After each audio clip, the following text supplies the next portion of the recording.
Theology after deleuze. Kristien justaert. Deleuze encounters.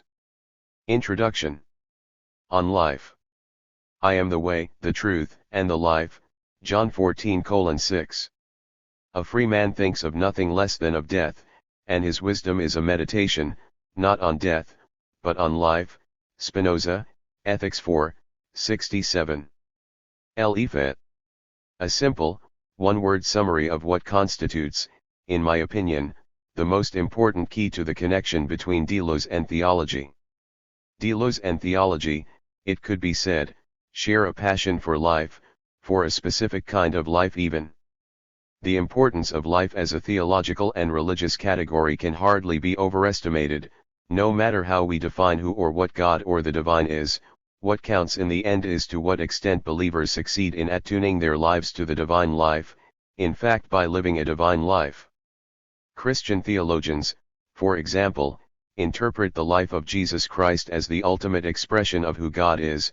They call for an imitatio Christi as an authentic following of Christ, discipleship. The divine life is the eternal life, and Christ's resurrection 3 days after his death reveals how a divine life always surmounts death. In Deleuze's works too, the concept of life becomes a key term for any interpretation of his philosophy that wishes to offer an encompassing view of his thought. This fact can be glimpsed by the manner in which his metaphysics is inspired by Spinoza, whom he reads as a practical philosopher, as well as by a vitalist like Bergson and someone like Nietzsche who actually lived his philosophy. Moreover, it seems as if Deleuze considers his own thinking as practical, or political or ethical, even before it could be considered as metaphysical. Politics comes before being. ADP 203. In Deleuze's writings, I distinguish 4 central characteristics of life, as he conceives of it, that can lead to a rereading of certain aspects of theology.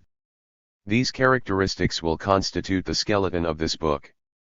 In the following paragraph, I will only sketch their contours and will subsequently elaborate on them further in the rest of the book. Life is an immanent process for Deleuze, Chapter 1. It takes place on a plane of immanence, which can be described as a transcendental field.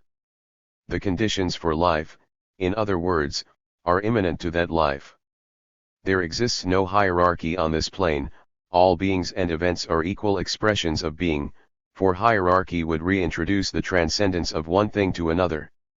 It is also a life of spirituality, for it is no small task for human beings to leave behind their subjectivity, even if this subjectivity is constructed and not given, and be absorbed in the stream of being, to live an impersonal life. Chapter 2. Indeed, for Deleuze, life is primarily the life of being. Living is not something that solely belongs to subjects or human beings. It stretches out to inorganic beings too. In Deleuze's philosophy, there is an emphasis on living over thinking in order to compensate for the traditional privilege of thought over being. Indeed, for Deleuze, being equals thought, a focus that he extends to life beyond human beings. Life is also creation and creativity. Chapter 3. The creative aspect of life not only reveals the dynamic core of a life but also stresses the significance of newness generated through endless processes of becoming. And, last but not least, life is a practical matter. It is connected to an ethics of life. Chapter 4. The ethical political aspect of life is of such paramount importance to Deleuze that I believe he considers this to be the core focus of his philosophy. Since the main topic of this book is the question of how theology can recover from an encounter with Deleuze, indeed, this meeting can be mind-blowing and even revolutionary for certain theologians. Each chapter begins with one of these aforementioned themes in Deleuze's work, each being met with a theological answer that will be formulated in the second part of the chapter.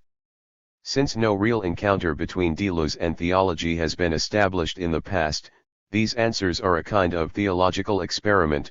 They can take the form of a development in theology, a return to a certain history of theology, or the radicalization of an already existing line in theology that has Deleuzean affinities.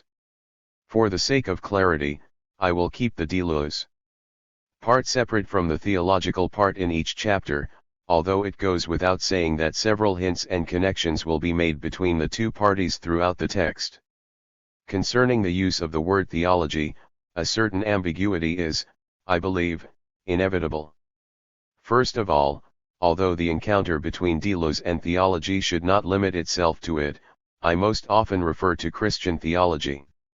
Within Christian theology, I distinguish, although in practice, the distinction is not always that clear, between what I call the visible and the invisible parts of the tradition. Visible theology would be mainstream theology, or classical theology, or in the case of Catholicism, the theology expressed by the Vatican. It is a collection of doctrines and liturgies based on centuries-old discussions about the meaning of the life, death, and resurrection of Jesus Christ. The invisible tradition does not rely less on the life of Jesus but could be considered as a somewhat more radical interpretation of it. It is the tradition of mystical theology and of liberation theologies, a tradition that was always rather marginal and that was looked at rather suspiciously by mainstream believers. For me, the encounter of deleuze and theology urges theology to rediscover its invisible traditions and to articulate a contemporary theology in line with those. It is not an easy match, though, deleuze and theology. Concerning the notion of life, my joint notion as it were, there is already a certain degree of disagreement present in their relation. In Christian theology, there is a kind of duality in the understanding of life. On the one hand, life is considered to be a gift, from God to beings, and on the other hand, all creatures are called to live a divine life, from beings to God. Which side the pendulum leans towards, that is, which direction is emphasized, depends precisely on how one sees the relationship between the Creator, life, and the creatures, the living. It is already clear that Deleuze's philosophy will share the most affinities with the second option, with life here being defined as the divine life in which beings can participate, whereas the first option leads to theories of analogy and the safeguarding of God's transcendence. We and our talk about God depend on God, though God is independent of us, and so we cannot know whether our God talk, formulated in human terms, really applies to God. In line with both Aristotle and Thomas Aquinas, the theory of an analogy of being, analogia intus, and the transcendence of God were part of the leading theologies for ages. They still constitute, in fact, the core of classical Christian theology, both Catholic and Protestant. Living a divine life or finding unity with God was something for the mystics, the happy few who were at once respected within Christianity but also often found themselves on the edges of heresy and excommunication from the Church. The marriage between Deleuze and theology will therefore appear in this light as being somewhat forced, and certainly uncommon. The biggest problems from the side of theology would definitely be the lack of transcendence in Deleuze's system of thought and as a consequence, the apparent impossibility of making room for something like a divine revelation. Indeed, the very condition for the possibility of theology seems to be the recognition of something or someone outside of us, outside of our world, a transcendent entity or person that provides our lives with meaning and that functions as a moral ground. How else could we make room for what goes beyond our capacity for understanding, for that which we cannot speak about, for the transcendent? I will come back to these problems in the next pages. Deleuze is also an unwilling partner at first sight. If he mentions theology explicitly, which he rarely does, it is mostly in a negative sense. In the eyes of Deleuze, the theological enterprise, which, for Deleuze, corresponds with what I have called the visible theological tradition, keeps the logic of representation alive, and by doing so, it supports the structures of transcendence. Indeed, the logic of representation works with dualisms, the founding one being the dualism between thinking and being. Dualisms create hierarchies and hierarchies constitute a space for transcendence to be posited. Not all beings are equal. This is a fundamental problem for Deleuze, who believes that being expresses itself in all beings in the same manner, or, all beings express being in the same way, although beings differ among themselves. How can we overcome these objections from both sides of the dialogue, or at least circumvent them temporarily, so that we might find openings for a fruitful encounter beyond these apparent and obvious obstacles? In what follows, I will try to create openings in both parties, tracking down the theological aspects in Deleuze thinking and the Deleuzian aspects present within theology. This double approach should allow me to draw some conclusions, especially on the side of theology, although we are often left to speculate as to what a theology after Deleuze looks like. I will in the end, however, argue that such a theology would have a strong spiritual as well as a political basis. See Chapter 4. What kind of openings am I talking about? The presupposition that constitutes the very basis for this book is that Deleuze's philosophy contains some highly important theological implications. More concretely, I believe, and I wish to defend and demonstrate in this book, that in the literal sense of the word, Deleuze's philosophy is a kind of theology, in the sense that he talks about the absolute, for Deleuze, that would be being, and that there is a message of salvation in his thinking, a plea for living a real life, for leaving behind the world of representation, for a life on the plane of immanence. Moreover, the centrality of creativity and the articulation of the relation between creation/the creator, in Deleuzian, being, life, and the creatures, beings, the living, articulated as a univocal relation by Deleuze, as opposed to a relation of analogy between God and creatures, point towards a certain theological structure of his system of thought, that he shares with all great metaphysics, especially the pre-modern systems. Finally, Deleuze's emphasis on the overcoming of the subject and on a new kind of community that contains a political project, though he would rather use the word assemblage, can be recognized as features that also belong to most theologies. No doubt, a lot of theologians and philosophers would object to this thesis of a theological Deleuze, and they perhaps have good reason to do so, the most important reason being the non-teleological character of Deleuze's metaphysics, as will also become clear in this book. For now, I intend to utilize the affinities present between Deleuze and theology to create openings for a rather productive encounter. The philosopher who helps us most to discern the theological structures in Deleuze's work is Spinoza. Throughout this book, Spinoza will implicitly play a key role, on all those aspects of life that we highlight: immanence, spirituality, creativity, and ethics. Spinoza influenced Deleuze a great deal. Of course, the emphasis on the Spinozist character of Deleuze's metaphysics is partly motivated by our agenda. Nietzsche, Leibniz, Hume, and Bergson, among many others, have also left their marks on Deleuze's thinking, though. In our journey to more theological fields, Spinoza is the best guide. After all, it should come as no surprise that Deleuze called Spinoza the Christ among all philosophers, the one to whom the other great philosophers are merely apostles that can only approach or move away from this mystery. WP 60. There are indeed several aspects in Spinoza's philosophy that make him an interesting theologian, or that could at least reveal another way of doing theology than the classical theologies of transcendence.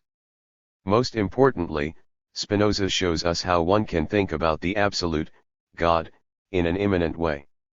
Deleuze adapts this metaphysics, which could bring forth and strengthen a transformation in theology that is yet in a way already partly taking place. See Chapter 1.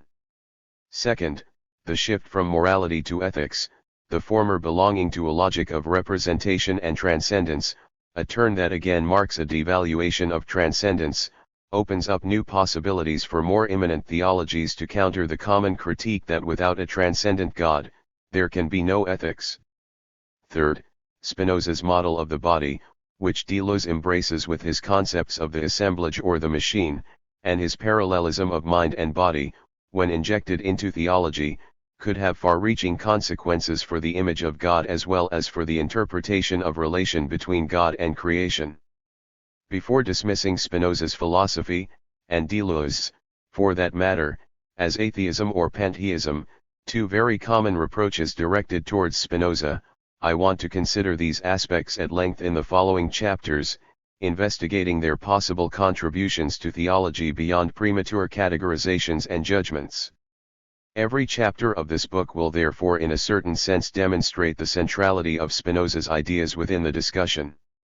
And every chapter will in a way stress the importance of politics in the broad sense, that is, of ethics. This movement will culminate in the fourth chapter. In this fashion, not only some core aspects of Spinoza's philosophy but also the main keys of interpretation Deleuze uses in his reading of Spinoza are reflected back to us. The first two chapters testify to Deleuze's reading of Spinoza as a systematic philosopher who thinks from God towards beings. Chapter 4 is an expression of a more methodological, ethical, and political interpretation of Spinoza, a centripetal one that works from beings towards God. These two aspects, systematic and ethical, can also be found in Deleuze's own philosophy, and both can fruitfully result in a conception of a theology that is not a classical theology but one that can defend itself as an immanent theology of life, exceeding the distinction between orthodox and heterodox, between visible and invisible, between philosophy and theology.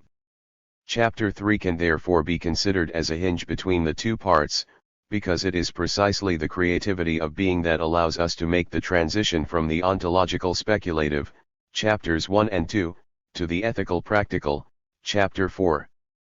From the side of the visible tradition of theology, I have already mentioned the two most important stumbling blocks for an openness towards Deleuze's legacy, his apparent rejection of transcendence and the impossibility to have an account of revelation. It would seem that without transcendence, there is no critical moment present any longer in one's worldview, no clear distinction between the finite and the infinite, no basis for morality and moral judgment. In the first chapter, I will thoroughly comment on the aspect of transcendence in relation to the thought of Deleuze. However, let me already say here that certain forms of transcendence can be discerned in Deleuze's philosophy, although the primacy of immanence is unquestionable. However, an immanentization of theology should not necessarily be a bad thing. It could even be the case that the only way to save God from the trapping logic of representation is to recognize the immanent being of God, see chapter 1. The move beyond the logic of representation will likewise still allow us to perceive a certain type of revelation. Of course, I am not talking about specific revelations of God that belong to religious traditions. However, in my opinion, the two core aspects of revelation, communication and relation, can also be found in Deleuze's metaphysics. This means that the dimension that lies beyond representation communicates with us in one way or another, it appeals to us, it speaks, and through this appeal, it builds a kind of relation with individuals, or more generally, with the world, with beings. Concerning communication, what is this dimension actually telling us? I will discuss the four themes mentioned above: immanence, spirituality, creativity, and ethics. As for the relational component of revelation, it will become clear in the first chapter that the revelation of being connects all beings with their source again, without giving up the differences between these beings.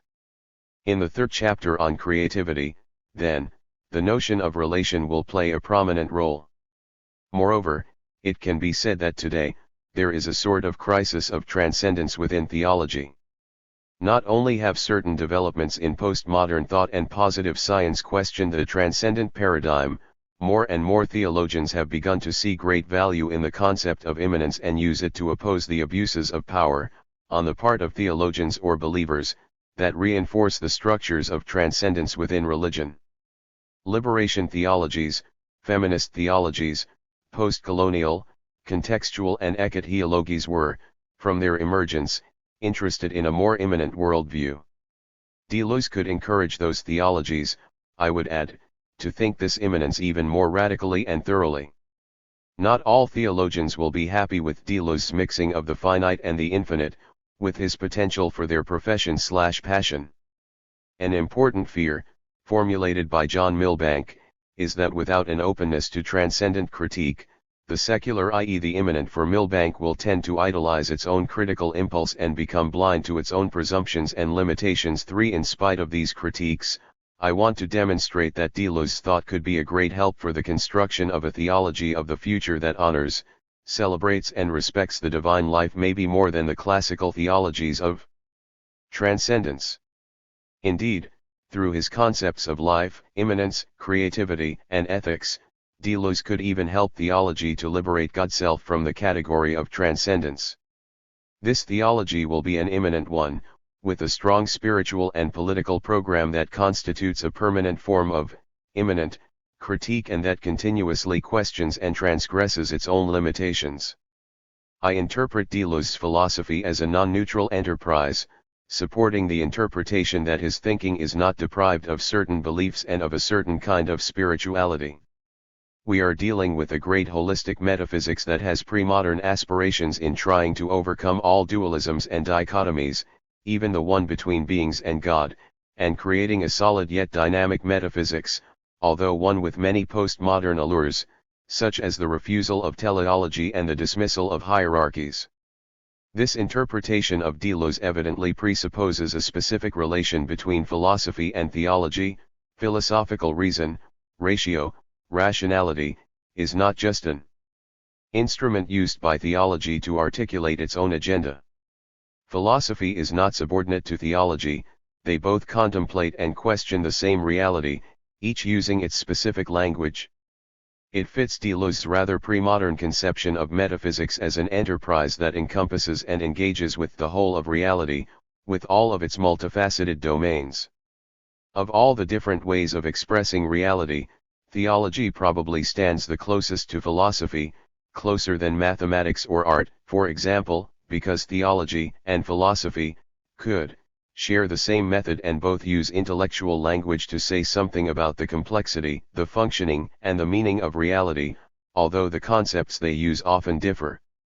Theology and continental metaphysics also bring reality back to one absolute principle.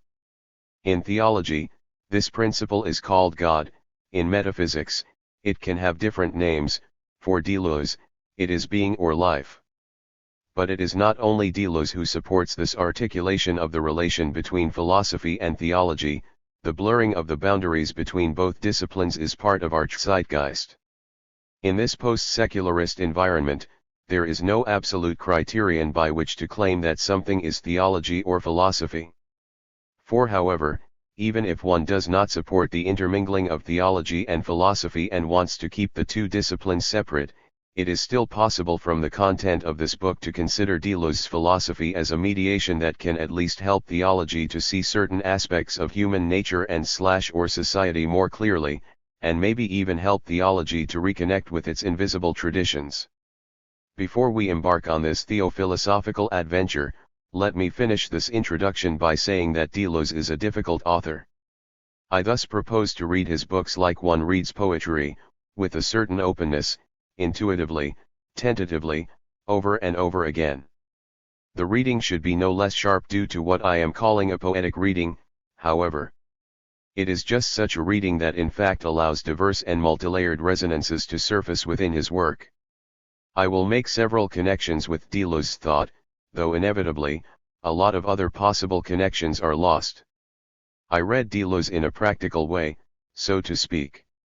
As a consequence, this book will not be a scholarly exegesis of Deleuze's work. The questions that interest me are rather, what are the effects of Deleuze's work, what is at stake here in them, how can a theologian who encounters Deleuze recognize Deleuze's strength and intensity in his thinking about the absolute for the development of an immanent theology of life. Moreover, the scope of this book does not allow for a thorough reading of all of Deleuze's books. I thus necessarily skip lengthy elaborations on his books on art, the ones on Kafka and Bacon as well as the ones on cinema. They are beautiful applications of his metaphysics, but considering the focus on theology within this book, they are less suitable to the discussion at hand. When Deleuze spoke about his reading of Spinoza at the beginning of his book Spinoza, Practical Philosophy, he used the words of Malamud, words that could not be more well chosen. I didn't understand every word, but when you are dealing with such ideas you feel as though you were taking a witch's ride. After that I wasn't the same man. pp. 1. Immanent life. God is really among you. 1 Cor 14:25. The most important intellectual shock that Deleuze provides to theology is the idea that immanence and not transcendence will bring us salvation, or life. What, in God's name, could this mean? This chapter is meant to lay bare the central place of immanence in Deleuze's philosophy. The so-called plane of immanence is the condition of possibility for doing philosophy in the Deleuzean sense, that is, for creating concepts. It is a plane of immanence that constitutes the absolute ground of philosophy, its earth, or deterritorialization, the foundation on which it creates its concepts. WP 41. Immanence can indeed be considered as the key term of Deleuze's philosophy, as the thread which runs through Deleuze's work as a whole, one as Miguel de Baistegui notes, next to difference probably. Both terms, immanence and difference, are synonyms of being, and both terms need to be thought of independently, not in relation, respectively, to transcendence or identity, as will become clear in what follows. In the first part of this chapter, I will try to unveil the meaning of immanence for Deleuze while bearing in mind the main question of this chapter, namely how the idea of immanence could be useful or important for theology too. Indeed, the analysis offered here will focus on immanence in terms of its relation to the absolute. Deleuze is not the first to connect immanence and the absolute. There is even a marginal theophilosophical tradition formulated along these lines of thought. That is why I will connect the meaning of immanence in Deleuze with its meaning in the thought of Thomas Aquinas and Duns Scotus, the latter being an important source of inspiration for Deleuze. But despite this theological backdrop, Spinoza definitely remains the one figure who aids Deleuze in formulating his idea of the plane of immanence in the most radical way. Accordingly, in the second part, I will draw a rough scheme of what an immanent theology might look like, referring to a marginal though non-negligible tradition of immanent theologies, both in the past and in the present, as well as try to demonstrate that thinking about God from an immanent perspective might offer contemporary theology a breath of air and possibilities to cope with fundamental theological problems like our God talk and the general relationship of creatures with God. Immanent Deleuze. Immanence, transcendence, representation. There are few philosophers who have defended the idea of immanence as explicitly and passionately as Gilles Deleuze. In fact, Deleuze considered immanence not simply as an idea or a concept, but as the pre-philosophical horizon against which thinking can be creative and productive. The pre-philosophical character of this horizon, also expressively called the plane of immanence, WP 35 ff, connects philosophy in its very essence with non-philosophers, WP 43. According to Deleuze, the question of thinking against a transcendent or an immanent horizon is something that concerns philosophers and non-philosophers alike. It defines two totally different worldviews, two wholly different ways of being in the world, and for Deleuze, there is only one world in which life is worth living. In other words, immanence is not only a technical philosophical concept, it is a matter of how one lives his or her life. As such, Deleuze rejects any form of transcendence, connecting it rather with the poisonous logic of representation, Dr. 164, the 13. Logic we explained in the introduction as a way of thinking in which thought and language represent being, s.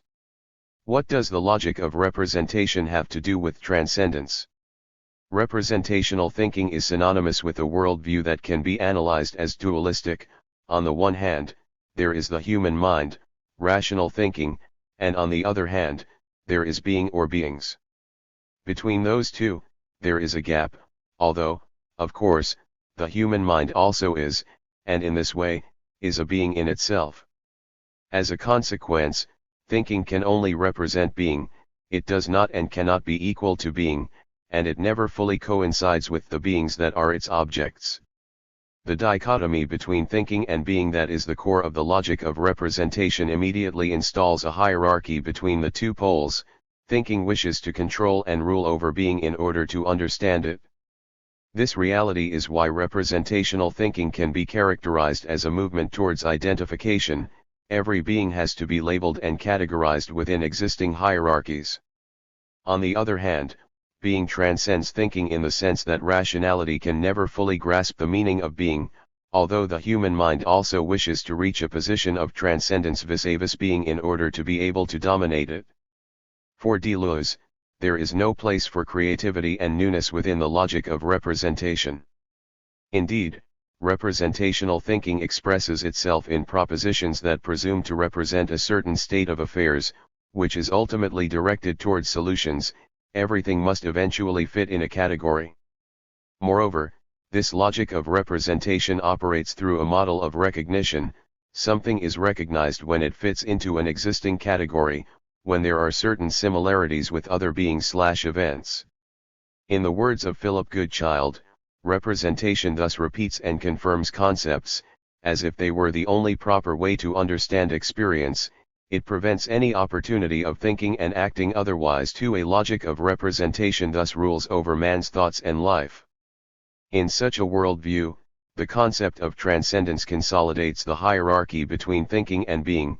It creates categories and hierarchies between beings, and, as a consequence, Deleuze concludes that it has nothing to do with the infinite or the absolute, with newness or with creation. For him, the only possible answer to dispose of representation is to embrace a state of pure immanence. To think anew on a plane of immanence. And what does this plane of immanence look like, and how does it open up a space for novelty to occur? First of all, throwing away the logic of representation means developing an allergy for dualisms and hierarchies. Immanence is therefore no longer to be seen as the opposite of transcendence. In fact, from now on, immanence has nothing to do with transcendence. The couple transcendence, immanence does not even belong together. That is, for Deleuze, transcendence is merely a negative phenomenon that needs to be critiqued because it cannot cover the complexity of relations within being. At most, transcendence is a secondary and temporary phenomenon or effect, never a cause, taking place purely within the plane of immanence. According to Deleuze, immanent thought offers us the most complete understanding of reality possible, although his interest in reality in all its complexities does not make Deleuze a realist in the traditional sense. Reality does not stop with the actual existing reality before us, that which has meaning, that about which something can be spoken, that which can be identified. Deleuze adds a new dimension to the actual, the virtual. Consequently, reality has two sides, a virtual and an actual one, and the virtual is as real as the actual. The most important difference between the two realms is the continuous nature of being in motion on the part of the virtual. A process of actualization, on the other hand, is a kind of coagulation of the virtual, the creation of a temporary, finite state of affairs.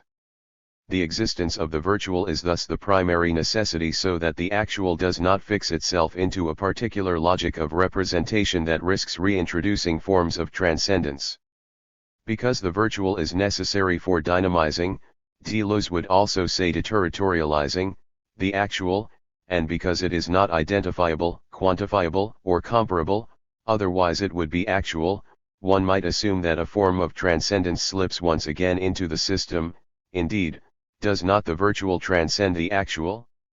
Yet Deleuze immediately refutes these assumptions, stating in fact that the virtual event might seem to be transcendent because it surveys the state of affairs, but it is pure immanence that gives it the capacity to survey itself by itself and on the plane. What? 15. Is transcendent, transdescendent, is the state of affairs in which the virtual event is actualized. But, even in this state of affairs, the event is pure immanence of what is not actualized or of what remains indifferent to actualization, since its reality does not depend upon it. WP 156. Only from the position of an actual subject is the virtual transcendent because it cannot be grasped in categories.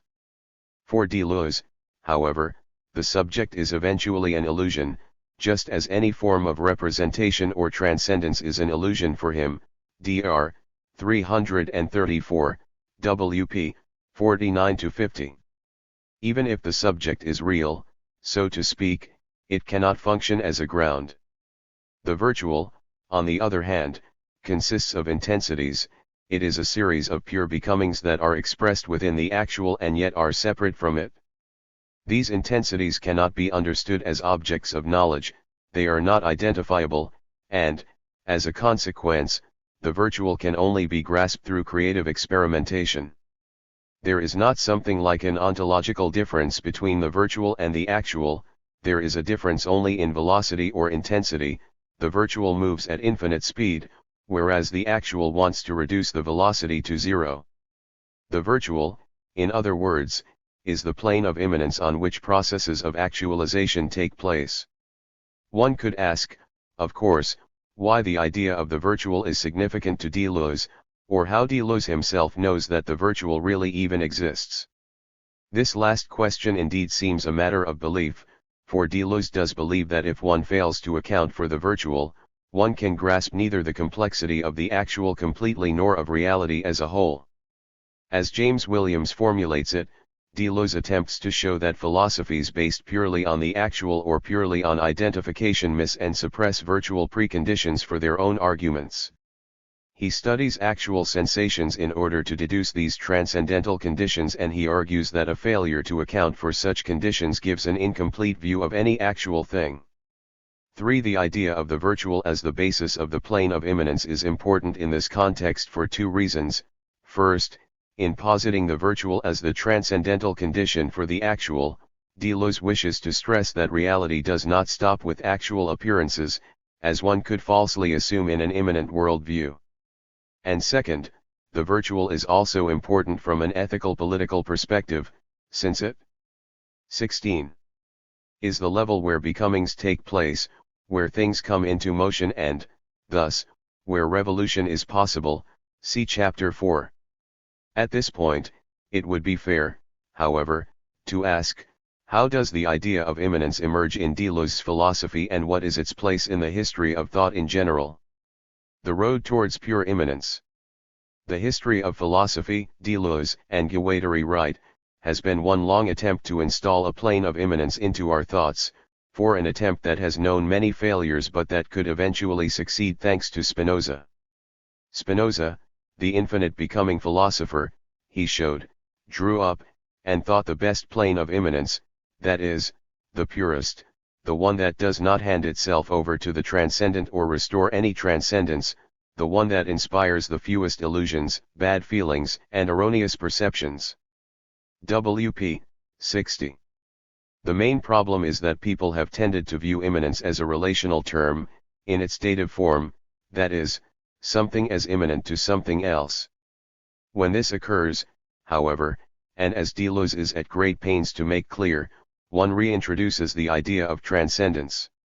Neoplatonism did its best to think the universe as the one, although it eventually elevated the one to the status of a transcendent universal, instead of positing an immanent material world that can never become more than simply an attribute within the concept of the one. From this point on, the battle for an immanence in itself was irrevocably lost in favor of Christian philosophy, a trend in thought that could only bear immanence, according to Deleuze, in homeopathic doses. The plane of immanence was thus strictly controlled by a creative force of transcendence. And this was not merely a theoretical problem, as was proven by the risks that thinkers like Meister Eckhart or Giordano Bruno ran when they defended the idea of immanence too vehemently. With philosophers such as Descartes, Kant, and Husserl, the plane of immanence can be considered as a field of consciousness, the cogito. The rationally thinking subject is considered as transcendental. 17. And not as transcendent, although the difference between these conceptualizations is not easy to delineate, both concepts often tend to be confused. Indeed, Deleuze discerns a certain form of transcendence present here to which the plane of immanence even ascribes itself, relational. In fact, immanence is a field, a basin, that can receive eruptions of the transcendent and that is changed by these eruptions, W.P. 46-7. The way in which this happens, moreover, is by stopping the movement. As Deleuze puts it, transcendence enters as soon as movement of the infinite is stopped. It takes advantage of the interruption to re-emerge, revive, and spring forth again. The reversal of values had to go so far, making us think that immanence is a prison, solipsism, from which the transcendent will save us. WP 47. A phenomenon like transcendence in immanence emerges, an idea that will become very popular in postmodern thought, and also in postmodern theology, in order to categorize the experience of the other. Salvation for this still subjugated form of immanence came from the side of Sartre, for one, who thinks the transcendental field as impersonal, and by that, gives back immanence its rights. WP 47. Immanence is now no longer immanent to something else, it exists in sich. But the philosopher who succeeded most in barring transcendence and proclaiming the plane of immanence as the cornerstone of his metaphysics is, without any doubt, Spinoza. Spinoza represents for Deleuze the end and the peak of a development in metaphysics wherein being is thought univocally. From the theory of the univocity of being, the concept of the plane of immanence is grown. Thinking the relation of being and beings as univocal is, for Deleuze, a necessity. After all, transcendence presupposes at least a sense of bivocity, duality. For example, an ontology that assumes that God and his creation are two different ways of being is not univocal. This bivocity, e.g. as it exists in the form of analogy, enables a person to imagine one of the two poles, God in this case, as transcendent to the other pole, his creation. In Spinoza and Deleuze, however, being expresses itself in one and the same way in all beings, and this is the very definition of univocity. 18. The idea of univocity is thus the first step taken by Deleuze to introduce and articulate the plane of immanence within his thought. Deleuze himself traces this idea back to three moments in the history of philosophy, three moments wherein being was articulated as univocal, in the philosophy of Duns Scotus, in that of Spinoza and as found in Nietzsche, Dr. 48-52. By focusing his vision upon these figures, Deleuze detects an evolution of the concept in the way that these three in particular understood univocity, with his own understanding of the term serving as a kind of culmination and apotheosis of the creativity of the trio. Duns Scotus, 1266-1308, was the first to think the relation between being and beings explicitly as univocal, though, from within a Christian framework, being still remained neutral, and, of course, as a Franciscan monk, he could not afford to be accused of pantheism. In his case, then, all meaning and expression still needed to come from a transcendent God and not from the immanent creation. Scotus thus seemed to posit univocal being as something beyond both creator and creature. 5. Indeed, as Deleuze says, Duns Scotus merely thought univocal being, whereas it is only in Spinoza that being becomes fully alive, Dr. 49. Despite this failure, however, Scotus made a great contribution to the development of an immanent metaphysics by opening up the thought of a fully univocal relation between life and the living that, at the same time, does not simply efface or render subordinate the differentiations between them. 6. Indeed, as I will argue further, it is crucial to realize that univocity does not mean that all differences between beings are neutralized or relativized. As opposed to Duns Scotus' neutral being, Spinoza introduces the term expression to articulate the relation between being and beings. With this notion, being loses its neutrality, it starts to speak, and so with Spinoza, univocal being ceases to be neutralized and becomes expressive, it becomes a truly expressive and affirmative proposition. Dr. 50. 7. In Spinoza, the concept of univocity becomes inextricably linked to creativity, to the infinite productiveness of being that affirms difference. Finally, Nietzsche contributes to this univocal choir by thinking being in all its internal differentiation as a form of eternal return, the infinite repetition of the same difference. 8. Indeed, in a univocal universe, the status of beings and the relation between different 19. beings changes radically. First, how can one think the many? How are we to account for there being more than one being? In order to ascertain this situation, Deleuze sees differences within being. The univocity of being does not mean that there is one and the same being, on the contrary, beings are multiple and different, they are always produced by a disjunctive synthesis, and they themselves are disjointed and divergent, member disjuncta. The univocity of being signifies that being is voice, that it is said, and that it is said in one and the same sense of everything about which it is said. That of which it is said is not at all the same, but being is the same for everything about which it is said. LS 179. Second, how is this difference being thought, when being only has one voice, one meaning? Difference is now, as already suggested, thought internally, within both being and beings, as differentiations of being. The notion of internal difference is a concept that Deleuze borrows from Bergson, who created the concept to avoid the sense of negativity that someone like Hegel introduced into his metaphysical system by defining difference as an exteriority. When this is done, difference can only be thought negatively, something differs from what it is not. By thinking difference internally, Deleuze however tries to unite the one and the many in his thinking. Being differentiates itself through beings, so that being is difference. As a consequence, univocity does not equal identity, and all beings are seen to be what they are, not the same. In effect, the essential in univocity is not that being is said in a single and same sense, but that it is said, in a single and same sense, of all its individuating differences or intrinsic modalities. Being is the same for all these modalities, but these modalities are not the same. It is equal for all, but they themselves are not equal. It is said of all in a single sense, but they themselves do not have the same sense. The essence of univocal being is to include individuating differences, while these differences do not have the same essence and do not change the essence of being. There are not two paths, but a single voice of being which includes all its modes, including the most diverse, the most varied, the most differentiated. 20. Being is said in a single and same sense of everything of which it is said, but that of which it is said differs, it is said of difference itself. Dr. 45. However, the problem of the one and the many is not always solved in a univocal manner. Aristotle, for example, against whom Deleuze positions himself in difference and repetition, derives an equivocal understanding of being from the being different of beings.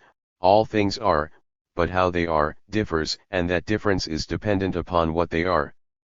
9. For Aristotle, beings exist in different ways because they have different essences. The voice of being sounds differently in fact through all beings. The problem with this vision, Deleuze writes, is that the specific/particular differences that emerge in this way do not touch upon the kernel of difference in itself. Aristotle does not go deep enough. His notion of difference is still reliant upon a ground of identity, expressed in categories, and is therefore inadequate. Two terms differ when they are other, not in themselves, but in something else, thus when they also agree in something else. Dr. 38. As a consequence, Aristotle is, in this case, not able to account for the possible evolution of categories, such as evolving species in biology. It never shows difference changing its nature. Dr. 40. Deleuze, on the other hand, is moved by creativity, evolution, and transgression. That is what difference expresses for him. The univocal definition can thus be formulated as follows: all things are in the same manner, independent of what they are. Being only has one voice. Deleuze does not stop stressing this. There has only ever been one ontological proposition: being is univocal. There has only ever been one ontology, that of Duns Scotus, which gave being a single voice. Dr. 44. 10. Univocity also implies an equality between thinking and being. What happens and what is said are one and the same thing. In this way, univocity dismisses representation by making impossible any form of proposition. Everything is on the same level, immanence, and as such nothing can stand out in order to assume a hierarchical position in overview of the whole, making objective judgments about it. The idea of univocity is certainly not a new one for theologians. Thomas Aquinas, 1225–74, was the one who, in the 13th century in his Summa Theologica, set out the definitions 11 that would control. 21. The theological landscape for ages, even now his authority in these matters is still tangible for many theologians, and if uncertainties or doubts arise, one can still rely on the first part, prima pars, of the Summa, questions 1 to 13, for the exact nature and formulation of the relation of causality between creator and creature. It is indeed a common rhetoric, and also for Thomas, to explain and argue for an idea by contrasting it with its opponents. In this spirit, Aquinas wanted to articulate and defend a certain relationship between God and God's creatures, a relation of analogy, by setting it against two other positions that he judged as too extreme, equivocity and univocity. Here, Aquinas' method can help us to understand what univocity really is about and why it would be an idea that is difficult to accept for many theologians.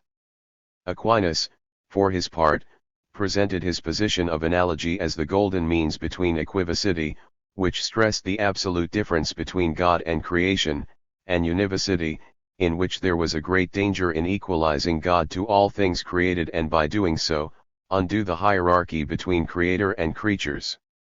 As Eugene Thacker writes, for Aquinas, both the positions of univocity and equivocity go too far, one implying an absolute identity between creator and creature, the other implying an absolute difference between them. 12 In the case of analogy, creatures have a twofold nature, they are both earthly and divine. As a consequence, creatures are able to know their creator, although the distance between them is too great to say that they are of the same kind. This duality disappears completely in a univocal worldview. When being is considered univocally, life can be seen in its oneness. This does not necessarily mean that there is no sense of causality present anymore, it has simply become a kind of horizontal causality, a causality without hierarchy, precisely something that is labeled as an expression by Spinoza: God expresses himself in all creatures. It is obvious why Christian theologians were, and still are, afraid of univocity. This sounds like pure pantheism. The divine and the earthly are here combined into one single form that would disallow any differentiation between creator and creature. 13 And this is precisely what Thomas was afraid of. On the other hand, taking the position of an analogy between beings also has its problems. Within an analogical worldview, for example, there is also a sense of univocity, as the 22 relationship between two creatures can be called univocal.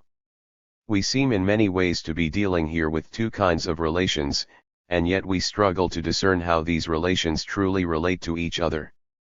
Duns Scotus nuances Thomas's objections against univocity so that from a theological perspective, univocity actually becomes a very interesting position. In his book After Life, Eugene Thacker helps us to discern how Scotus tries to show the possibilities of univocity, whereas Aquinas stresses the way that univocity effaces all distinctions. Scotus will emphasize the way that univocity allows for a formal continuity between terms without simply effacing them altogether. An internal differentiation is a central component of univocity. 14 Indeed, formally, God and beings, as modes, are equal, though their essence is not. We should not in fact confuse a formal similarity with an essential difference, Deleuze writes. Attributes constitute the essence of substance, but in no sense constitute the essence of modes or of creatures. Yet they are forms common to both, EP. 47.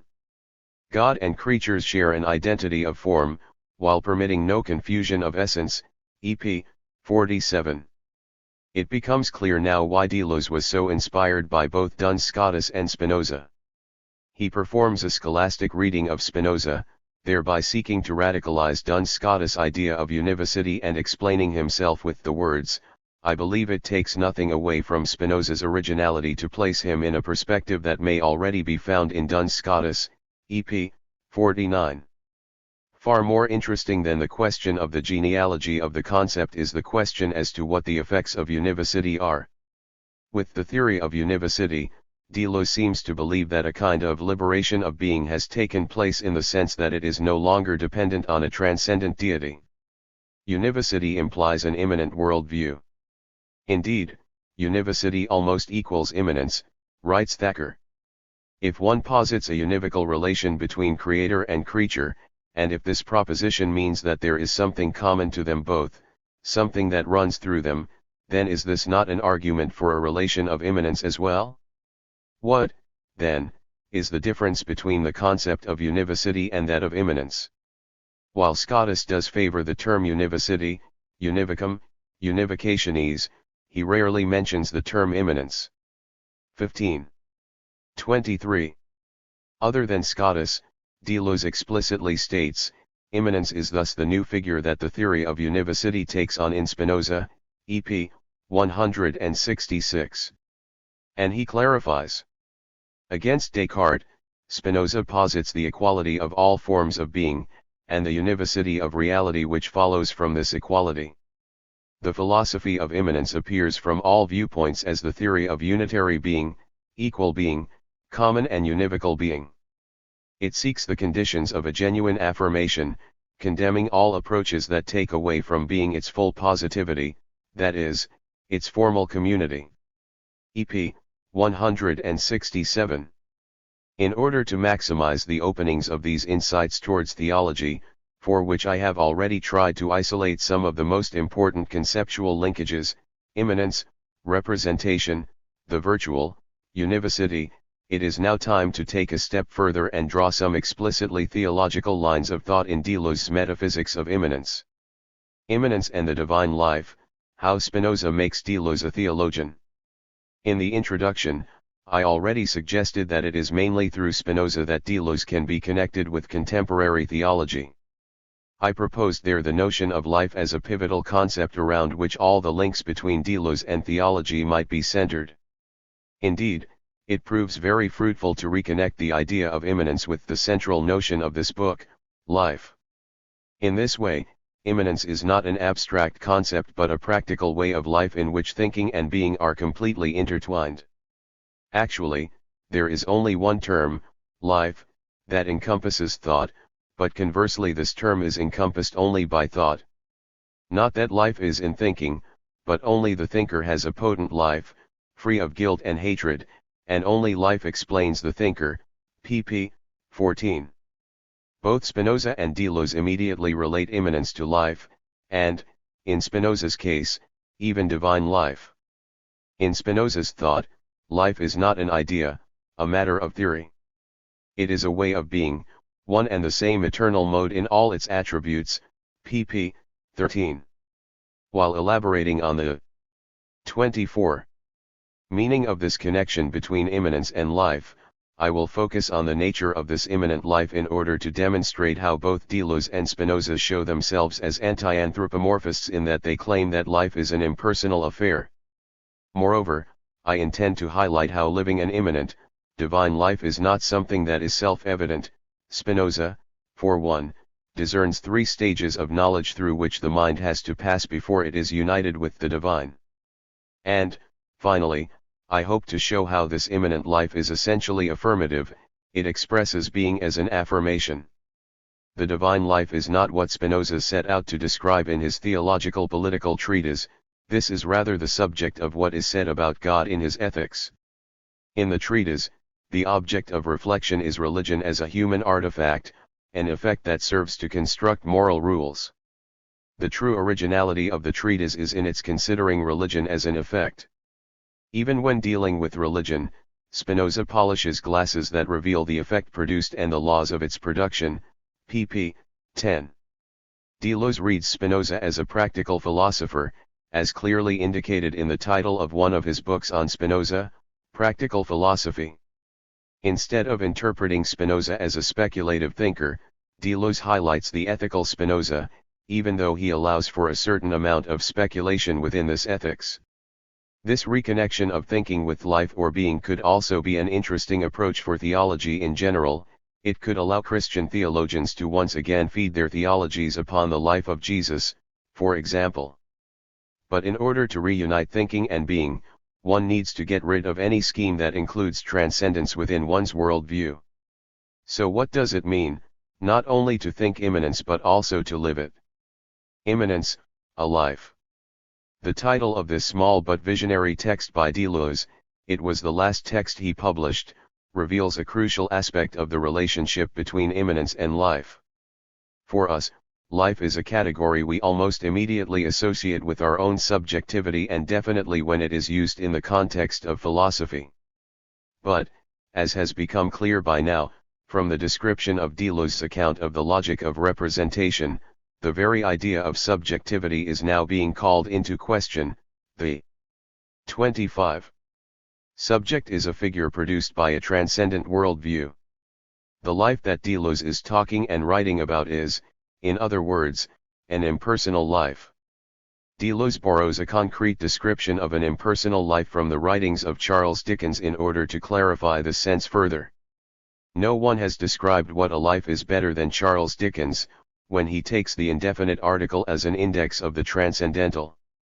A scoundrel, a bad apple, held in contempt by everyone, is found on the point of death, and suddenly those charged with his care display an urgency, respect, and even love for the dying man's least sign of life.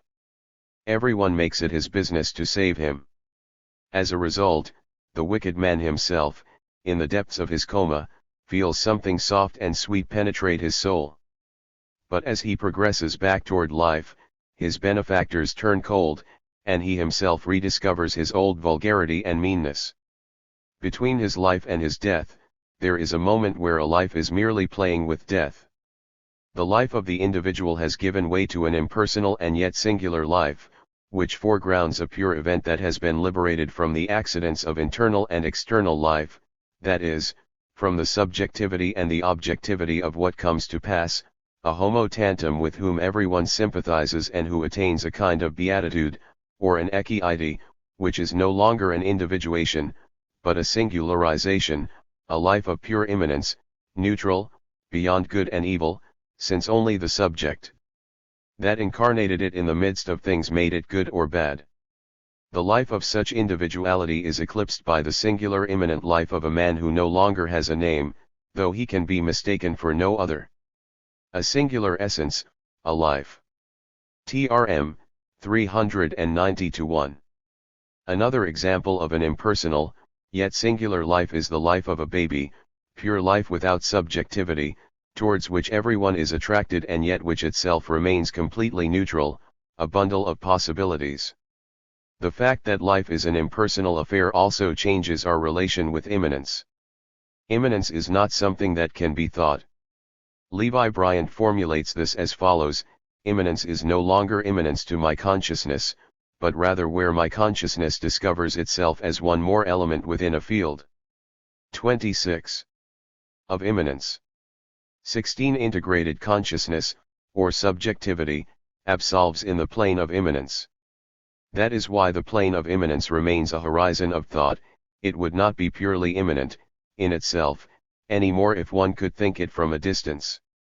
In What is Philosophy, Deleuze and Guattari devote a full page to an almost lyrical description of the difference between a concept and the plane of immanence, from which I cite here simply some pieces.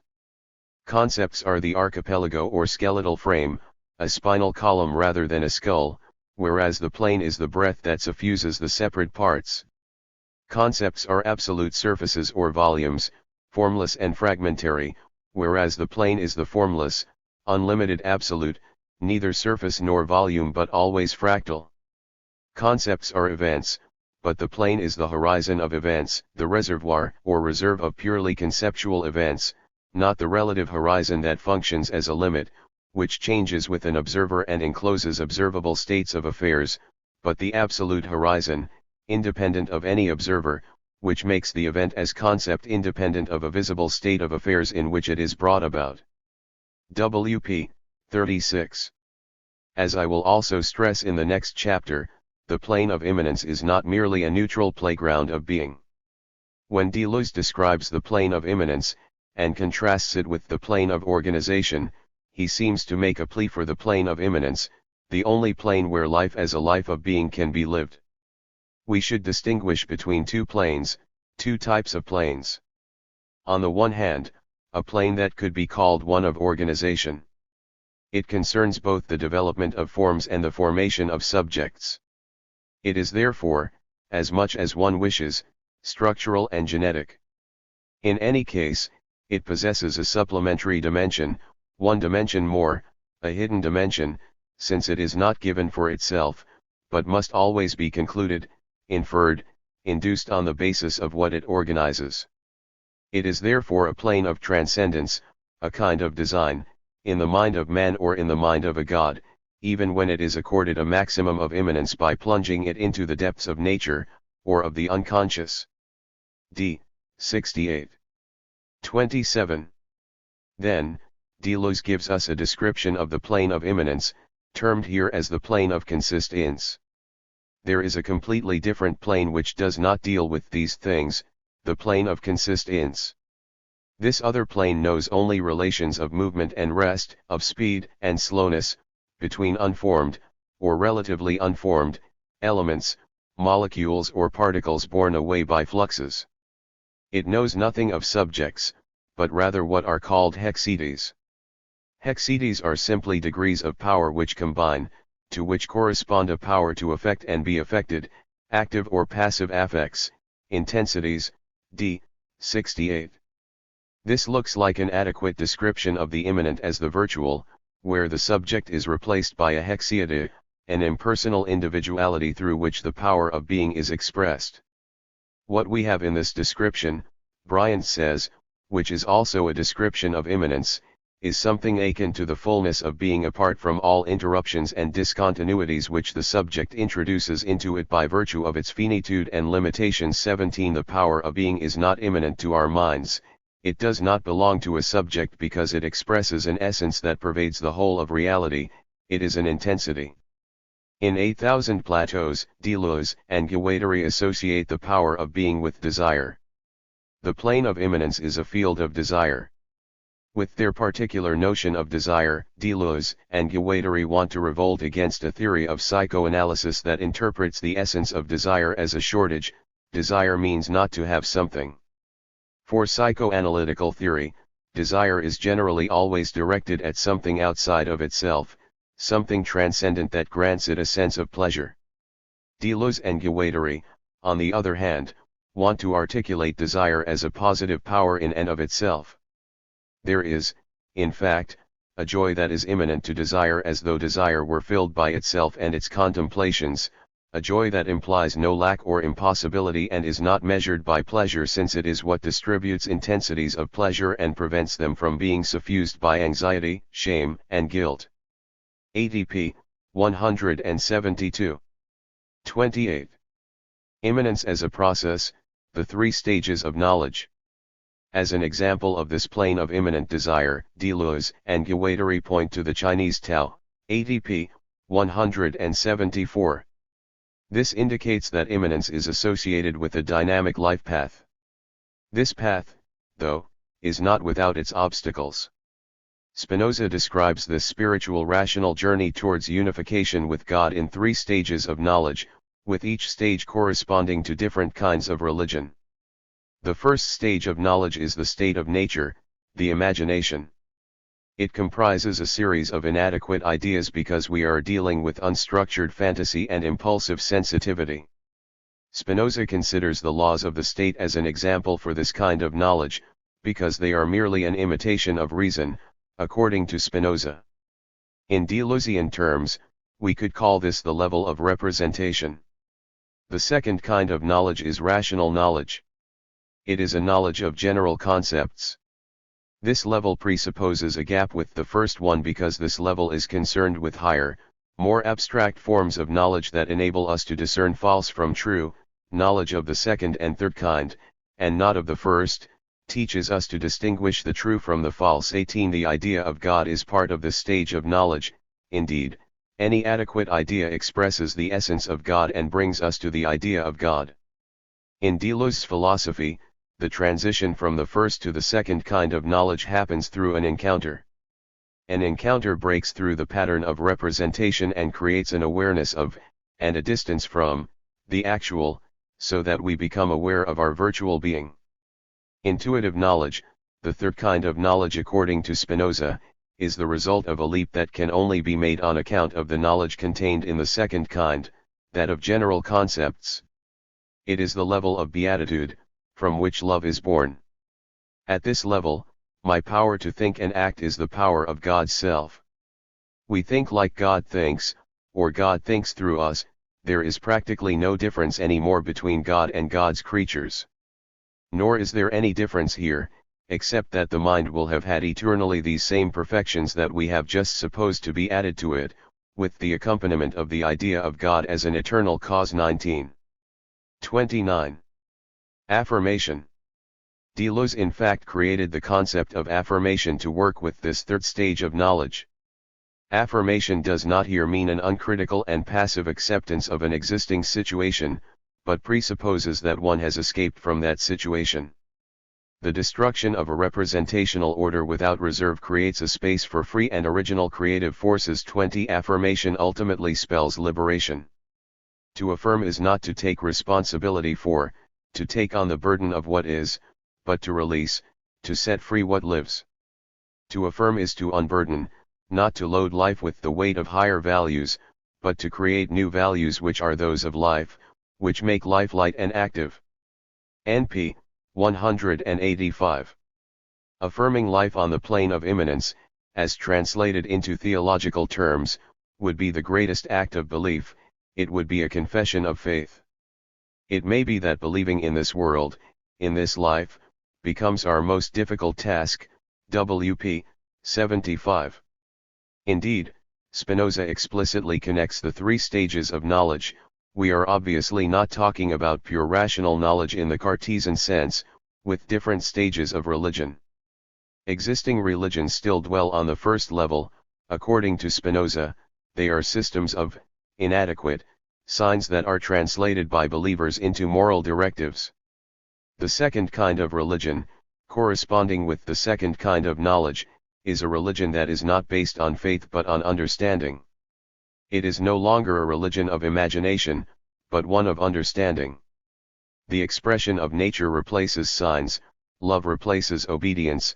This is no longer the religion of the prophets but, on its various levels, the religion of Solomon, the religion of the apostles, and the true religion of Christ founded on common notions. EP 291. For Spinoza, the whole of philosophy is an expression of God, whereas Deleuze mostly replaces the word God with being. There seems to be no substantial difference between those two, so that we might conclude that Deleuze believes in Spinoza's God. Or even more, that Deleuze's use of the Spinozist term beatitude suggests an apprehension of the third kind of religion, coming forth from the third kind of knowledge. On this level, we not only understand how God expresses God's self in nature, but we 30. Are as it were absorbed in the life of God, which is an impersonal life, the plane of immanence. Although Deleuze explicitly rejects Christian theology, Peter Hallward rightly states that his concept of being is a theophanic conception, according to which everything is taken to express, maybe not the God of the Christian tradition but a secularized or detheologized immanent creative force. 21, a force called God by Spinoza, and both Spinoza and Deleuze seem to start their thinking from this perspective of God, or of infinity. In order to be able to discern these three stages of knowledge, one has to live on the plane of immanence and, in fact, has to have reached the third and final stage, the perspective from infinity. Merleau-Ponty has well brought out what seems to us now the most difficult thing to understand in the philosophies of the 17th century, the idea of a positive infinity as the secret of grand rationalism, an innocent way of setting out in one's thinking from infinity, which finds its most perfect embodiment in Spinozism.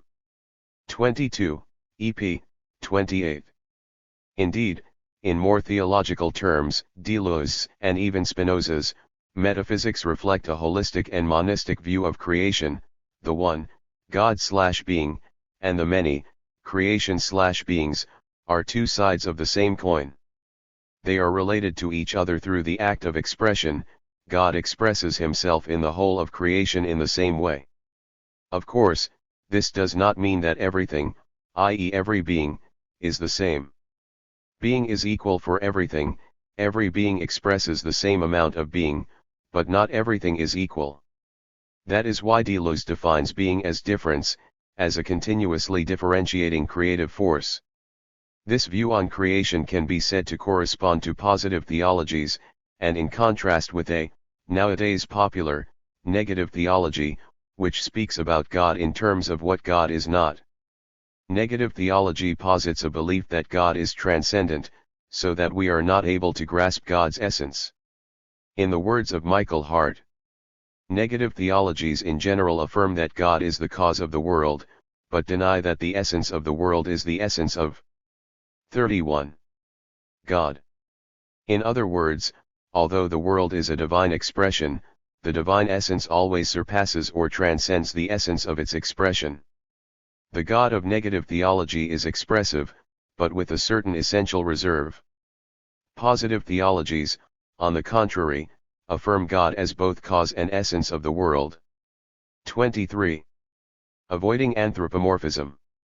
Apart from the affinities that Deleuze seems to have, through Spinoza, with a positive, immanent, and univocal theology of life, the position of Spinoza is also interesting in that it avoids being a form of anthropomorphism, even more than a theology of analogy like that of Thomas Aquinas.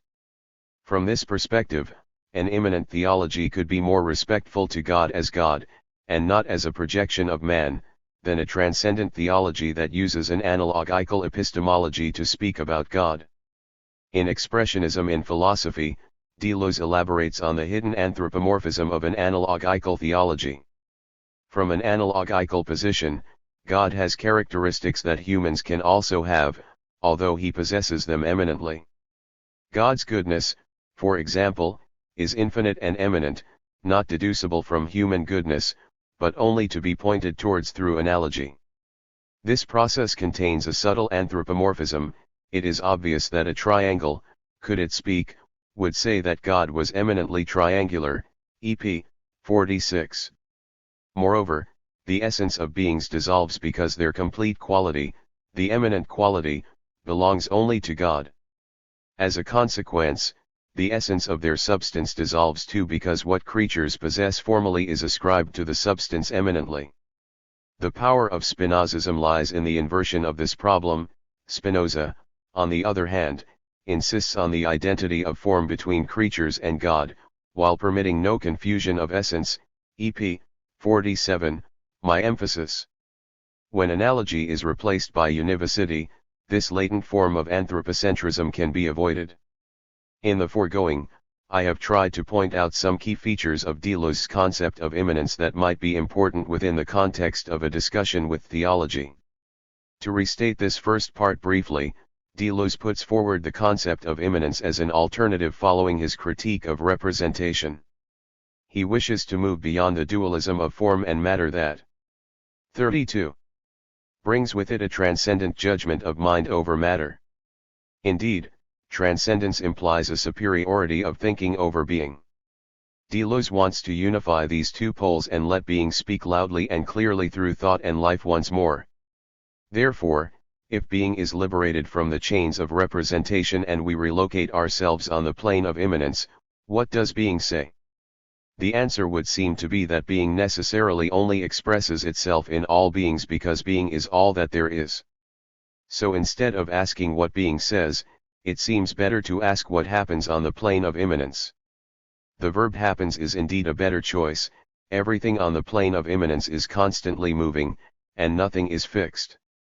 There are no fixed identities but only intensities that move at different speeds, sometimes crossing each other, colliding with each other, then moving on. Life is impersonal, or, to use an image from the scientific field, the plane of immanence is like a field of energy in which the smallest particles are constantly moving, colliding with each other, and forming molecules that dissolve again after a while.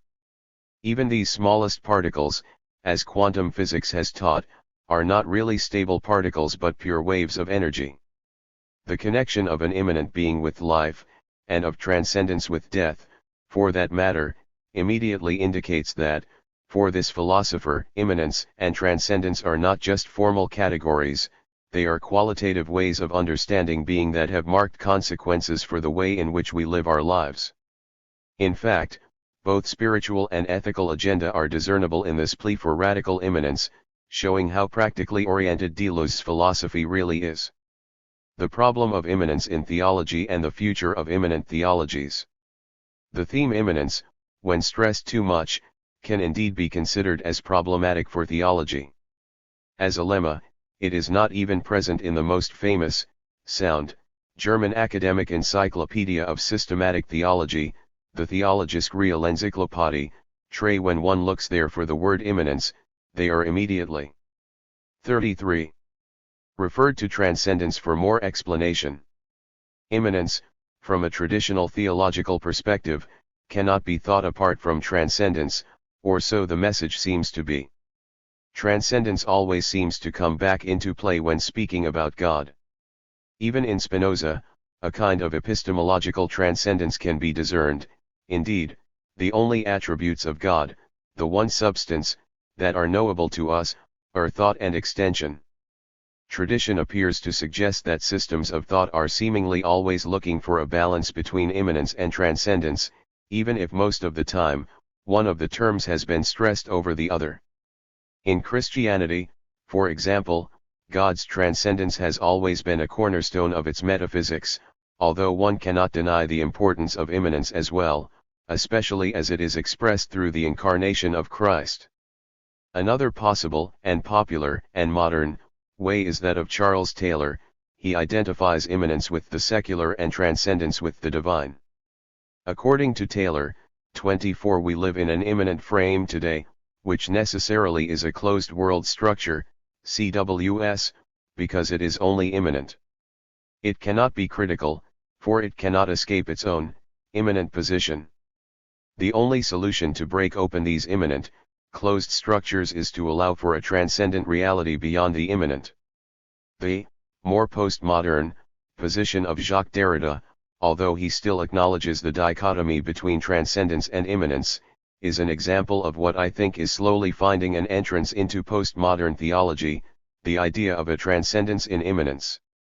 Transcendence can no longer be captivated by or within a logic of representation, and it can no longer be catapulted to another order or reality, which is still the case in Taylor, that, limited as it is, runs the risk of being again represented. That which transcends us can also escape us immanently. Derrida seems to suggest 25. This means that these events of difference stay in our midst, though not in a representable, knowable form.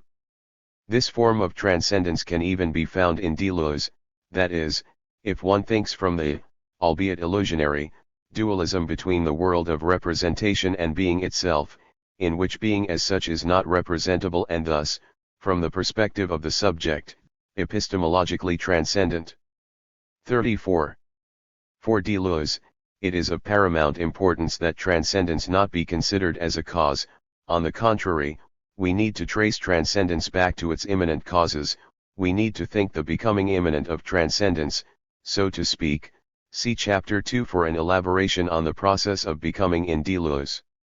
Or, as Miguel de Bistegui poetically formulates it, thinking with immanence, then, or thinking immanently, does not mean to eliminate all traces of transcendence. Like couch grass among flowers, transcendence grows rather spontaneously, on the back of immanence. 26. In Deleuze's metaphysics, the Taylorian dualism between the secular and the non-secular, the sphere of believers, is overcome, the immanent, secular, becomes divine. The bottom line is that transcendence seems inevitably to be and to remain a relational term. One always has to transcend something, whereas it is possible, as Deleuze tries to demonstrate throughout his oeuvre, to think immanence independently. In theology, more and more immanent theologies have begun to emerge as an alternative for transcendent accounts of the divine or those accounts in which the divine is situated in a hierarchical fashion. An immanent theology, all these theologies suggest, could pay more respect to God as God than a transcendent theology could, precisely because it wants to avoid the seduction of power, hierarchy, and representation. From this vantage point, theologies such as those fostered in particular global contexts, liberation theologies, feminist theologies, post-colonial theologies, and ecclesiologies were developed from the 60s onwards in order to deal with such a false dichotomy between transcendence and immanence, and they are regaining their popularity today because the dualistic contrast of forces has not subsided with time. By way of example, I will focus on ecclesiology in particular. Feminist theologies will return in chapters 2 and 4 and liberation theologies in chapter 4. The, mostly implicit, metaphysics behind the various ecclesiologies present today is, in my view, completely compatible with deleuze. The core of every ecclesiology, for example, is the restoration of the relationship between human beings and the rest of creation, the earth in a wide sense. There are Christian ecclesiologies, but also Buddhist, Hindu, Judaic ecclesiologies that share an underlying metaphysics, a common spirituality of sensitivity to the horizontal. 35. Sacred 27 and that all strive for a new connectedness between human beings and nature. This connectedness should not be interpreted in a New Age, romantic sense, it is rather an acknowledgement of univocity present through difference, we all speak with the same voice. An overcoming of the idea of the subject is thus necessary in order to strengthen the connection between humans and non-humans. This implies a non-hierarchical, immanent view of creation. One of the mothers of ecclesiology, Sally McFagg, in fact defines creation as the body of God. There is still room for transcendence in her worldview, but she redefines transcendence in such a way that it almost becomes Deleuzian. In this body model, God would not be transcendent over the universe in the sense of external to or apart from, but would be the source, power, and goal, the spirit, that enlivens, and loves, the entire process and its material forms. The transcendence of God, then, is the preeminent or primary spirit of the universe. 28. Divine transcendence is as it were dispersed in the whole of creation. 29. However, according to Luke Higgins, McFagg does not go far enough in her emphasis on the immanence of the divine. Multiplicity and diversity are affirmed but only insofar as they can be traced back or added up to a higher, macro-transcendent unity. If the divine continues to function as the guiding logic, or telos, for all that lies beneath or within it, does not the singularity of the transcendent divine consistently end up trumping the multiplicity of an immanent divine? 30. Indeed, one might suspect a Neoplatonist tendency in McFagg's account of creation and its relation to the divine, especially in the way she still splits up the one and the many, or God and God's creatures. This emphasis places the divine again within a hierarchical, unifying position. Therefore, Higgins suggests, instead of seeking the divine on the level of what we have called the macro-transcendent, what if we turn our gaze toward the smallest, most dynamic micro-elements of reality imaginable? What if we envision the divine not as an infinite singularity but an infinitesimal multiplicity? The divine, then, would know. 36. Longer function to validate from on high a single structure or pattern of ecological relationships. 31. This God in the margins would seem to be a God in the Deleuzian sense. The order of the world is not pre-given and this marginal God, or micro-God, animates all creative becomings in the universe that is more like a pluriverse, to borrow a concept from Bruno Latour. 32. As I will elaborate in chapter 3, this micro-God is a God as process, it influences the ecology around it but is also changed by the environment, it has a relational structure, like all healthy ecological relations. A micro-God is like the earth, it consists of fluid lava, the virtual, and a crust that is simply solidified lava, the actual. Here and there are eruptions where the lava lays a fertile new layer upon the crust, and new vegetation can grow. Such is the infinite dynamic of the earth. In this way, the plane of immanence can be considered as a divine matrix for ecological connectedness. 33. This matrix is not a plan, not an all-encompassing vision, it is one being, though it has no telos. There is therefore a unity to the plane of nature. This plane has nothing to do with a form or a figure, nor sick with a design or a function. Its unity has nothing to do with a ground buried deep within things, nor sick with an end or a project in the mind of God. Instead, it is a plane upon which everything is laid out, and which is like the intersection of all forms, the machine of all functions. Its dimensions, however, increase with those of the multiplicities of individualities it cuts across. ATP, 253. Deleuze, and Guattari's, Philosophy of Nature 34 provides exciting possibilities for ecclesiology. The blurring of the distinction between human beings and nature 35 enables theology to think God as the absolute, as non-hierarchical, non-representable, nor visible on a macro level, and at the same time, as immanent. It is a God that lives with us, that gives us life and that we must enable to let live.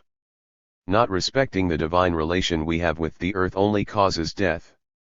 Anthony Paul Smith discerns a political ecology here, one that shows us that we can no longer depend on the fantasy of some stable natural law, but instead must always evaluate the relationship, asking if 37. This is productive of immanence or if it tends towards breaking the relationship and being destroyed by the very form of death itself. We must decide if we are going to foster ecosystems that promote the further divergence and creation of life, what ecologists call biodiversity and Bergson called creative evolution, or if we are going to live as if we were never living in the first place, and swallow the rest of nature up into our pure form of anthropomorphic death. 36. Humanity has to make the leap beyond itself to form a new community with the earth, and this requires hope and belief, a belief in God as an immanent microprocess. Ecclesiology has a huge task before it here, and the thought of Gilles Deleuze, as I hope to have demonstrated, provides not only a new language but also new ideas and inspirations to accomplish that task. It is possible that the problem now concerns the one who believes in the world, and not even in the existence of the world but in its possibilities of movements and intensities, so as once again to give birth to new modes of existence, closer to animals and rocks. W.P. 74-5. Spiritual life. Solus Deus, ut pot finus ultimus et movens primum, vivit et vita est, only God lives and is life, because he is the ultimate goal and first mover. Eckhart, Lat. Werke 3, 51. The task of perception entails pulverizing the world, but also one of spiritualizing its dust. F. 99. For two reasons, the association of Deleuze with spirituality is not an evident one. First, as a consequence of his immanent metaphysics, Deleuze's philosophy is said to be materialist, and how can materialism possibly make a sound plea for a spiritual way of living? Despite this obvious contradiction, however, we should refrain from confusing materialism with the granting of priority of the body over the mind or some such similar proposition.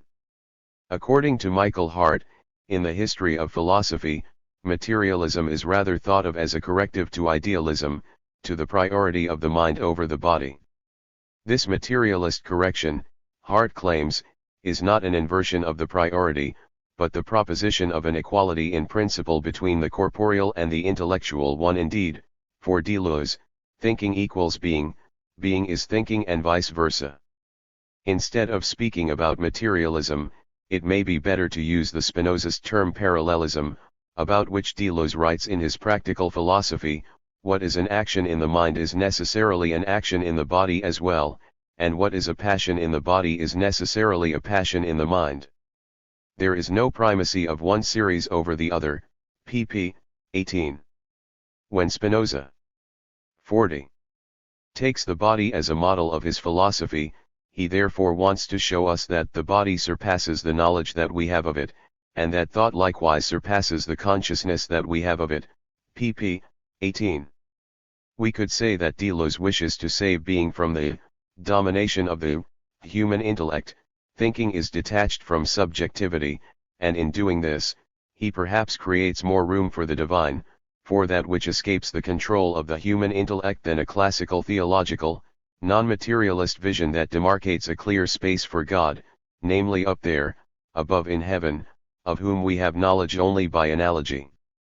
By defining the material in terms of flows and energy, and in line with contemporary physics, Deleuze can be said to spiritualize matter, or at least to appear as someone for whom the dualism of spirit and matter is dissolved in the cosmic energy of being. Another possible objection against the characterization of a spiritual Deleuze would be that he rejects any moral judgment on life in the name of immanence. Deleuze makes a distinction between morality and ethics that is very interesting in our dialogue here with theology, a discipline that traditionally has attached a high value to moral issues and judgments. Morality is a structure of transcendence. Ethics, which is to say, a typology of immanent modes of existence, replaces morality, which always refers existence to transcendent values, pp. 23. Opposed to morality then, ethics is not a system of judgment. Again, Deleuze articulates this distinction with help from Spinoza. Ethics is a process of being that happens during an encounter between two bodies. The good is when a body directly compounds its relation with ours, and, with all or part of its power, increases ours, pp. 22. So ethics is a matter of productive encounters, not of representations. Being is ethics, increasing or decreasing the power of bodies. As a consequence, thinking is a matter of ethics too. There are never any criteria other than the tenor of existence, the intensification of life, WP. 74. This suggests, as Philip Goodchild contends, that philosophy is less the art of judging, or of disciplining the body conform to the mind, but a formation of a way of being or style of life. The mode of existence is the phenomenon that replaces the function of the idea. These thoughts correspond to the main idea investigated in the previous chapter, namely, that immanence is a way of life, pp. 122. In a sense, this chapter on the spirituality of Deleuze serves a type of preparation for living an immanent life. From the perspective of the development of thought, the content of this chapter precedes the actual work on the plane of immanence, creating concepts. It is the spiritual exercise that renders one capable of giving life to the idea. 3. Goodchild concludes. The plane of immanence is thus presented by Deleuze as a goal to achieve, a goal that seems quasi-unattainable at times because subjectivity and a tendency for transcendence continuously pop up in both thought and being. But even more of an obstacle than these temporary forms of transcendence, one that can be beaten, is the transcendence of the plane of immanence itself. To live an immanent life, to give up our form of subjectivity, seems to be a goal that transcends our lives at this stage. It seems in fact to demand a whole new vision of life and a transformation of our way of living.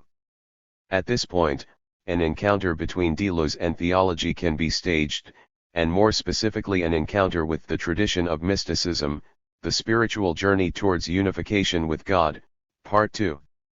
This tradition, and in CO and Series 2 the works of Meister Eckhart, whom I use as a dialogue partner, can show us how the radically transcendent can at the same time be radically immanent. However, it is not only the Christian mystical tradition that appears to demonstrate some affinity with Deleuze's spirituality. At the end of this chapter, I will also make mention of certain Buddhist forms of spirituality as akin to Deleuze's metaphysics as well. The result of these encounters, I hope, will be a better understanding of what is at stake in Deleuze's writings as well as an encouragement for religions to focus more on their mystical traditions in order to feed their theologies anew with a lively tradition of immanence and spiritual life already present within them. In the previous chapter, I interpreted Deleuze's philosophy as a practice to live an impersonal life, that in line with Spinoza could also be called a divine life, appears to be an ideal for Deleuze, which one seeks to approximate with one's life. This goal provides his philosophy with a spiritual touch, and it allows his thought to become as it were 42. Visionary. I will therefore argue here that Deleuze's philosophy indeed contains a perspective of salvation and is thus religious, at least formally. By utilizing the expression perspective of salvation, I intend to show that Deleuze, in my interpretation, seeks to bring about the liberation of thought and life through philosophical insight into both the nature of being, and of human nature, for that matter, and the essence of reality. The concept of salvation could in this sense be interpreted generally and not necessarily connected to a Christian theology, although there are, of course, analogies between both interpretations of salvation, as I will demonstrate in the second part of this chapter. Accordingly, I will present Deleuze's spirituality in this chapter in 3 parts. First, I will reflect more on the central notion of life as a spiritual concern. Whereas contemporary thinkers such as Alain Badiou, Peter Hallward, and Slavoj Žižek hold the opinion that the perspective of salvation in deleuze is merely a theoretical affair that detaches deleuze from any kind of worldly commitment, I will try to demonstrate, by focusing on the notions of becoming and escaping, that deleuze spirituality is at the same time a concrete ethical praxis, just as all famous mystics held on to the union of prayer/meditation, on the one hand, and daily work, on the other, as the recipe for a life lived closest to God, ora et labora. The ethical aspects of deleuze spirituality and its political consequences will also be further elaborated on in Chapter 4, in relation to a dialogue I there undertake with a variety of liberation theologies. Against feminist deleuze interpreter Rossi Braidotti, who applauds the affirmative pluralism in deleuze, for and against the political philosopher Michael Hart, who underlines the political potential of deleuze's philosophy for a radical democracy. 5 Badiou, Hallward, and Žižek, among others, consider deleuze as a spiritual thinker of loneliness, as a thinker of a world without others. 6 In Hallward's opinion, this is the logical consequence of thinking difference as singular, meaning that difference only starts to work if all specific differences, that are still based on identities, are extinct. 7 Deleuze indeed contrasts the singular with the particular, or the specific. In both cases we are dealing with something concrete, though in the case of a singular event, the other is eliminated. The singular is directed at life in general, and therefore it is universal, rather than limited to a specific living being. The singular is, moreover, the absolute, it goes beyond any relation with something other with which it would be comparable. However, all of this does not mean that Deleuze cannot think otherness. For him, otherness is just not defined on the basis of his understanding of difference, e.g. as is the case with Derrida. For Deleuze, the other is related to continuity, to guaranteeing a stable world, rather than to discontinuity or interruption. Moreover, the other is not necessarily a subject or an object, the other is something more like a structure.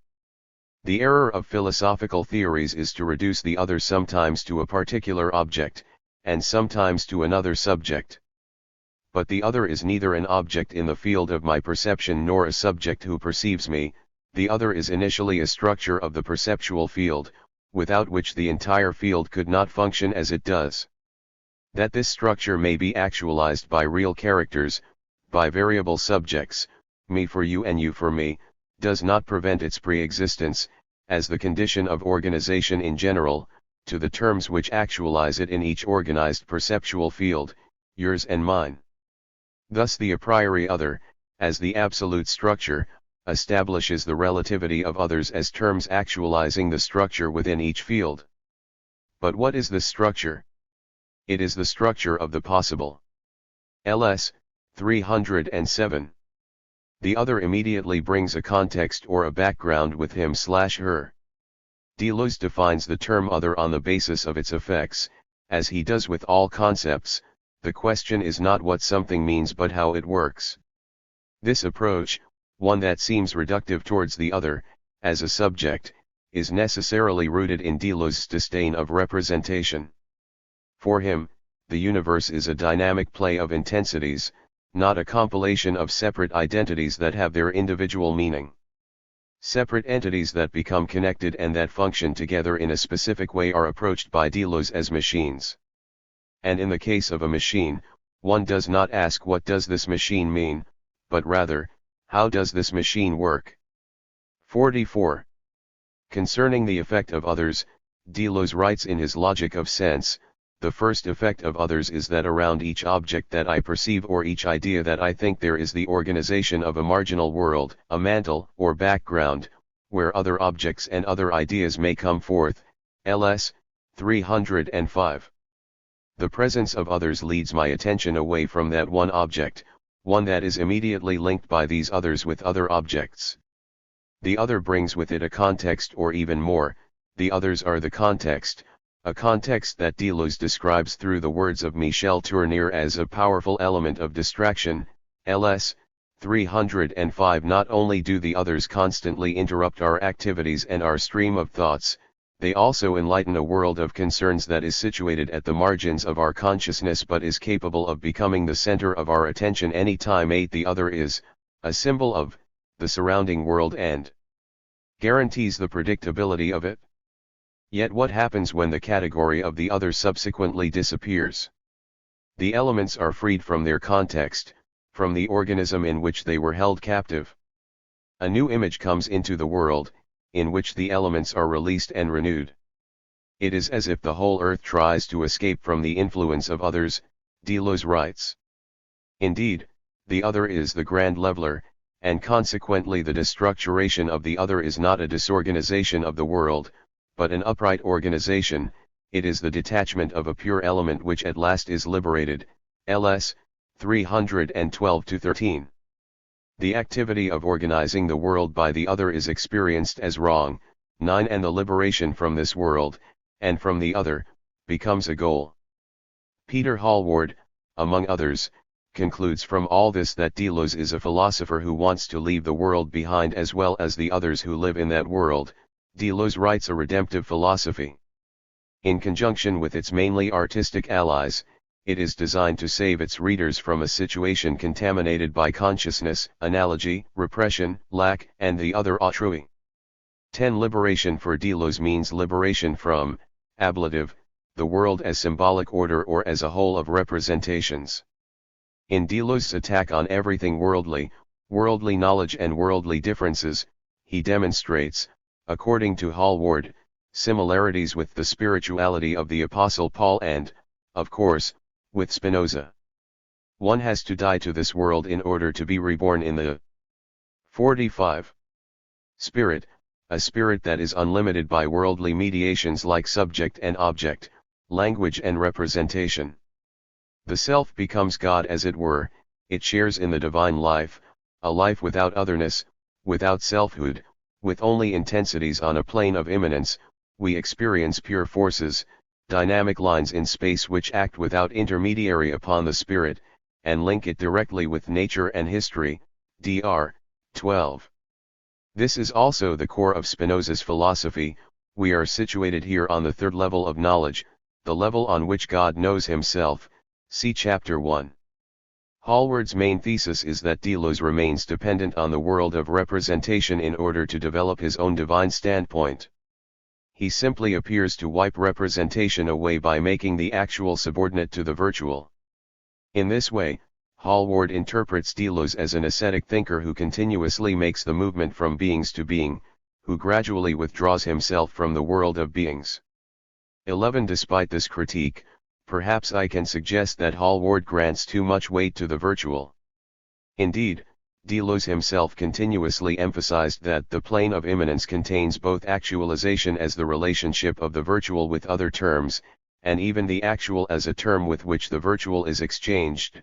D. 115. Moreover, Hallward seems to equate the actual with representations, while the actual is not necessarily captured in representations. The only difference between the actual and the virtual, according to Deleuze, is velocity. While the virtual moves at infinite speed, velocity is reduced to zero in everything that is actual. The relation between virtual and actual is thus rather complex. The actualizations that take place on a plane of immanence do not create an ontological dualism between virtual and actual, in which the virtual would transcend the actual. Another possible critique of Deleuze's project of salvation is the apparent elitist character of this spirituality that seems to operate exclusively on the lonely level of the intellectual mind. Is Deleuzean liberation a privilege for the aristoi that are capable of abandoning their sense of subjectivity and becoming a spiritual automaton, as one imagines happens among real mystics? Though Deleuze might at times give the impression of something along these lines in some of his texts, his later works, written together with Guattari, however, are one long call to a resistance against representation, a call for becoming above all else. Deleuze's writings might be rather inaccessible and 46. Demand thorough study, but his thinking is directed at the whole universe and the whole of humanity. It is my conviction that Deleuze's spiritual project of salvation needs to be complemented with a more concrete, ethical project, and therefore I will continue to discern the varied contours of those significant movements of transformation that need to be addressed in this respect, becoming and escaping. Becoming. Nichts werden ist Gott werden, Angela Silsus. Becoming is one of the key terms in Deleuze's philosophy.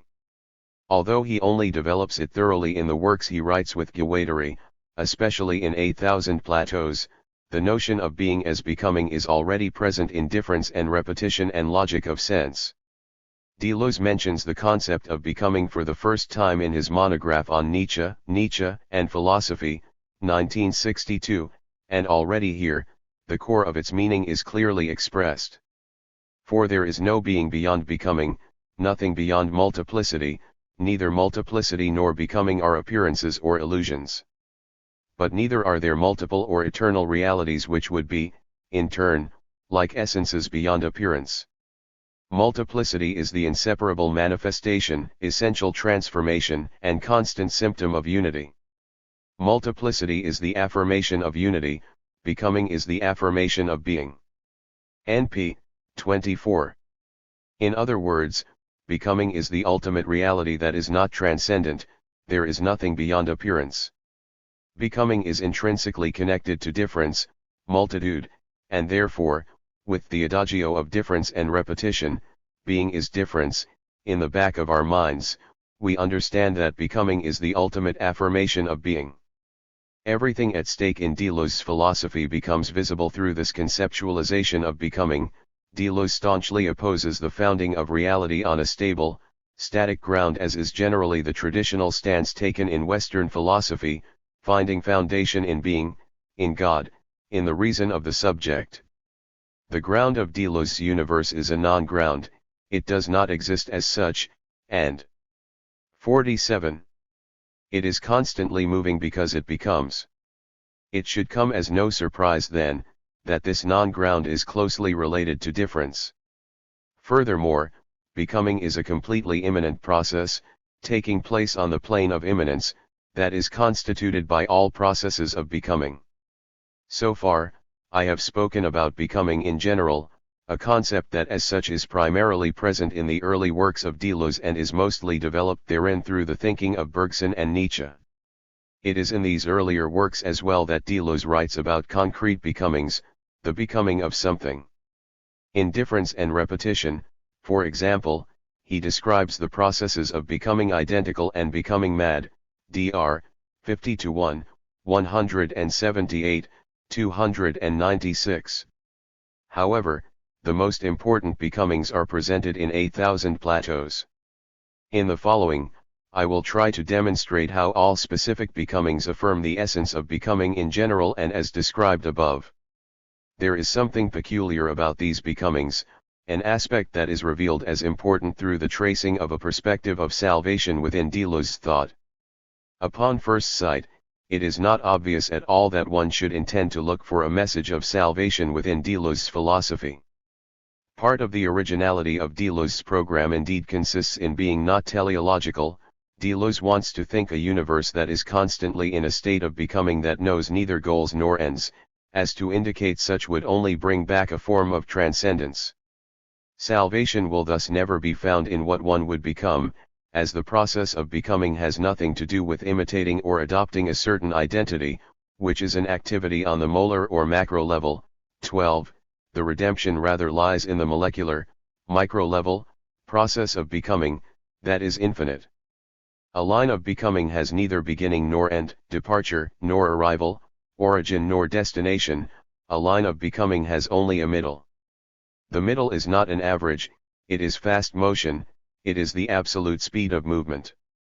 A becoming is always in the middle, one can only get it by the middle. A becoming is neither one nor two, nor the relation of the two, it is the in-between, the border or line of flight or descent running perpendicular to both. ATP 323. 48. Though the process of becoming may not have a goal, it is interesting to see how it nevertheless has a clear direction. 13. One does not simply become anything, and not all becomings are equal or better, indeed, not all becomings are even possible.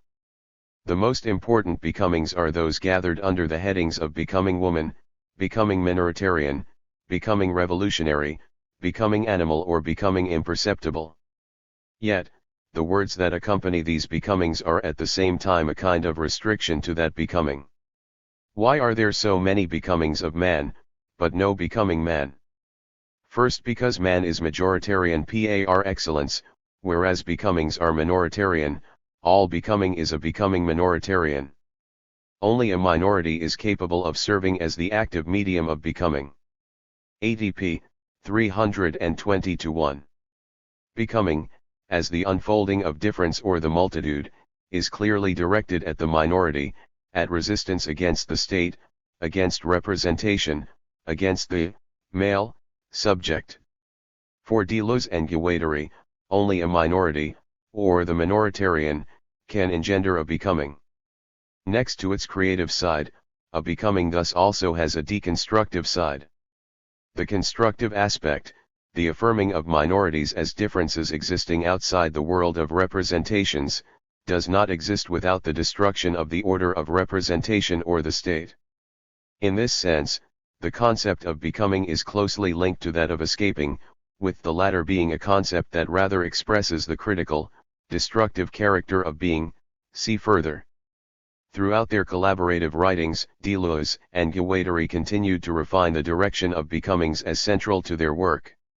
All becomings, they state, begin with becoming woman, ADP 321, and are aimed at becoming imperceptible, if becoming woman is the first quantum, or molecular segment, with the becomings animal that link up with it coming next. What are they all rushing toward? Without a doubt, toward becoming imperceptible. The imperceptible is the imminent end of becoming, its cosmic formula, ADP 307-8. In order to clarify the content of Deleuze's project of salvation, I will undertake a closer examination of the different aspects of these significant becomings. I will begin with the becoming woman, and after discussing the becoming minoritarian, I will conclude with the 49. Becoming imperceptible. All these becomings, I should note, have great theological potential, not only if viewed from a spiritual mystical trajectory but also within the domain of liberation theologies and feminist theologies. The sequence of becomings does not follow a definite logic, nor can they be considered as first becoming, second and so on, Deleuze and Guattari are quick to point out. Every becoming makes connections between lines within the whole universe, though this certainly does not stop Deleuze and Guattari from maintaining preferences for certain becomings. Where it all begins, becoming woman. At this point, it might be the most relevant thing simply to ask, what does the state of becoming mean?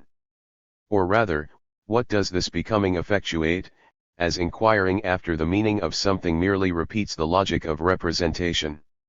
If we wish to abandon the dialectical frame, Deleuze says, if we want to break free from the majority-minority opposition, we have to become. Becoming, as we will also see in Chapter 3, is a creative process in which something new emerges. To become is to become more and more restrained, more and more simple, more and more deserted, and for that very reason populated. The desert, experimentation on oneself, is our only identity, our single chance for all the combinations which inhabit us. D. 22.9. And becoming woman is the key to all becomings. All becomings begin with and pass through becoming woman, ADP 306. However, the use of the word woman seems, again, to affirm the man-woman dualism instead of escaping from it. But if we understand it as such, the only thing we achieve is that we are again confronted with our addiction to dualisms, to a form of difference that is opposition and that denies us access to the one being, Deleuze's sense of univocity. By positing the becoming woman as the first becoming and the condition of possibility for all other becomings, Deleuze provoked both reactions of approval as well as a certain amount of disdain from the feminist side. Why did Deleuze and Guattari actually choose woman as a point of access to the process of becoming? Becoming woman is not an affair conducted by and for woman, although woman is certainly not meant solely as a metaphor, ATP, 302. Becoming woman does not refer to empirical women or a 50. Feminine self but to positions within society.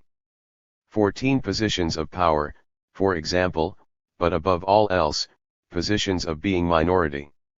If one holds a minoritarian position, one does not really have a stake, i.e. meaning, within the representational order. One slips through the net, or one drops out so to speak. Precisely for that reason, Deleuze considers the minoritarian position as a way of access to being and a movement away from representational frameworks. A minority is not caught up within a hierarchical logic, it rather has the possibility of being more dynamic. As such, everyone should become minoritarian, according to Deleuze, though a minority should not be understood as a numerical minority. By Deleuze's count, minorities in general and women in particular do not have a model or a law by which to form themselves, they remain a process as they are infinitely becoming. Becoming woman is therefore becoming different, and this becoming is a line of flight beyond the coordinates of identity. The becoming, because it is a perpetual movement, engenders a continuous production of difference, an endless dynamics of transformation. Unlike many feminists, such as Luce Irigaray, Deleuze makes no plea for the creation of a female subject, as opposed to the masculine individual. Such a thing would end the process of becoming. A Deleuzian feminism is not a task of emancipation within the representational order but rather a challenge for continuous differentiation, for a state of endless becoming. As a consequence, becoming woman has nothing to do with imitating women, but rather with the deconstruction, or in Deleuzian terms, the deterritorialization, of dominant orders of meaning like that of men, human beings, the visible, in short, of representation as a whole. The process of becoming renounces every role model. A striking example in this context is the figure of the girl, which Deleuze and Guattari mention a few times in relation to the becoming women. For them, the girl is an experiment, she slips through all clear-cut categories and stages, the girl is not someone who becomes a woman, she is perpetually a becoming woman. Girls do not belong to an age group, sex, order, or kingdom, they slip in everywhere, between orders, acts, ages, sexes, they produce n molecular sexes on the line of flight in relation to the dualism machines they cross right through, ATP, 305. From these descriptions, we can conclude that it is a woman that has to accompany the process of a becoming in the first place. As all feminists will agree, a woman does not have one clearly delineated. 51. Identity. In this sex which is not one, for example, Luce Irigaray explains how the versatility/multitude of the female subjectivity is inscribed in her body. Woman touches herself all the time, and moreover no one can forbid her to do so, for her genitals are formed of two lips in continuous contact. Thus, within herself, she is already two, but not divisible into one, that caress each other. 15. Becoming woman is related to one's access to a world of multiplicities. A woman is as such not considered as simply the opposite of a man, not merely as the other. This is a new way of thinking, a new movement that is not led forward by a notion of identity, but by bodies, desires. Stream 16. The concept of becoming woman is thus part of the anti-Oedipal project of Deleuze and Guattari. They want to replace the Oedipal logic of psychoanalysis with a logic that is not based on identities which are founded upon a lack. Indeed, psychoanalysis considers desire as a lack of something. The desire of a woman, to the contrary, is not the basis for one, Oedipal, identity that is modeled on the law of the father. Neither can female desire be considered as a lack, it can be, and is, productive. Concerning sexual desire, Irigaray writes, woman has sex organs more or less everywhere. She finds pleasure almost anywhere. The geography of her pleasure is far more diversified, more multiple in its differences, more complex, more subtle, than is commonly imagined. in an imaginary rather too narrowly focused on sameness. 17. We must note, however, that for Deleuze, the desires that are liberated by the process of becoming are everything but the personal desires of a subject.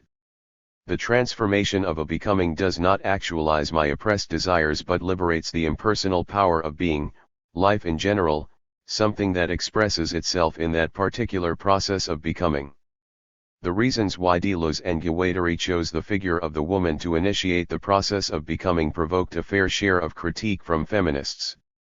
I want to dwell on this point for a moment because it is relevant to the consideration of Deleuze's perspective on salvation, and it will become even more significant in the last chapter on ethics and politics. After all, Deleuze seems to leave no space for the traditional feminist cause, the formation of a particular female subjectivity, juxtaposed against a masculine one. He wants instead to eliminate 52. Any form of subjectivity or identity.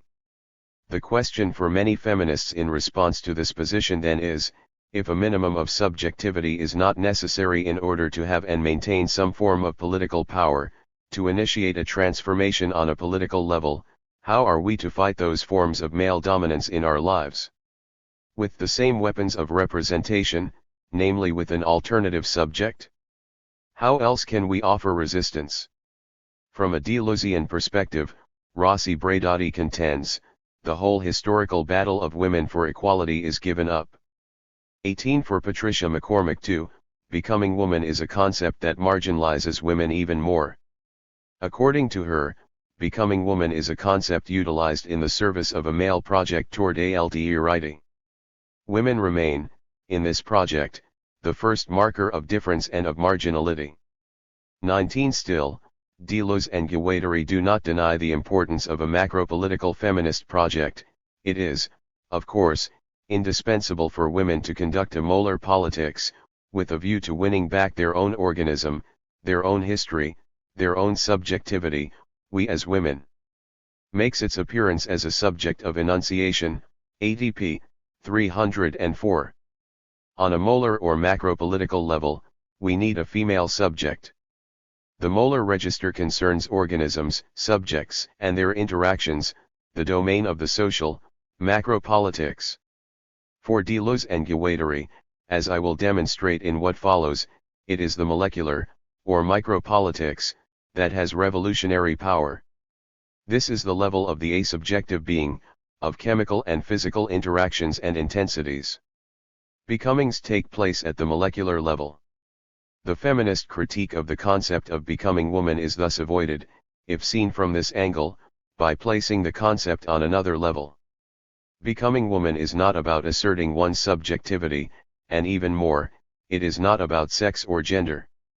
If Irigaray still connects the multiplicity of one's sexuality with the female sex, Deleuze and Guattari focus on multiplicities as expressions of being rather than as expressions of, and identifications with, one particular sex. It is badly explained by the binary organization of the sexes, and just as badly by a bisexual organization within each sex. Sexuality brings into play too great a diversity of conjugated becomings. These are like N sexes, ATP, 307. Yet, we should not think of the molar and the molecular as two separate levels. The infinite movement present on the molecular. 53. Plane of immanence is the condition for political movement as an organization of identity or subjectivity. Deleuze and Guattari want to unveil or liberate the forgotten molecular dimension, because the transformations that take place there are much more intense, they emerge immediately from being. Becoming woman is thus not an affair of subjects or interactions between subjects but a case of connections between intensities. Deleuze and Guattari call this the machines of desire or assemblages. Jerry Flieger expresses this as follows: becoming woman does not aim at the emancipation of a homogeneous collectivity, women, an aggregate of same-sex subjects with a shared identity, struggling to gain political and economic rights. It aims at tensile transformation and transgression of identity. 20. The next step in the world of becomings focuses more thoroughly on the molecular level. Along the way, minorities, revolutions. The process of becoming depersonalizes the individual being more and more over time. It loses characteristics but is not less specific due to these losses. In a way, the process of becoming woman could still be referred to certain characteristics that are linked specifically to women, though Deleuze wants to rid the process of becoming of any form of representation. Becoming as such is a process that has to withdraw itself from the visible realm, that is, from the symbolic order. Hence the importance of the becoming revolutionary and the becoming minoritarian. The use of the word minoritarian is one made on purpose, instead of the more commonly heard term minority, because a minority could in fact refer to a concrete group of individuals with a defined identity. It is important not to confuse minoritarian, as a becoming or process, with a minority, as an aggregate or a state, ADP 321. Minorities are always understood in relation to a majority. Deleuze and Guattari, however, seek to stress that the opposition between minority and majority is not a quantitative one, ADP 116.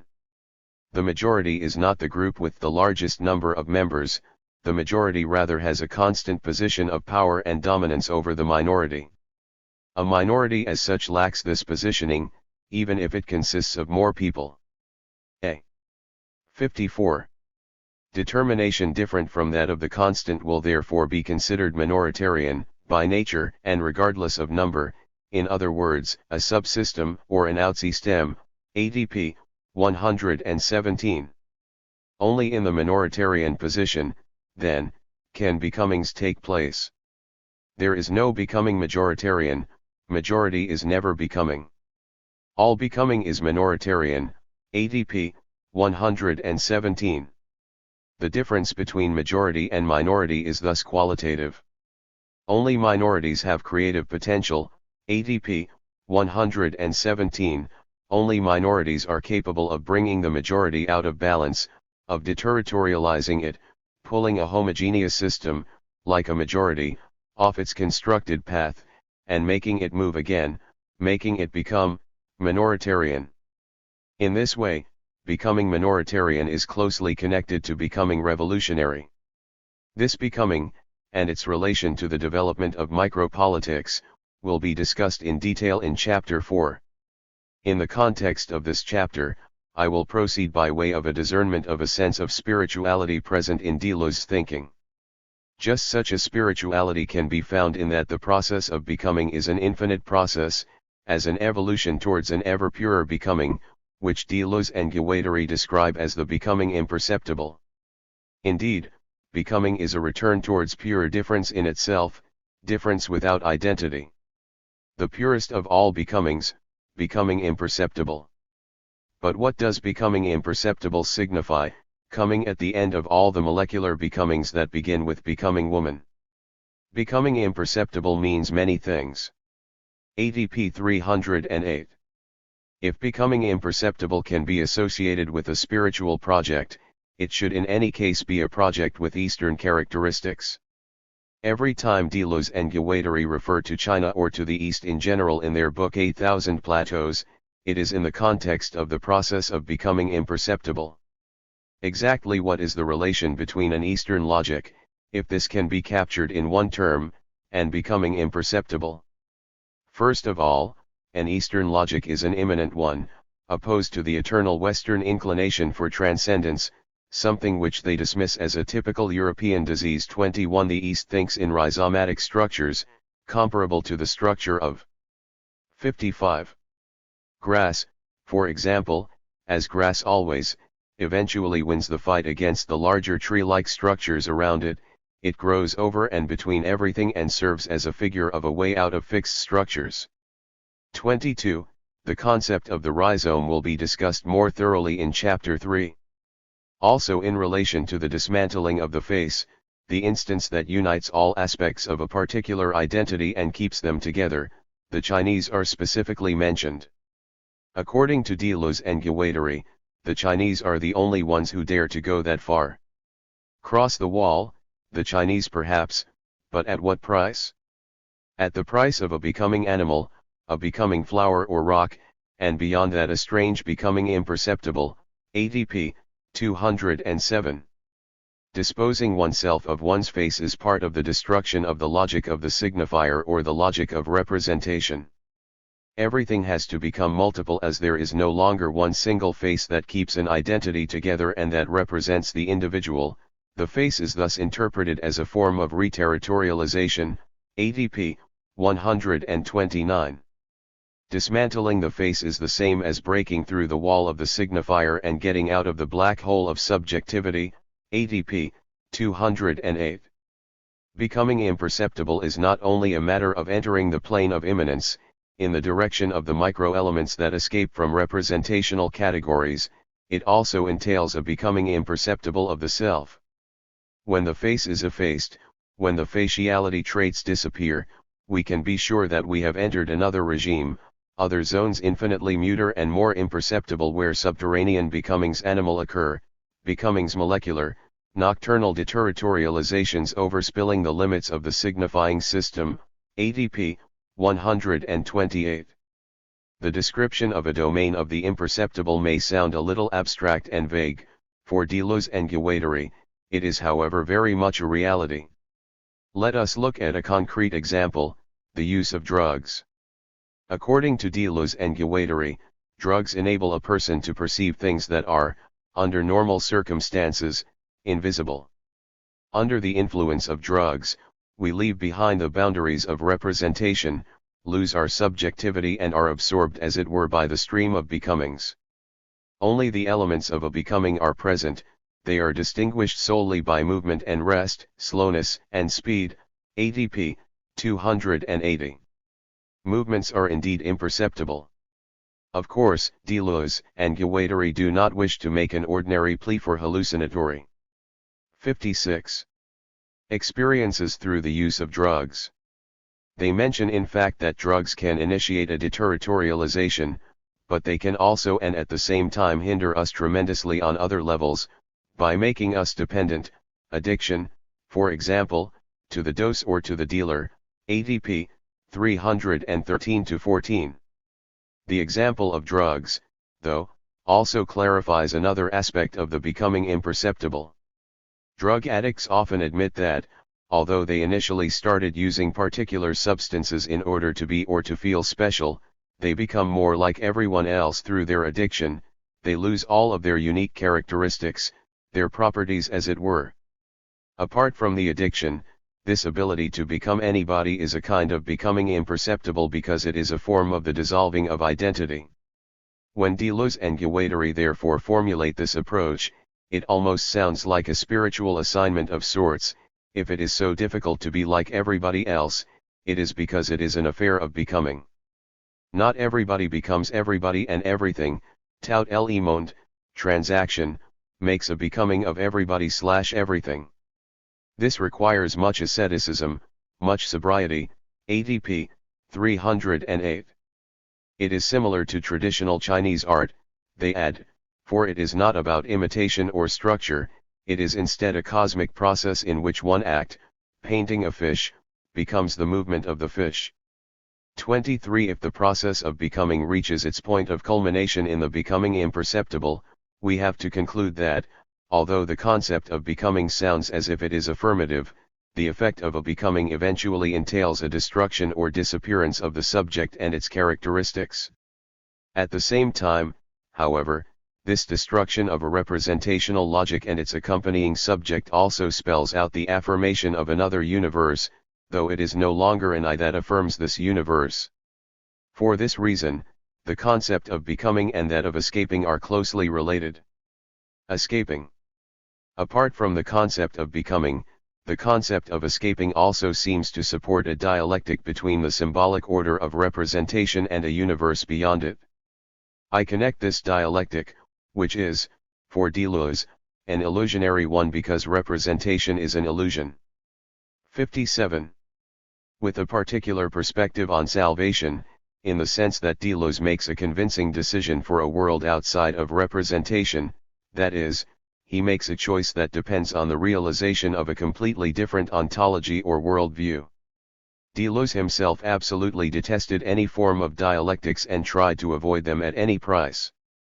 In relation to the above-mentioned dialectic between the symbolic order and pure being, Deleuze would reply that, for him, the symbolic order is a part of being. This order is a temporary but inevitable reterritorialization, the free-moving lines of intensity through which being expresses itself and which have temporarily formed a conglomerate in which certain codes rule. Deleuze also calls this phenomenon stratification. Strata are layers, belts. They consist of giving form to matters, of imprisoning intensities or locking singularities into systems of resonance and redundancy, of producing upon the body of the earth molecules large and small and organizing them into molar aggregates, ATP, 45. Reterritorialization is an inevitable phenomenon, though, at the same time, Deleuze's books bubble over with concepts created to liberate us from this coding, these processes of giving meaning and fixing it semi-permanently.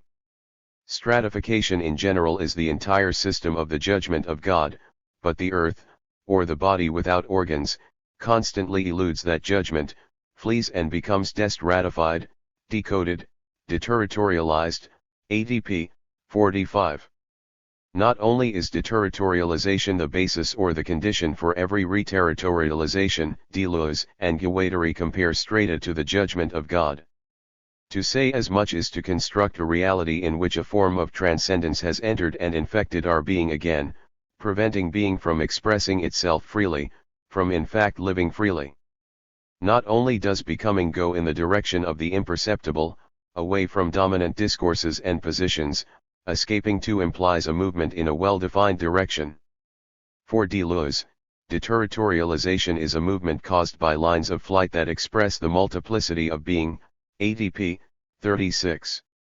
The expressions used by Deleuze and Guattari also therefore suggest, so it would seem, a certain preferential directionality. You make a rupture, draw a line of flight, yet there is still a danger that you will still re-encounter organizations that ratify everything, formations that restore power to a signifier, attributions. 58. That reconstitute a subject, anything you like, from Oedipal resurgences to fascist concretions. Groups and individuals contain microfascisms just waiting to crystallize. ATP, 10. Stratification or reterritorialization are described in this citation as a danger. The neutrality of a temporary but necessary movement seems to have disappeared. 24. Perhaps Deleuze's turn towards being, one that makes any kind of dialectic superfluous, did not succeed 100%. And we might therefore wonder whether or not he went far enough in affirming being. Is there, at least in his vocabulary, still room for a battle between a positive sense of being and the negative logic of representation? From the foregoing analysis, it is possible to make some conclusions concerning the specific character of Deleuze's thinking. I previously sketched an overview of those important aspects of his thought that could be formed into a sort of visionary program, a philosophy with a particular perspective of salvation, in the sense that it proclaims liberation from a representational logic. Through his works, Deleuze makes a double trace with this liberation. On the one hand, the way towards pure being is a spiritual project, in which true life can be reached if we see and live the complexity of reality as it is. Not in terms of identities, organizations, and institutions, but in terms of intensities, velocities and power. In the words of theologian Anthony Smith, the spiritual elements in Deleuze's philosophy are located in the givenness and creation of realities that exist at the sub- and supra-individual level. These realities may not be represented adequately through molar identities, but can only be experienced as the immanence of these realities themselves. 25. On the other hand, the project of salvation also contains a concrete task. We are all called to become imperceptible and resist the world of representation from a minoritarian position.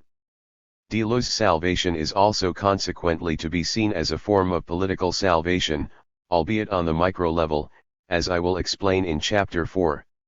Here, I solely wish to make some connections between Deleuze and different spiritual theologies in order to unveil the transformational power of both Deleuze's spirituality and these already established theological viewpoints. 59. Becoming divine with Meister Eckhart and the Chinese. Becoming divine is not a becoming that Deleuze himself describes.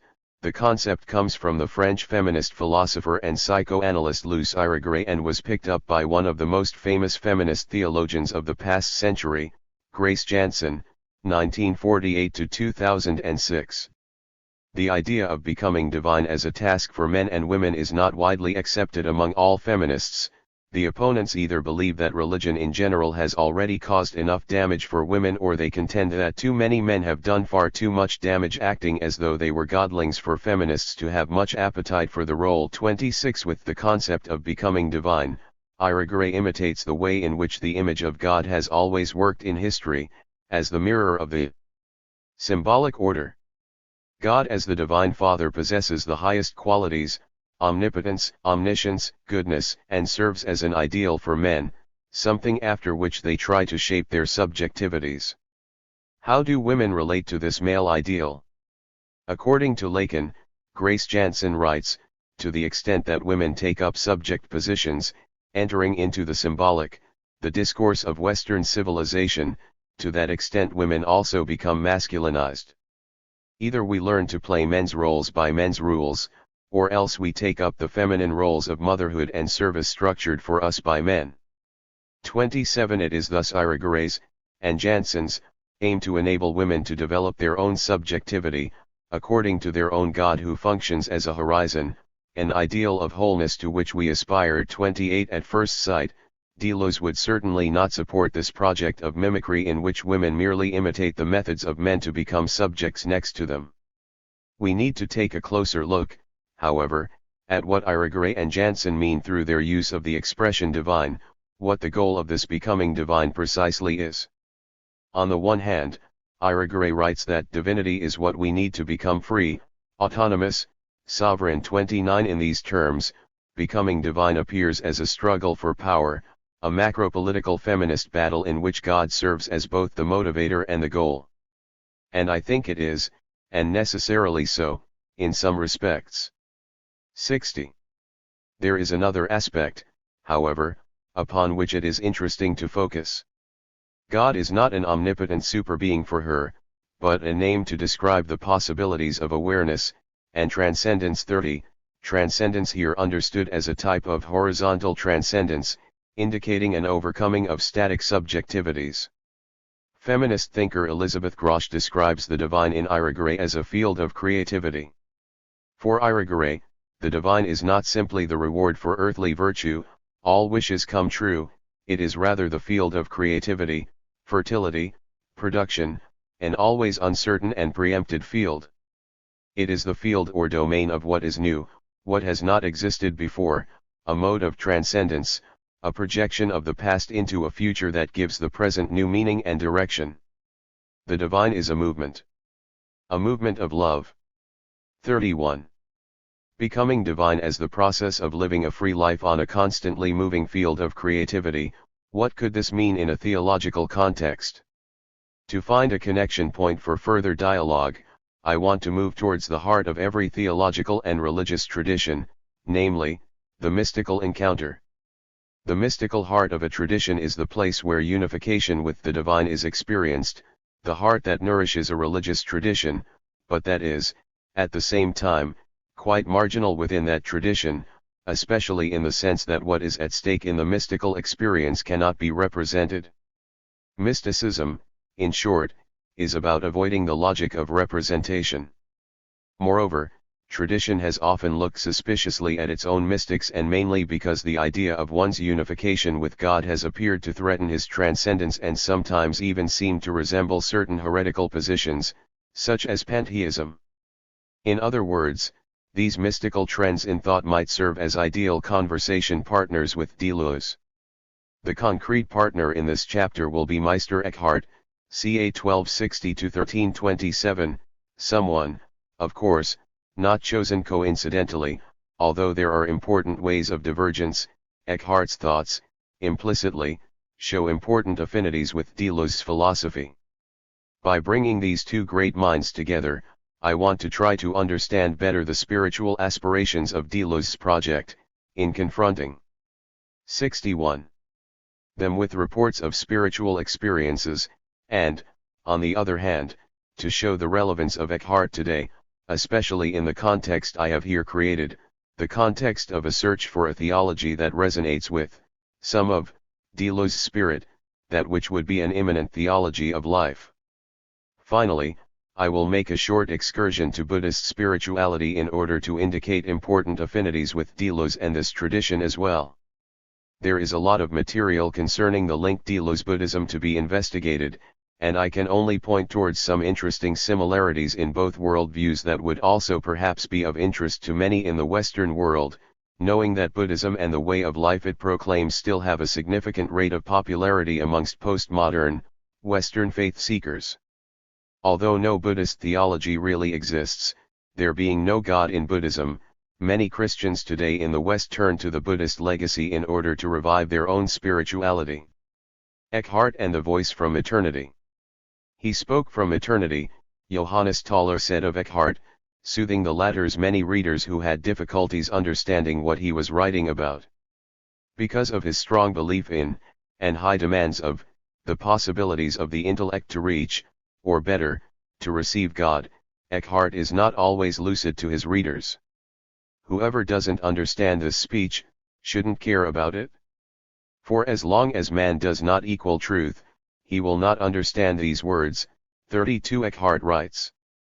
Thinking is eternal and, therefore, it cannot be created. The same counts for God, and that is the reason why Eckhart associates God and thinking, at first, with non-being. It is with our capacity for thinking, then, that we are able to become formally identical to God. Our mind is our access to God. Eckhart expresses himself as a thinker of equivocity. There seems to be a radical distance and difference between God or non-being and creation, being. He firmly rejects the idea of a Thomist analogy, as there is to him, no common ground between God and creation. In his later writings, however, Eckhart identifies being and thinking as taking place in God. What changed over time was his broadened 62. Understanding of being. Being is no longer dependent on substance, it can be more than that. The scheme is turned upside down, God is being, creatures are nothing. Ses Deus, being is God, is the new adage of the later Eckhart, although the divine being remains independent from created beings. The being of beings does not exhaust God's being. This even makes sense from a Deleuzian, materialist perspective. Everything comes forth from the virtual, and goes back to it. The actual is only a temporary coagulation of the virtual. How then, can creatures receive God in their minds? Is there any way in which a creature, who is nothing, can come into contact with being? Is there a point where two apparent opposites can meet, where equivocity becomes univocity and where hypertranscendence touches the purely immanent? Or in Deleuzian terms, how does the process of counteractualization take place? It turns out that, for Eckhart, the two extremes can come very close to each other. When a human being detaches himself from his own identity, an emptiness is freed, creating a space that can now be occupied by God. Eckhart, being called not only an academic Lesemeister, but also a Liebemeister, being a charismatic preacher and a teacher of life, makes plea for an ethics of being beyond concrete laws and prohibitions that want to control people's acts. An attitude of becoming empty of oneself, dare we write becoming imperceptible, expresses the core of this ethics, the imitation of Christ, imitatio Christi.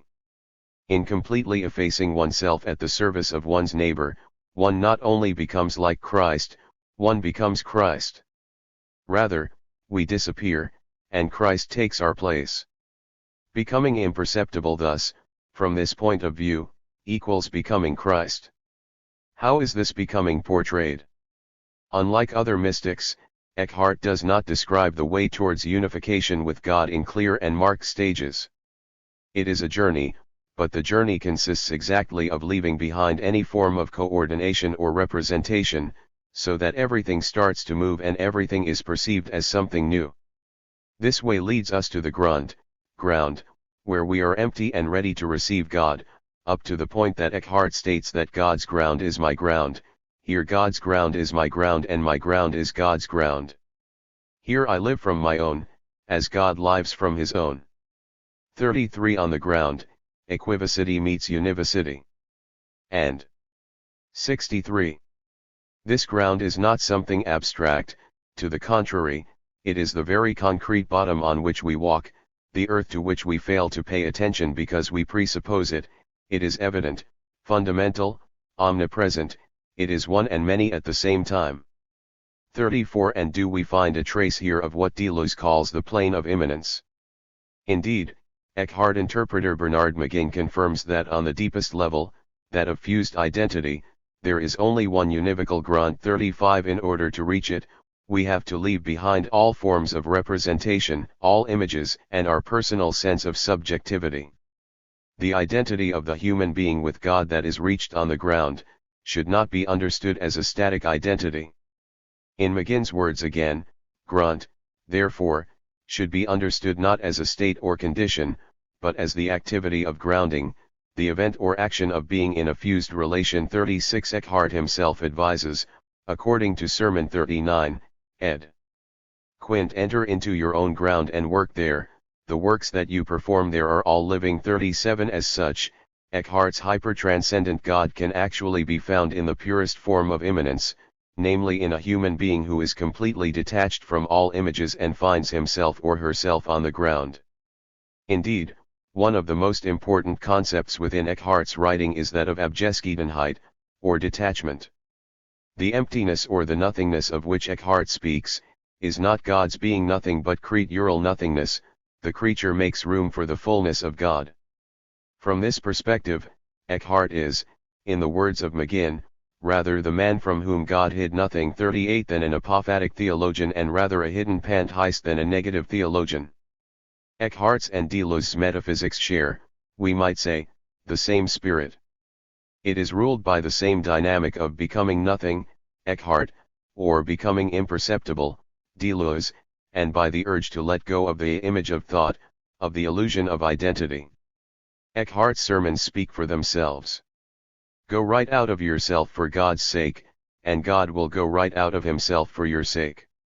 When these two have gone out, what is left is one and simple. 39. In as many words, Eckhart explicitly denies the use of a model of analogy to think the relation of the creature with God. God expresses 64. Himself in a similar way in all creatures. This is what is called univocity. In the following fragment, we can see how close equivocity and univocity approach each other. The soul, or the mind, our very capacity to think, is uncreated, just as God is, and, as such, it has the capability of becoming equal to God. Eckhart makes room for the transcendent God to become immanent through the grunt. St. Paul left God for God, he left everything that he could get from God, he left everything that God could give him and everything he might receive from God.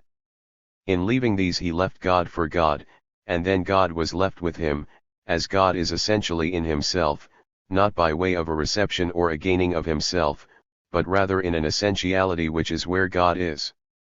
As I have said before, there is something in the soul that is so near akin to God that it is one and not united. It is one, it has nothing in common with anything, and nothing created has anything in common with it. All created things are nothing. But this is remote and alien from all creation. If man were wholly thus he would be wholly uncreated and uncreatable. If everything that is corporeal and defective were to be comprehended in this unity, it would be no different from that which this unity is. If I were to find myself for a single instant in this essence, I would have as little regard for myself as for a dung worm. God gives to all things equally, and as they flow forth from God they are equal. Angels, men, and all creatures proceed alike from God in their first emanation. To take things in their primal emanation would be to take them all alike. All things are equal in God and are God himself. 40. Everything flows forth, exitus, from God, and all creatures flow back, reditus, into the divine which is their essence. Such is the metaphysics of flow, as McGinn discerns it in Eckhart's texts. 41. Although this metaphysics is clearly influenced by Neoplatonic thought, which holds on to the distinction between the one and many creatures, their connection only being established through emanation. It is also possible to recognize Deleuze's dynamic of the virtual/actual in it, a dynamic taking place on the ground, in the plane of immanence.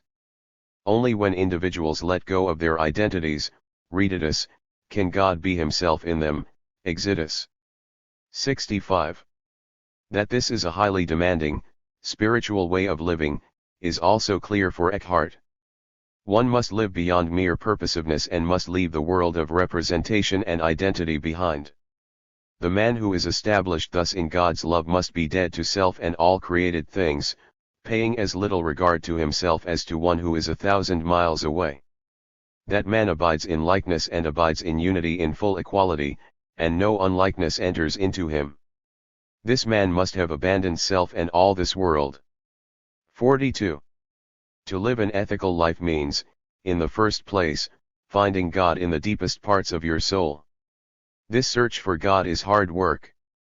But when you have found God inside yourself, then every act you perform, expresses something of the divine life.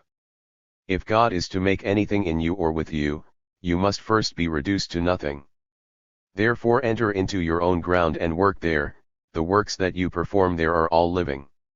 If it happens that God prompts you from without to work, in truth, all those works are dead. For your works to live, God must prompt you in the inmost part of your soul, if they are to live, for there your life is, and there alone you are living. 43. Of course, Eckhart is not the Deleuze of the 13th century. There are many obvious differences between the two thinkers. 44. Whether it was the zeitgeist or his genuine conviction, we will never know, but Eckhart was sometimes closer in his metaphysics to a form of equivocal Neoplatonism than to a univocal immanentism. Deleuze himself suggests that bringing in more immanence in his system would perhaps have been too dangerous for Eckhart during his time. 45. And indeed, Eckhart is the only well-known mystic of whom part of his writings were condemned by Rome. Moreover, Deleuze never equalized being with love, as is a core thought of Eckhart's, or could the equation of being with affirmation be compared to a cosmic kind of love? In any manner, in Eckhart's work, theology, philosophy, and spirituality are boldly intertwined in such a way that is not evident for a postmodern, enlightened reader, although this intertwined nature 66. Also characterizes Deleuze's thought. With this, far too short juxtaposition of their metaphysics, I want to demonstrate that Deleuze's model of immanence is not as a-religious as might seem upon first sight. His philosophy is indeed a practice towards real life. At the same time, I hope to have suggested that Eckhart's writings are still very interesting for a contemporary theology that wishes to renew itself by bearing witness to a univocal worldview and to an immanent God. Deleuze's spirituality as a philosophical foundation for Buddhism. By finally focusing briefly on Buddhism, I do not want to simply compare both Deleuze and a Buddhist's vision on life. Neither will I investigate the words of the Buddha in detail nor study a Buddhist author in order to look for Deleuzian aspects in his metaphysics. In spite of these limitations, I want to make a connection between Deleuze and Buddhism for two reasons. First, the connection should help to clarify the spiritual aspect of Deleuze's thought on a deeper level. On the surface, Buddhism seems to be a more evident partner for dialogue than Christian mysticism because of the absence of a personal God and because it is a worldview based on insight and not on an act of faith. 46. Second, I think the link might help us to make a theological evaluation of the spiritual Deleuze as well as a Deleuzian evaluation of the role of spirituality in theology. Deleuze's way of thinking is an unconventional one. For him, thinking has little or nothing to do with rational argumentation. He calls it, using a Bergsonian term, an intuition or a creation and uses a form of radial empiricism that could also be ascribed to Buddhism. It is about an openness towards experience that is also envisioned through the Buddhist practice of meditation. However, neither Deleuze nor practicing Buddhists would call this sensual and spiritual openness an aim or a result of meditation, they would rather speak of an effect. This awareness, or mindfulness, to use a popular term, is the first step in the dissolving of the subject. Focused awareness is difficult not because we are inept at some spiritual technology but because it threatens our sense of who we 67 are. 47 The activity of meditation enables us to perceive with our senses a constant stream, a stream of colors, shapes, tastes, textures, ideas. 48 Neither deleuze concepts nor the teachings of Buddhism, Dharma, offer ready-made answers to the questions and problems of life. According to Deleuze, the task of philosophy is the creation of problems and subsequent experimentation with them. Dharma, too, is not a system of answers, it is a method to be investigated and tried out. 49 In that sense, both ways of thinking are an experimental practice, a way of life, rather than a system of abstract theories. Deleuze himself sporadically refers to affinities with Zen Buddhism and with Buddhism in general. 50 He thinks that we really do lack in general a particle of the East, a grain of Zen. D. 67. In Logic of Sense, he writes that he wants to sketch an image of philosophy that is honnête Zen and, in the fold, Deleuze refers to the Japanese origin of the concept of the event, ls. 248, f. 120. The many references to China in A Thousand Plateaus in the context of becoming imperceptible, which I have already mentioned, are not to be neglected of course. Moreover, Deleuze often refers to the Orient, or the Eastern logic in relation to his own rhizomatic thinking. I will discuss the figure of the rhizome more thoroughly in Chapter 3. The giving up of the subject, the rejecting of the world of representation as an illusion, the acceptance of an immanent worldview in which there is no room for a transcendent cause of God, and the construction of philosophy as a lived practice, are all very Buddhist-like characteristics. Insight in an impersonal life is a line that could typify both Deleuze's thought and Buddhism. Let us focus for a moment on the impersonal aspect of both ways of life. Instead of speaking about a loss of identity or a giving up of the subject, Buddhism teaches us that this process should be interpreted positively. Indeed, it is rather about the discovery that there never was a subject or a self.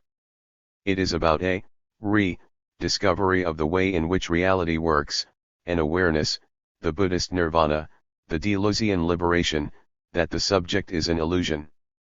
Bearing witness to a holistic spirituality, it is moreover possible to connect Deleuze with many forms of spirituality. However, this multifunctionality does not mean that Deleuze's philosophy is a non-committal affair that can be used for almost any spiritual purpose. 68. It might even appeal to the very core of the Christian Catholicity, Rom 229, as Leonard Lawler suggests. Not being restricted to ethnicity, not being restricted to a part, it crosses borders toward the whole, kata hollows. In fact, maybe Christianity concerns nothing but border crossings. In the event of Christ, God crosses the border of the human. Crossing this border, God is not reduced to man, to the actual. The incarnation is not a mere negation of God, it is not pure negativism. Here, we would need to open a discourse of theology, a discourse of the divine, and not theology, a discourse of God. 51. The result of such a Catholic Deleuzian reflection on Christianity would result in what Lawler calls lifeism. Life itself becomes the background or ground for all other oppositions. This shift to the level of ground implies that the traditional problems associated with the concept of life are pushed to the side, problems such as the unity of life, vegetative versus cognitive, the specificity of life, organic versus inorganic, the opposition between finalism and mechanism, the conceptions of evolution. Instead, replacing being as well as nature, life becomes ultra-transcendental. We can assemble the characteristics that define the new concept of life. It would not be biological in a strictly material sense, it is not natural life, zoon. Instead, this life, this living, is spiritual. To call life spirit, as opposed to matter, implies conceptualization, information, the virtual, memory. 52. Nowadays, spirituality is an affair of the individual searching for the meaning of life. Deleuze reminds us that spirituality is not about our own subjectivity, Quite to the contrary. He gives us a contemporary language to understand that spirituality is about transcending our subjectivities, about relating again to the divine existence that is life itself. Deleuze's spirituality is thus a relational spirituality, directed at a new earth, a new community, WP 109. As already indicated, mysticism is not detached from ethics, an insight also of paramount importance to Eckhart. Despite the Christian tendency to praise a vita contemplativa above a vita activa, great mystics such as Eckhart have always contested. 69.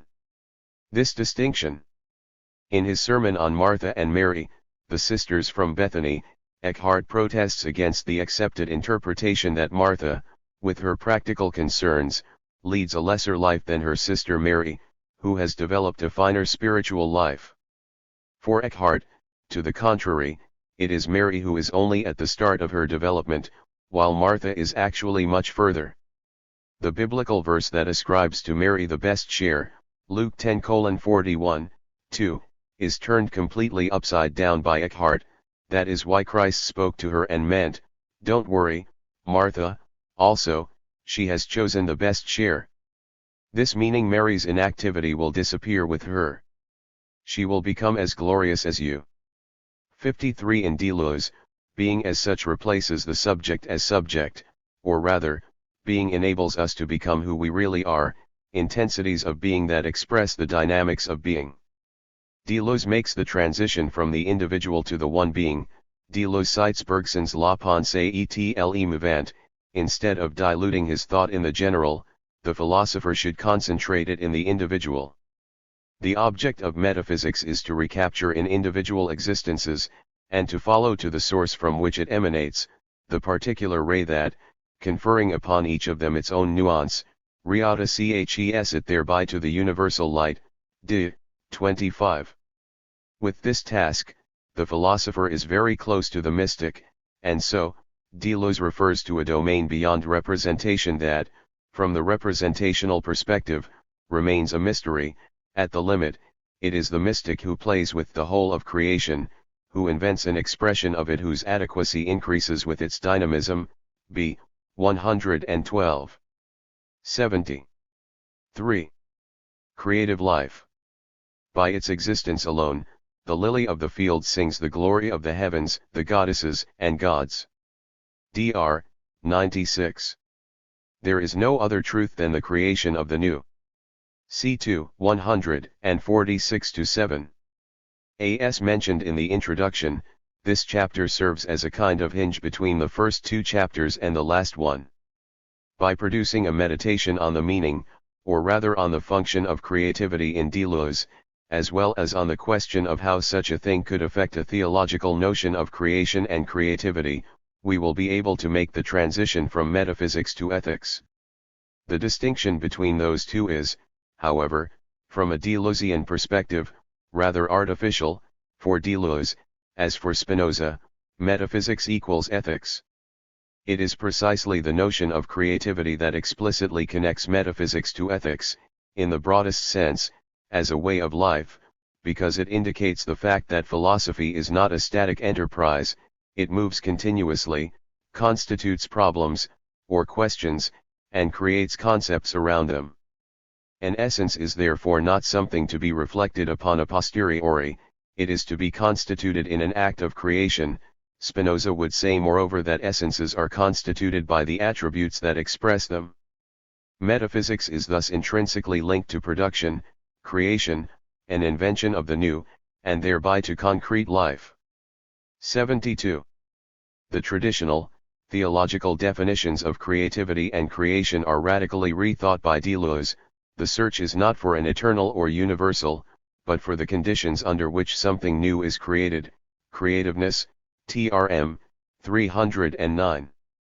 While creativity in the theological sense has always been connected to the given creativity of God, and as demonstrated in his creation, Deleuze pulls creativity out of its static status of givenness in order to enable creativity to work again.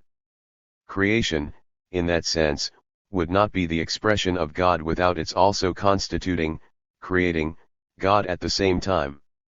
Creation, in other words, is not an activity of a transcendent event which is passively undergone by all that is immanent, it is the immanent dynamic of being itself. This dynamic is perhaps more akin with another theological idea of creation, namely the sense of a continuous creation or creatio continua, as I will explain in the second part of this chapter. In his account of creation and creativity, Deleuze leans heavily upon the philosophies of both Bergson and Nietzsche. I will not discuss the influence of both thinkers on Deleuze in depth, however, as the focus I want to look at lies within the possible consequences of an interpretation of being and thought as forms of creativity for theology. Bergson, Nietzsche, and others will appear in this discussion only if they prove useful for the clarification of my argument. Bergson, for example, provides the link between creativity and the virtual, whereas Nietzsche connects creativity with repetition, the eternal return. In my overview of creativity in Deleuze, the concepts of the virtual and repetition will become very significant, especially when viewed next to the figure of the rhizome. These aspects will then return in the discussion of particular theologies of creation and creative theologies. In this and the next chapter, the full potential of the philosophy of Deleuze for theology will become clearer. It is indeed possible, I will try to demonstrate, to develop a constructive, positive theology after Deleuze. After giving a general account of the concept of creativity in Deleuze's work, I will develop three important and indispensable characteristics of creativity in Deleuze: virtuality, the rhizome, and repetition. 73. For Deleuze, being is creativity. The act of creation is also known as differentiation, it is the way in which being expresses itself. Differentiation is never a negation but a creation, difference is never negative but essentially positive and creative. B. 103. This quote is the expression of the core of Deleuze's metaphysics, and with Bergson, he defines difference essentially in a positive way. How does Deleuze escape Hegel's solid system, in which difference is thought through a negative movement of being, with the difference between being and nothing as a difference? For Deleuze, the difference that emerges through a negative movement of determination is a false notion of difference. A difference achieved through determination is always based on an exteriority, that is, on something outside of the differing objects, e.g. a sensual perception. Deleuze's difference is not a contrast within being but part of the dynamic of being itself. Again following Bergson, the sense of difference that is thought by Deleuze is an internal difference. This means that being naturally diversifies, that it is involved in a perpetual act of creation. Internal difference means that a thing immediately differs in the first place from itself, while in Hegel's philosophy, a thing differs in the first place from what it is not. D. 42. However, instead of something distinguished from something else, imagine something which distinguishes itself. Dr. 36. This internal difference is, according to both Bergson and Deleuze, the explosive internal force that life carries within itself. D. 40. Bergson calls this the élan vital, and it is, indeed, pure creativity. Being is difference, and difference founds being, one, and thus we can conclude that being is creativity. From a theological point of view, this is a very revolutionary standpoint. Creativity is thought immanently from this perspective as there is no one transcendent creator. To the contrary, our task is to liberate man from the plane or the level that is proper to him, in order to make him a creator, adequate to the whole movement of creation. B. 111. Creativity henceforth becomes an immanent and impersonal process that is infinite and knows no beginning or an end. The idea of creation occurring out of nothing, creatio ex nihilo, the doctrine by which theology has historically wanted to testify to God's power and greatness, is thus non-existent within Deleuze's creative universe. In his Creative Evolution, Bergson formulates these thoughts as follows. 74. Everything is obscure in the idea of creation if we think of things which are created and a thing which creates, as we habitually do. There are no things, there are only actions. God thus defined has nothing of the already made, he is unceasing life, action, freedom. Creation, so conceived, is not a mystery, we experience it in ourselves when we act freely. 2. There are no things, there are only actions is an interesting thesis that comes about as the consequence of Bergson's two ways of being. As such, he is able to distinguish between a virtual being and an actual being.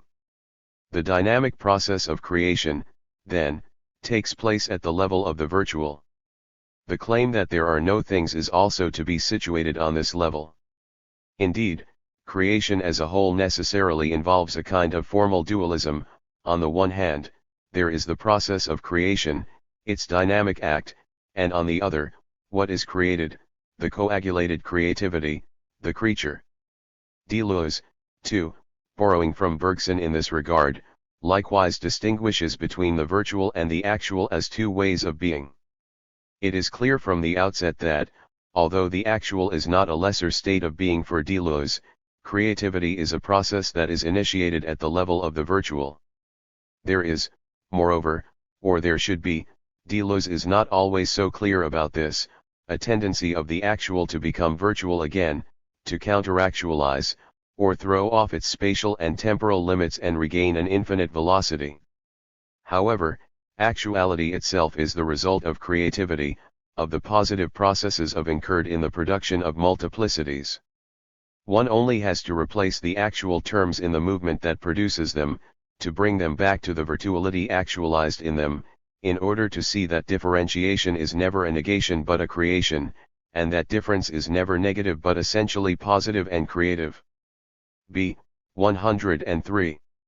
The very process of actualization is thus guided by difference and creation. 3. This does not mean, however, that the virtual is an active, 75. Creative instance, as opposed to being a passive, actual createdness. If this were so, the virtual would be placing itself in a sort of transcendent position in relation to the actual. The transition from virtuality to actuality happens through an immanent differentiation of the virtual. For Deleuze, the virtual is not transcendent, even if it is the transcendental, it is the condition of a possibility for creation, though the transcendental is thought immanently. However, when something is divided in two, it is always difficult to achieve and maintain balance. In this case, moreover, we can ask, how can we keep the balance within being between the virtual and the actual? In practical terms, it is all too easy to let one of the two parties take the upper hand. In this case, it is easy to discern a tendency in Deleuze's writings to privilege the virtual as the source of creativity and as the plane where all processes of creation take place at an infinite speed. As Peter Hallward defends in his famous interpretation of Deleuze, we'll see that purely creative processes can only take place in a wholly virtual dimension and must operate at a literally infinite speed. For it is indeed true that, for Deleuze, the process of creation initially starts at the level of the virtual. Virtuality exists in such a way that it actualizes itself as it dissociates itself, it must dissociate itself to actualize itself. Differentiation is the movement of a virtuality actualizing itself, d. 40. The movements of counteractualization and deterritorialization likewise indicate that, for Deleuze, creativity is to be found in the domain of the virtual, or at least it has to originate there. Counteractualization or countereffectuation is the process that affirms that part of an event which goes beyond its actual accomplishment, the immaculate part, d. 49. It is the transition from actual to virtual.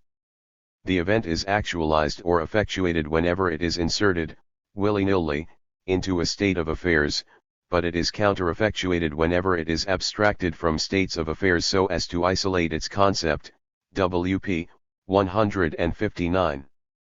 However, the processes of actualization and counteractualization are not just two opposite directions of the same road. We do not ascend and descend in this way on the same line.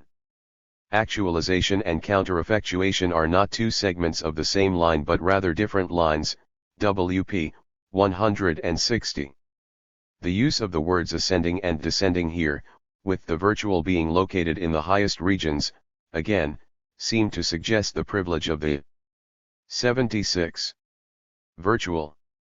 The process of counteractualization leads to a kind of purer virtual plane, as the event that counteractualizes delimits the original, disengages from it an abstract line, and keeps from the event only its contour and its splendor, ls. 150. This kind of selection or fine-tuning of the virtual will also be effectuated through the movement of repetition. The concept of becoming imperceptible, as explained in the previous chapter, is a good example here of Deleuze's plea for counteractualization. Comparable to counteractualization is the process of deterritorialization, a concept often used by Deleuze and Guattari, which will be discussed more thoroughly in the next chapter. In short, it is the process that liberates events and things from their limits, their usual territory. We should not forget, however, that for Deleuze, and as has been pointed out already in the introduction to this chapter, the virtual is not an untouchable instance, a transcendent catalyst within the creative process. The virtual dynamic of being is influenced and changed by actualities. Consequently, the actual becomes the dimension that keeps the virtual dynamic. The virtual remains the condition of possibility, although it continuously undergoes changes due to the presence of the actual, as it is not predictable in terms of the exact virtual flow that is going to actualize and one that is not, and the corresponding counteractualizations. It seems more fertile in fact not to see the relationship between the virtual and the actual as a duality and certainly not to see them as being opposite to each other. The virtual is more like the encompassing, omnipresent field underlying all processes of actualization that remain yet a part of the virtual. In Chapter 1, I referred to the analogy of the Earth's crust, actual, and its lava, virtual, which is a helpful one perhaps as the Earth's crust is yet made of lava just as the actual is yet made of the virtual. The being intertwined and reciprocal constituting of the virtual and the actual is an idea that Deleuze has in common with the British philosopher and mathematician Alfred North Whitehead, 1861–1947. Deleuze had great admiration for Whitehead's philosophy of creativity. In fact, as Keith Robinson notes, Whitehead's later thought functions as a central source for a good deal of what motivates Deleuze's entire philosophical project. 5. Both Deleuze and Whitehead developed a metaphysics of the new, and according to James Williams, Whitehead's thought might help to articulate the reciprocal relations. 77. Between the actual and the virtual in an accurate way. 6. Moreover, this is especially interesting within the context of this book. Whitehead's philosophical system lies at the base of a whole strand of thought within theology, process theology.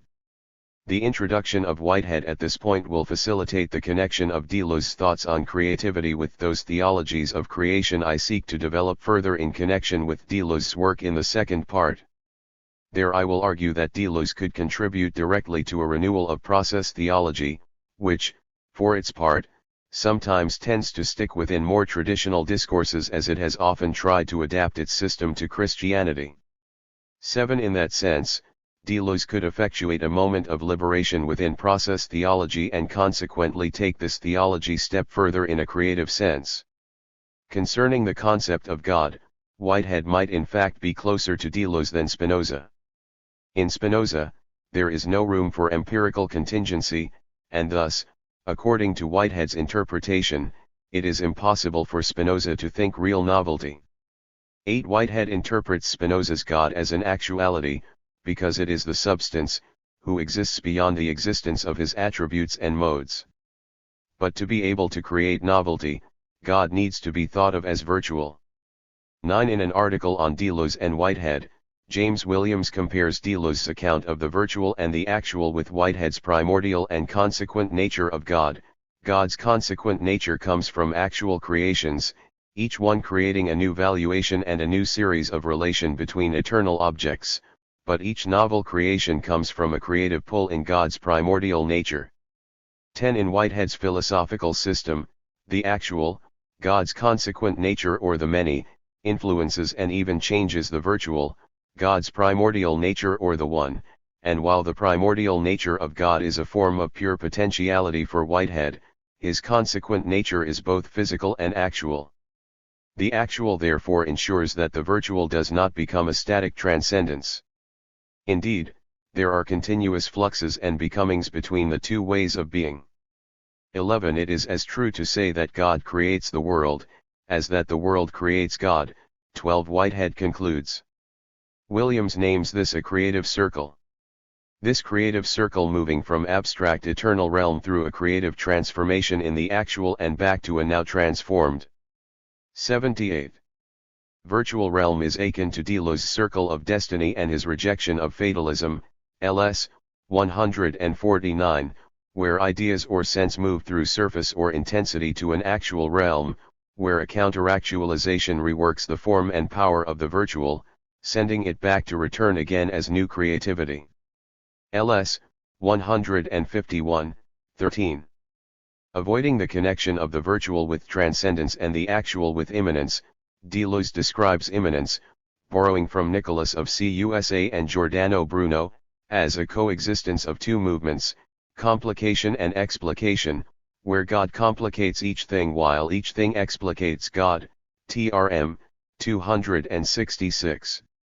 The whole process of creation, therefore, consists of these two movements between the virtual and the actual. Whitehead, for his part, would seem to connect the consequent nature of God with the movement of complication, whereas the primordial nature of God is the movement of explication. Deleuze formulates this as follows: the multiple is in the one which complicates it, as much as the one is in the multiple which explicates it. TRM 266. In other words, God is needed to explain the puzzling fact that there is an actual course of events which is itself a limited fact, in that metaphysically speaking it might have been otherwise. 14. According to Stephen Shavero, Whitehead uses the notion of God to connect the virtual with the actual and to assure transition and communication between the two dimensions. If everything would be virtual, there would be nothing but flows, nothing but rhizomes, nothing but connections and cuts. Everything would flow, and every flow would intersect with many other flows. 15. We do not, however, live in a world that could be conceived as a pure rhizome. If we would constantly live between flows and rhizomes, nothing would ever actualize, nothing would ever happen. That is why Whitehead in a certain sense needs the idea of God as the principle of concretion. This principle is necessary for anything to actualize at all. This notion is somewhat akin to Deleuze's plane of immanence, or as Shavero suggests, is aligned with Deleuze's concept of the body without organs. Much like the body without organs, God is only a quasi-cause. He does not actually create the universe.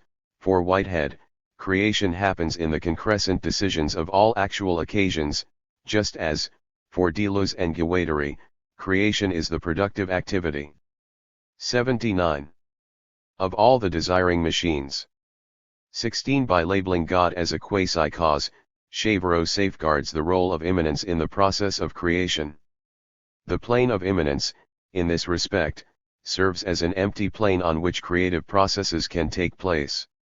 Despite this apparent reality, it is not Shavero's aim to identify Whitehead's God with the body without organs, but only to suggest that the two concepts are structurally parallel. They both respond to the same necessity, that of conceiving a non-totalizing and open whole in which all potentiality may be expressed. A metaphysics of process and becoming cannot do without some principle of unification, lest it drift off into atomized incoherence. 17. Indeed, there are also significant differences between Deleuze's plane of immanence and Whitehead's God.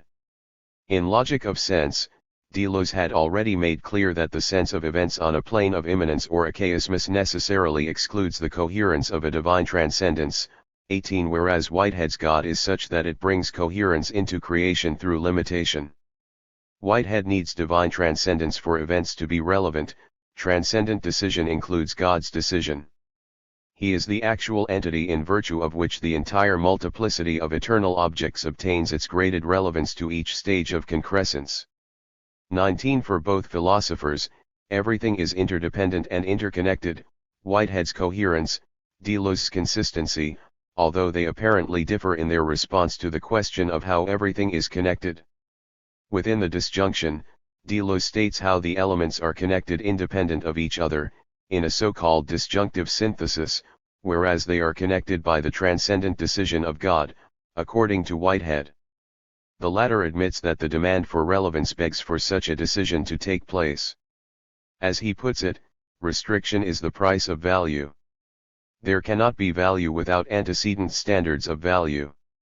Thus there is an antecedent limitation among values, introducing contraries. 20 Whitehead's God can thus be understood as a limitation of possibilities. Concerning the question of how all events are connected in a disjunctive synthesis, Deleuze, for his part, however, remains rather vague. He too refers to an antecedent element or a dark precursor. Yet in many ways, we are left to wonder whether this is a remnant of a transcendent transcendental, some sort of divine 80 element re-entering his orbit. At the least, it could be interpreted as a kind of principle of unification. The most important difficulty, however, remains, is it really difference which relates different to different in these intensive systems? When we speak of communication between heterogeneous systems, of coupling and resonance, does this not imply an identity in the agent which brings about the communication? What is this agent, this force which ensures communication? Thunderbolts explode between different intensities, but they are preceded by an invisible, imperceptible dark precursor, which determines their path in advance but in reverse, as though intagliated. Likewise, every system contains its dark precursor which ensures the communication of peripheral series. Dr. 145-6. Dark precursor or not, in opposition to Whitehead, Deleuze's chaosmus does not need a stable actuality, one that secures an inevitable trend towards order. 21 Deleuze pleads for an infinite amount of different events that can be thought together in a disjunctive synthesis but will never be harmonized. 22 Moreover, he creates a strong image to describe the interrelatedness of events in a non-orderly way, the rhizome. Rhizome. Deleuze introduces the figure of the rhizome, a botanical term, in his philosophy in order to escape what he calls the logic of the tree, another, more traditional way to interconnect things, that is, a hierarchical way. Thinking rhizomatically is a condition of possibility for creativity.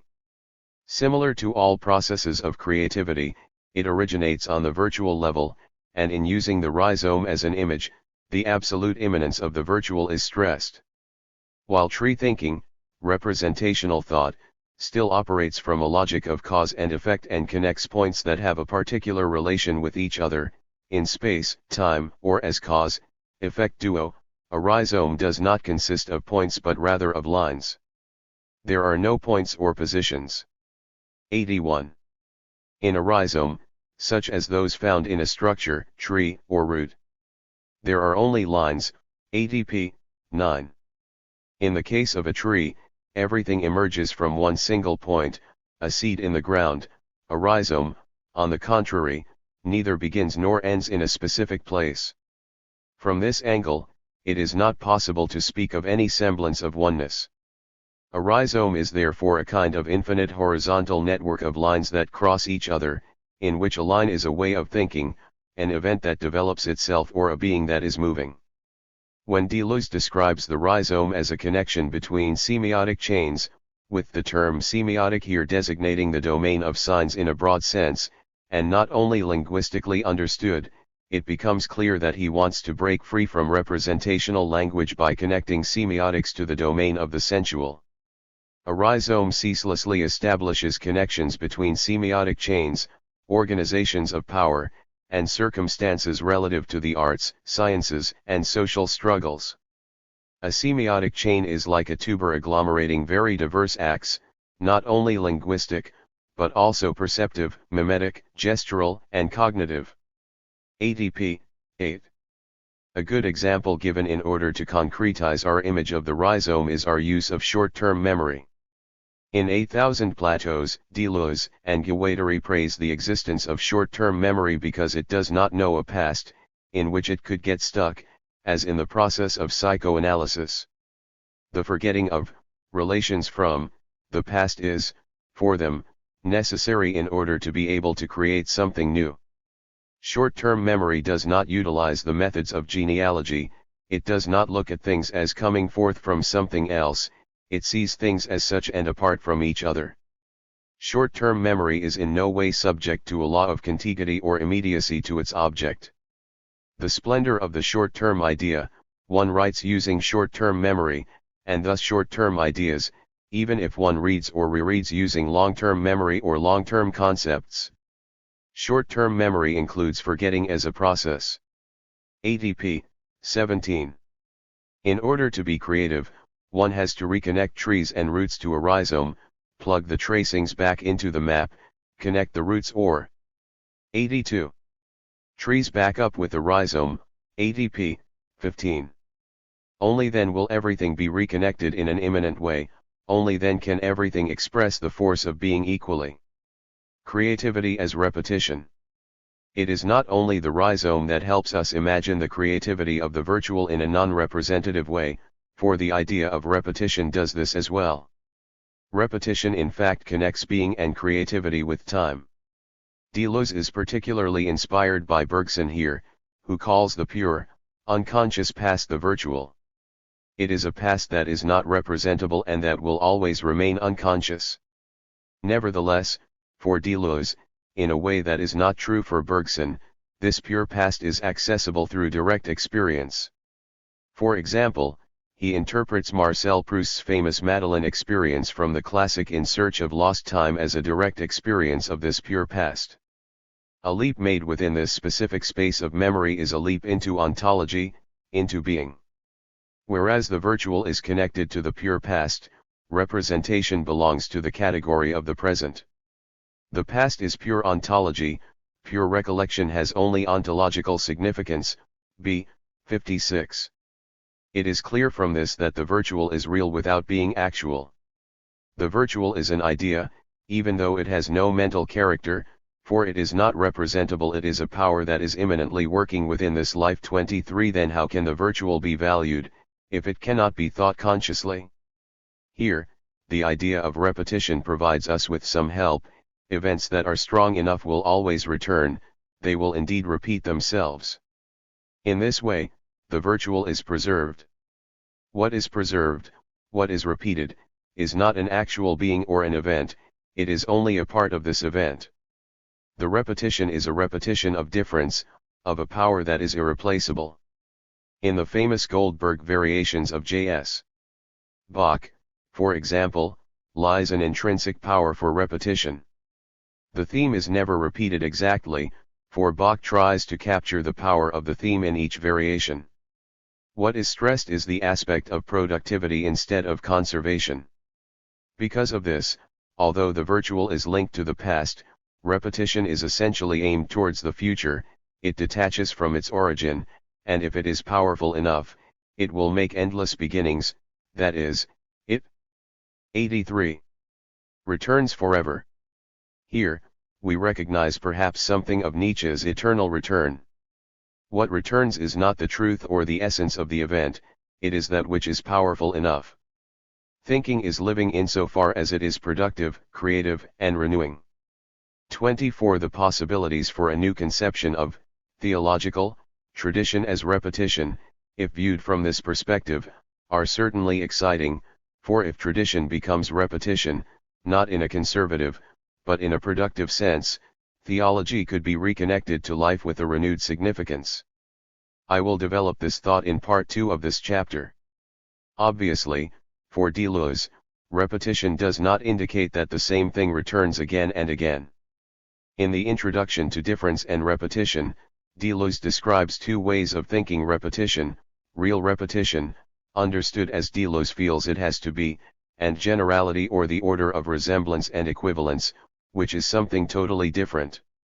Repetition and resemblance are different in kind, extremely so, Dr. 1. Real repetitions do not add a second and a third time to the first, but carry the first time to the nth power. As P. Guy says, it is not Federation Day which commemorates or represents the fall of the Bastille, but the fall of the Bastille which celebrates and repeats in advance all the Federation Days. Dr. 2. Translated into Christian theological terms, we might say, it is not the Eucharist which commemorates and represents the event of Christ but the event of Jesus Christ's life, death, and resurrection, which celebrates and repeats in advance all Eucharists. The difference between the two formulations has important and lasting consequences. When understood in a deleuzian sense, what is repeated in the Eucharist is the power of Jesus Christ's life. It transcends the particular laws and prescriptions which the Church holds onto concerning the Eucharist.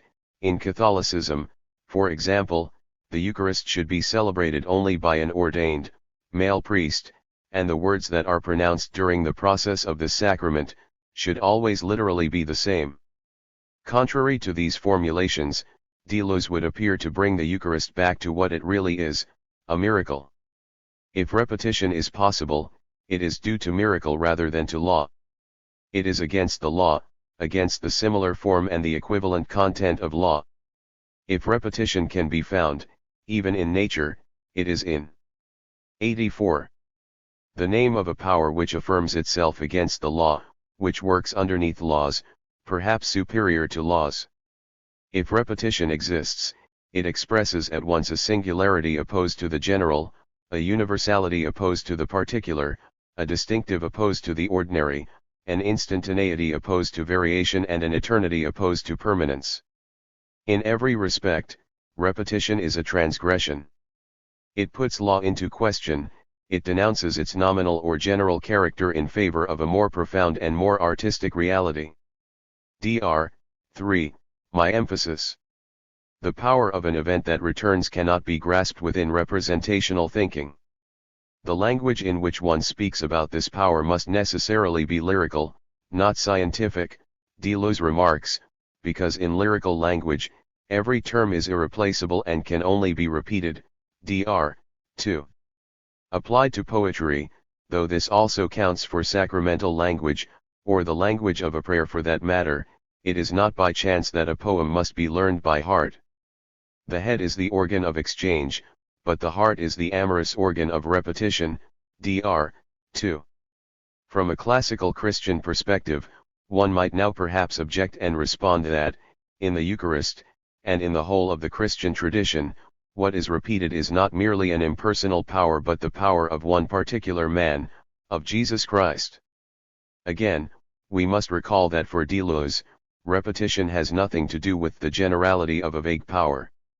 In the process of a repetition, the universal and the singular are reunited, which dethrones every general law, dissolves the mediations and annihilates the particulars subjected to the law. Dr. 8. By interpreting the Christian tradition as the repetition of, the event of, Jesus Christ, the singularity, uniqueness, and the universal significance of his life, are expressed. Through the Eucharist, we could experience, not represent, the power of the life of Christ. What is repeated, then, is irreplaceable. Of course, for Deleuze, Christ is not the only event that can be repeated. Deleuze is moreover certainly not a Christian theologian.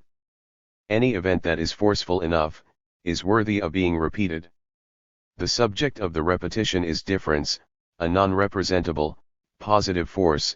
It is a question of knowing why repetition cannot be explained by the form of identity in concepts or representations, in what sense it 85. Demands a superior positive principle. Dr. 22. Yet Christianity has an important lesson to learn here. Through his account of repetition, Deleuze offers religion a new approach to the tension between universality and particularity that touches the very core of what it means to belong to a tradition. It is our task to become worthy of the event, LS 149, so that the event is able to repeat itself infinitely, not always in the same form but always recognizable as a virtual force that is directed towards the future because it has been able to detach itself from its origins. Only then can repetition equal creativity. Another significant characteristic of repetition in the sense that Deleuze uses it is that it is selective. It is never the event as a whole that returns. The process of repetition selects only the positive force of difference. When he explains this, Deleuze refers once more to Nietzsche's account of the eternal return. The secret of Nietzsche is that the eternal return is selective. Only affirmation comes back, only that which can be affirmed returns, only joy returns. 25. The negative cannot return, because for Nietzsche, the negative is reactive and eventually nihilistic. The eternal return is being itself as understood from the perspective of affirmation and becoming. 26. It is almost logic impossibility that the negative carries a creative force within itself. Being selective is therefore not a negative process that does away with certain aspects of being. To the contrary, it is supposed to be a liberating selection, as the process of repetition saves the very force of difference. 27. The eternal return should be compared with the will, but the movement of the will is cursed with a centrifugal power, which chases away all the negative from the center.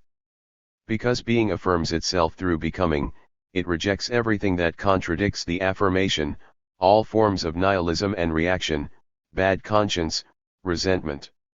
One will only experience those once. 28. As the connection of repetition with Nietzsche's eternal return demonstrates, repetition is not only a concept that explains how being is creativity, it is also a highly ethical notion. As I have already mentioned, for Deleuze, living an ethical life means being worthy of the event, living in such a way that the event repeats itself, that it returns eternally. Nietzsche makes this concrete by asking how we 86. Need to live in order to justify the return of even the most painful event? This question could certainly allow us to make a more polished interpretation of the meaning of Jesus Christ's life, in which the crucifixion becomes a positive power that is worthy to be repeated. We all die with Christ. Not the crucifixion itself, but the power of it. In this sense, the resurrection could already be interpreted as the repetition of Jesus' death. It repeats the positive power of the event of Jesus' death, namely, the taking away of our sins and affirming that life conquers death. Through this repetition, all the negative is expelled from the event. As such, Deleuze's account of creativity as repetition could renew the Christian idea of tradition and the interpretation of Jesus' life and suffering. What is important to remember is that repetition for Deleuze is a fundamental category of a philosophy of the future. Dr. 6. My emphasis. Being the expression of a force directed towards the future, repetition is not about those particularities that are repeated and represented, but about a reproduction that expresses something new, because it is a reproduction of difference, not of identity.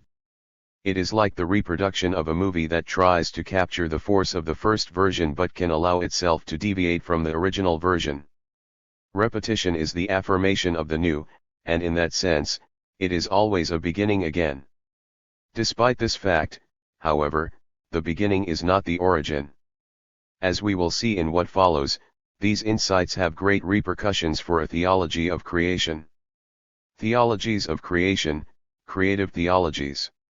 In theological terms, creation refers to God's creation of the world, understood as an exclusively divine activity, a creation out of nothing, creatio ex nihilo. By indicating that there was nothing before God undertook the action to create heaven, earth, and all the rest, believers want to stress God's uniqueness and transcendence.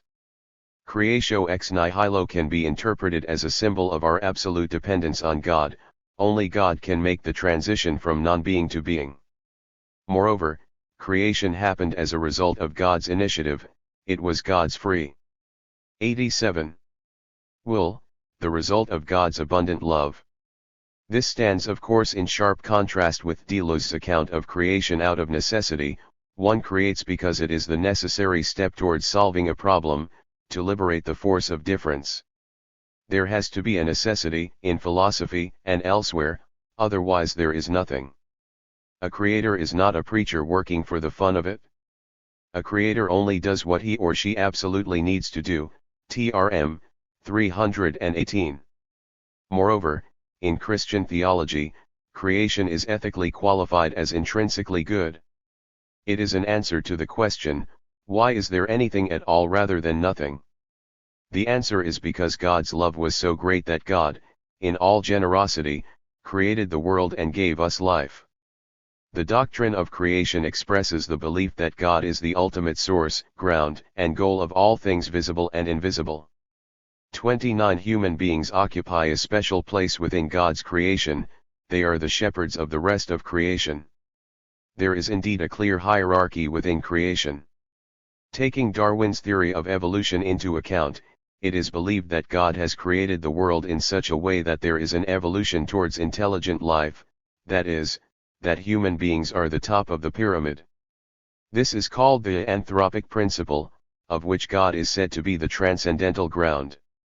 However, another theological answer to the demands of natural science concerning creation that is perhaps more interesting in this context, is that of creatio continua. Such a notion is a theological idea that has always remained marginal but has finally been accepted next to, and subordinate to, the doctrine of creation out of nothing as a kind of completion of that theory. The emphasis now lies on novelty and preserving care. Continuous creation is a creation of order out of chaos, an idea that is more akin to scientific research. 30. The idea of a creation out of chaos has also been picked up by process theologians, although they confirmed a creation out of chaos based on scientific motivations and without connecting it to a biblical tradition. It is clear, however, that in the context of an encounter with deleuze, the idea of continuous creation should receive more attention. From a Deleuzian perspective, it is also possible to formulate a critique of the doctrine of creation out of nothing. What is at stake here is not only a question of an origin or a beginning but also of an ethical nature. The idea of creatio ex nihilo installs God as a transcendent, supernatural, 88. Instance above the natural world that does not have to deal with any other. Chaos is systematically erased or ignored within this worldview. According to the American theologian Catherine Keller, who seeks to reconnect a creation out of chaos with the biblical tradition, chaos is traditionally associated with formless monsters, maternal hysteria, pagan temptation, dark hordes, caves of terror, contaminating hybrids, miscegenation, and sexual confusion. 31. In her book The Face of the Deep, A Theology of Becoming, Keller pleads for a theology of creation as a beginning which, according to literary theorist and post-colonial thinker Edward Said, is always relative, contested and historical. 32. And not as an absolute origin. A beginning is not a linear concept. Throughout her book, in fact, Keller demonstrates this biblically, narratively and hermeneutically. Through this exercise, another, marginalized side of the tradition is unveiled. Said formulates this accurately in his work Beginnings, where he states, whereas an origin centrally dominates what derives from it, the beginning encourages nonlinear development, a logic giving rise to the sort of multileveled coherence of dispersion. 33. From this beginning, Keller wishes to develop a new theology of creation, a constructive theology of the deep. 34. She connects this theology of creation with process thought, feminist theory, environmental and post-colonial issues. Instead of elaborating extensively on the affinities between Deleuze and process theology, I would like to draw attention to specific interesting undercurrents in and beyond process theology that also try to break open the still very classical theological framework of process theology. Keller, for example, develops a constructive theology of becoming based on a creation out of chaos that is in line with Deleuze's account of creativity. Relational theologies, furthermore, also provide more positive theologies. They benefit from the concept of the rhizome in order to further develop the non-hierarchical and non-representational account of relationality that is the basis of those theologies. Finally, I will again elaborate on the idea of thinking tradition as repetition in the Deleuzian sense, because it is my belief that by combining those two concepts, tradition can again become creative. One of the strongest points of Deleuze's thinking comes to the fore in his theory of creativity. He combines, in a very non-postmodern 89 manner, a form of total critique with a positive, constructive theory. The notion of total critique here is borrowed from Nietzsche, for whom it concerned a negation that is not a form of dialectics. There is no third term possible. Deleuze's total critique of a preconstituted order of being involves a destruction so absolute that it becomes necessary to question what makes reality possible. 35 or so Michael Hart contends. Only such a radical negation makes creation both possible and necessary. Nowadays, a theology that is confronted with postmodern philosophy often ends up being little more than a negative theology. Deleuze provides a theology that wishes to engage with philosophical theories with a metaphysics that allows for a positive, constructive theology that remains at the same time very critical towards a modern logic of representation. Creation out of chaos and the virtuality of God. Keller's critique of a concept of creation from nothing is very much akin to Deleuze's critique of representation. Moreover, Keller also points towards the political consequences of a theology that adheres to a notion of creation from nothing. This is not merely a theoretical, doctrinal quarrel. The difference between a creation from nothing and a creation out of chaos affects the core of our being and our place in the world. Keller, for her part, accuses the Christian anthropology that comes forth from a creatio ex nihilo as being in league with modern forms of colonialism. The human race, Western civilization in particular, has shown a tendency to dominate the rest of creation, to order the universe on its terms, based on a consciousness of a privileged place within creation. The way that an omnipotent God created the world, namely, by creating order out of nothing, by pushing away anything that looks like chaos or darkness, inspired the privileged race, so the narrative goes, to hold on to this dynamic of creating order by means of constructing hierarchies, and disregarding anything or anyone else, as if there were nothing and no one before its intervention. It is only in the late 2nd century that the patriarchal idea of a creation from nothing was developed. Augustine fully articulated the 90 doctrine only in the 4th century, the formal point when chaos was finally conquered. The idea of a creation from nothing rather than a formation from formlessness only gradually ensconced itself in Christian common sense. Along with it settled the dogmas of omnipotence, not just of the biblical Lord of great if somewhat unpredictable power, but an immutable, unilateral all-power clothed in the attributes of a single male person, or two, or is it then the orthodox postulate, rather than the universe, which God produced from nothing? 36. If the idea of a creation from nothing has been historically constructed by patriarchal theologians, what and where are the remnants of the chaos that was believed in before this doctrinal intervention? Furthermore, how do these elements alter our idea of creation? In the face of the deep, Keller undertakes a journey past Jewish and Old Christian traditions, utilizing mainly the Bible and Jewish commentaries, in order to demonstrate how chaos was still present in the belief of many people and how it was suppressed by a few dominant thinkers throughout time. It goes without saying that our view of creation within Christianity would radically change if we would allow chaos to re-enter. This is precisely Keller's thought experiment. Her book is one great plea to convince us of the obviousness of allowing chaos to thrive within theology. For a theology of becoming, it is precisely the dichotomy of making and letting be that Genesis precludes. How else does Elohim make, but by letting be, and God said, "Let there be." 37. Moreover, apart from the fact that chaos has always been a hidden part of our tradition of a theology of creation, it opens up a theology of creation towards the future. The question is whether the theology of creation keeps the future wide and opening. 38. A theology of creation should be concerned with the creation of vital space, to use a concept of the Brazilian liberation theologian Vitor Westhelli. 39. In this sense, creation becomes a political matter. In the tradition of political and liberation theologies, this is new as these theologies were never really engaged by a theology of creation. It seemed of secondary importance, too abstract for the precarious contexts they sometimes worked within. Within the Christian tradition. 91.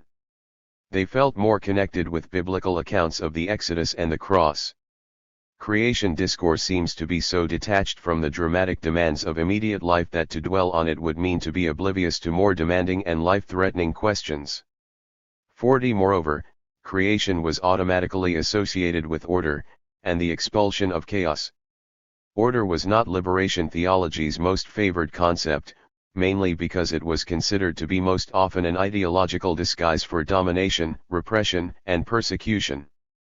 What lacks order, lacks goodness. Lack of order is evil. Whatever is anomalous and conflictive must be integrated into a well-ordered center or be annihilated. By such criteria people have been exiled and are homeless.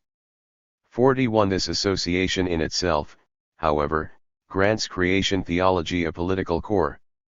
Whitney Bauman too connects the concept of creatio ex nihilo with politics. According to him, this projecting of an ultimate origin is directly linked to the colonial idea of the terra nullius. Many areas where colonialists arrived were assumed to belong to no one and then became automatically owned by the conqueror, thereby denying the presence of other peoples and traditions, while destroying them. The doctrine of ex nihilo serves to sever Christian beginnings from other, ancient Near Eastern traditions, as if other histories could be encompassed by the Christian one, and to project the one Christian history onto all others, thereby incorporating, ignoring, or erasing other people's histories. In this way, ex nihilo functions to deny the presence of others' truth claims on reality in a similar way that terra nullius functions to deny the presence of colonized others some 1,400 years later. 42. Underneath the logic of the creation from nothing, Keller traces another suppressed tradition of creation in the Bible, a creation out of the depths of chaos, the THIRD as the Hebrew Bible formulates it in the second verse of Genesis 1, now the earth was formless and empty, darkness was over the surface of the deep. THIRD. Depth is not interpreted in a vertical way, then, but horizontally, as a width, or as a chaos from which difference unfolds a cosmos. Thus the multidimensional surfaces of heaven and earth, its water, earth, and atmosphere, its multiple species and societies, disseminate the deep. 43. Depth is interpreted. 92. Here in a very Deleuzian sense, as indistinguishable from difference, a matrix of the unequal and the different, dr. 335. Indeed, Keller herself admits the fertility of Deleuze's account of depth in this context. Deleuze especially will facilitate the articulation of a T-homic relation of chaos to depth. 44. Inspired by Deleuze, for whom meaning can only be an effect on the surface of the plane of immanence, Keller interprets depth as the virtual. The distinctions of above/below, figure/ground, which define the conventional meaning of depth, for him Deleuze flow from a deeper instance, depth itself, which is not an extension but a pure implex. In other words, depth is not a dimension but the dimensionality out of which the spatio-temporal dimensions unfold. To unfold is to explicate. 45. Despite this, however, Deleuze is not the only thinker who helps Keller in articulating the importance of the THIRD as the beginning of creation. THIRD is linked to a whole series of concepts used by both Derrida and Deleuze that stem from older philosophers and have one thing in common: they all express a non-representable condition of possibility for actualities and events. That depth of beginning crosscuts in theory the chaotic variability of a proliferating matrix of T-homic icons: difference, creativity, trace, cura, infinity, complicatio sic, multiplicity, the heterogeneous dimension. As dimensionality rather than as a dimension, the depth enfolds an infinity of virtual finitudes, the creations, the creatures. They are not chaos, but the organized explications of its dimensions. Art is not chaos but a composition of chaos, say Deleuze and Guattari, so that it constitutes a chaosmos, a composed chaos, neither foreseen nor preconceived. WP 204. We may readily imagine Elohim's creativity as closer to art than to science. 46. Keller thus interprets THIRD as the virtual, the condition of possibility for creativity, the plane of immanence on which the process of creation takes place. Might THIRD henceforth suggest the chaotic, multidimensionality of a bottomless deep, the matrix in which creation becomes. 47. 93. But what then is the relation of God to this THIRD?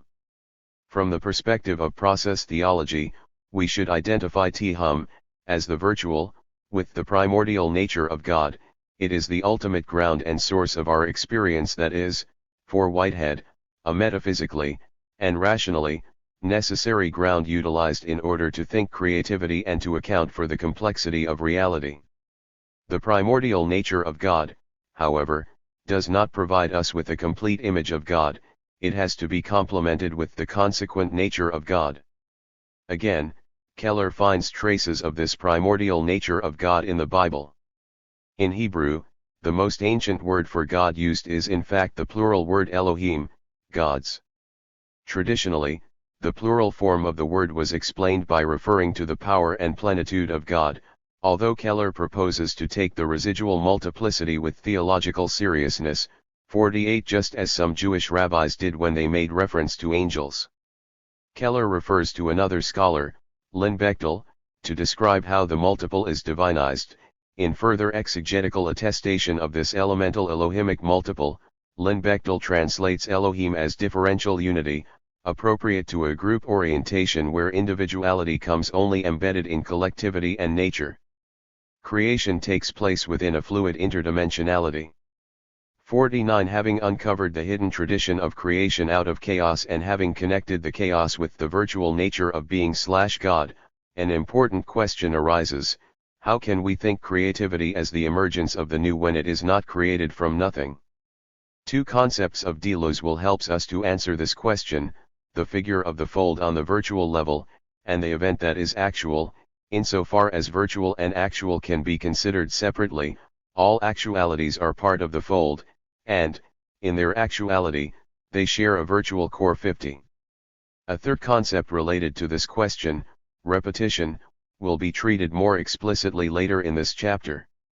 Other than in Alain Badiou's philosophy of event, where the event requires freedom from any context or attachment, the Deleuzian event emerges out of the fold of the universe.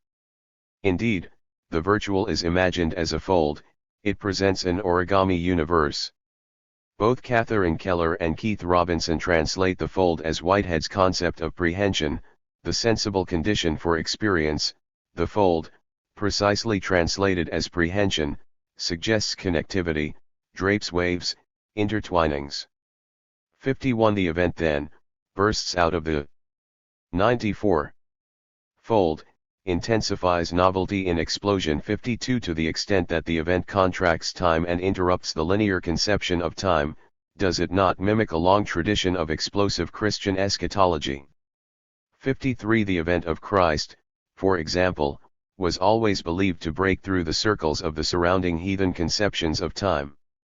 If we are to repeat the Christ event with the same intensity as it had some 2,000 years ago, we have to adopt another conception of the new that is neither a material nor a transcendent one.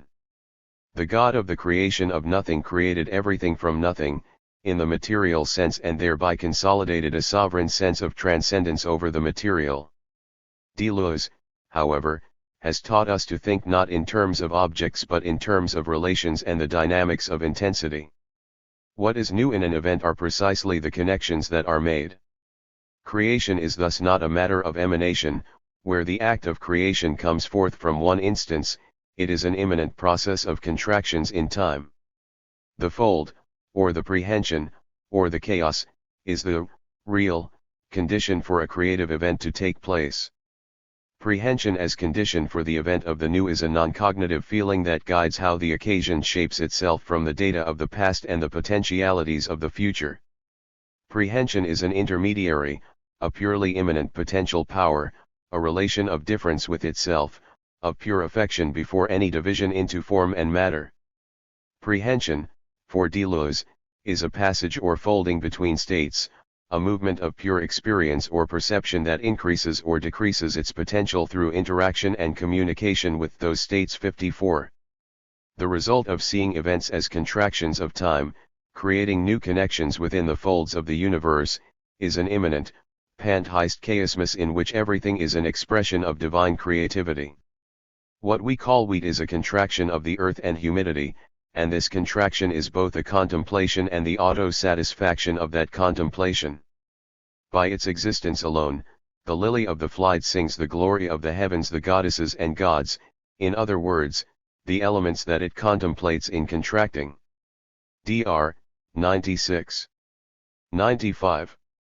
In elaborating upon Keller's theology of creation, I have tried to provide an example of what a theology of creation might look like when one starts from the Deleuzian account of creation. Such a theology, Keller has demonstrated, does not even have to be invented. There is much within the Christian tradition that hints towards what has been described as a Deleuzian interpretation of creativity. Visualized, we should try to imagine this new theology of creation as a rhizome rather than as a tree or another hierarchical image that allows for a top-down representation of creation. The image of the rhizome implies an interconnectedness of all creatures. This relational account of creation have been stressed by the so-called relational theologies. And how might the figure of the rhizome help these theologies to articulate their account of relation more accurately, or how would the intrusion of the rhizome change the idea they have of relationality? Rhizomes of interrelatedness. Creativity, as an ongoing process, takes place on a horizontal level. From a theological perspective, bringing the horizontal concept of the rhizome into theology means taking away the teleology from within theology, something that is quite a fundamental problem. If this were done, there would be no goal affixed anymore to creation. Where a classical account of creation theology includes the aim of all creatures to climb up to their originator God again, this ascending movement of the creatures completely disappears in a theology of creation formulated from a Deleuzian perspective. Due to his metaphysics of univocity, one is already God. There is a univocal relation between creatures, beings, and creator, being. If there is some sort of aim within a rhizomatic theology, it would be the expansion of the rhizomatic network, making more connections, as many as possible, like the rampant growth of weeds. Then God is expressed, as a dynamic, creative force, in infinitely different ways, through an uncountable quantity of connections, though it is still God. Thinking creation as a rhizome obviously also means that there is no hierarchy anymore in creation. Humans are no longer shepherds over the rest of creation, they cannot relate themselves. 96. To the rest of creation as objects anymore, as if there were a gap between human beings and the rest of creation, one that places humans in a dominant position over against the rest of creation, for even if this position is filled in with loving, responsible care, the structure remains one of hierarchy. It is not difficult to discern the logic of representation at work here. The world is objectified and represented by humanity as an object outside of it. In this way, human will and law are imposed upon the rest of creation. In contrast to this traditional account of the relationship between creatures, a rhizome simply grows in all directions, though it remains a horizontal plane. The relation between human beings and other creatures then is one of equality. In no way could one or both parties transcend the other. As a consequence, relational theologies obviously do not solely focus on the relationship between human beings and God. Anthropocentrism is the greatest enemy of this theology. Relational theologies give agency to all living things and the cosmos itself. 55 Relational theologies are inherently creative, for they are formed in the interactions. 56 Relational theologies differ from the mainstream tradition most of all in their method, which is based on experience. In this respect, they relate to Deleuze's method of pure empiricism. As Keller puts it, the Deleuzian relationality seems to surface mainly in relations or rhizomes, within the non-human, the subpersonal, hence the molecular, kin to Leibniz's closed monads and Whitehead's open organisms. 57 Deleuze's empiricism takes into account the experiences, not only of women and men but also of the whole cosmos, so that even the smallest particle has its place in the rhizome of interrelatedness. In fact, through this severe form of empiricism, the subject as such completely disappears. We appear to be an assemblage of an infinite amount of particles and dynamics. We speak of ourself only in virtue of these thousands of little witnesses which contemplate within us. Dr. 96. Although it seems obvious to state that all theology is relational, in practice this does not always seem to be the case. The very methods of relational theologies tend to break open traditional accounts of creation and the relation of creatures with the divine, for in a relational theology, God exists only in relations and, as a consequence, God exists only in God's creation. The following citation. 97. stresses the direction towards the future of relational theologies as well as their creative potential. The lived experience of women, men, and the cosmos becomes the stuff of ever-emerging and changing forms of theological reflection. Fixed ends and ultimate truths so easy to declare in the light of the Word becoming flesh are transformed in the crucible of the flesh becoming Word, an ever-changing Word, as the realities of life unfold and spiral. Such relationality questions many of the old traditional certainties and opens up a future of endless possibility, glorious and mundane, filled with the abundance of life spoken of in the Gospels or crushed and broken by the carelessness of human creatures. 58. However, one question still haunts us in discerning the connection of the rhizome with relational theology: what exactly does relation mean? Are deleuze and relational theologies talking about the same kind of relation? What about, for example, deleuze's understanding of the other as mere context, see Chapter 2, as something that distracts you from performing your spiritual task in this world? What about his idea of the disjunctive synthesis, in which all different entities exist independently from one another and are only connected through their source, that is, being?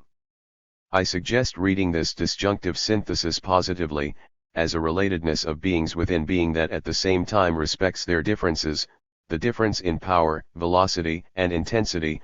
Other, representational differences do not exist in Deleuze's univocal universe. This understanding of the relational could help broaden the scope of relational theologies that otherwise often remain contextual, that is, as particular theologies only.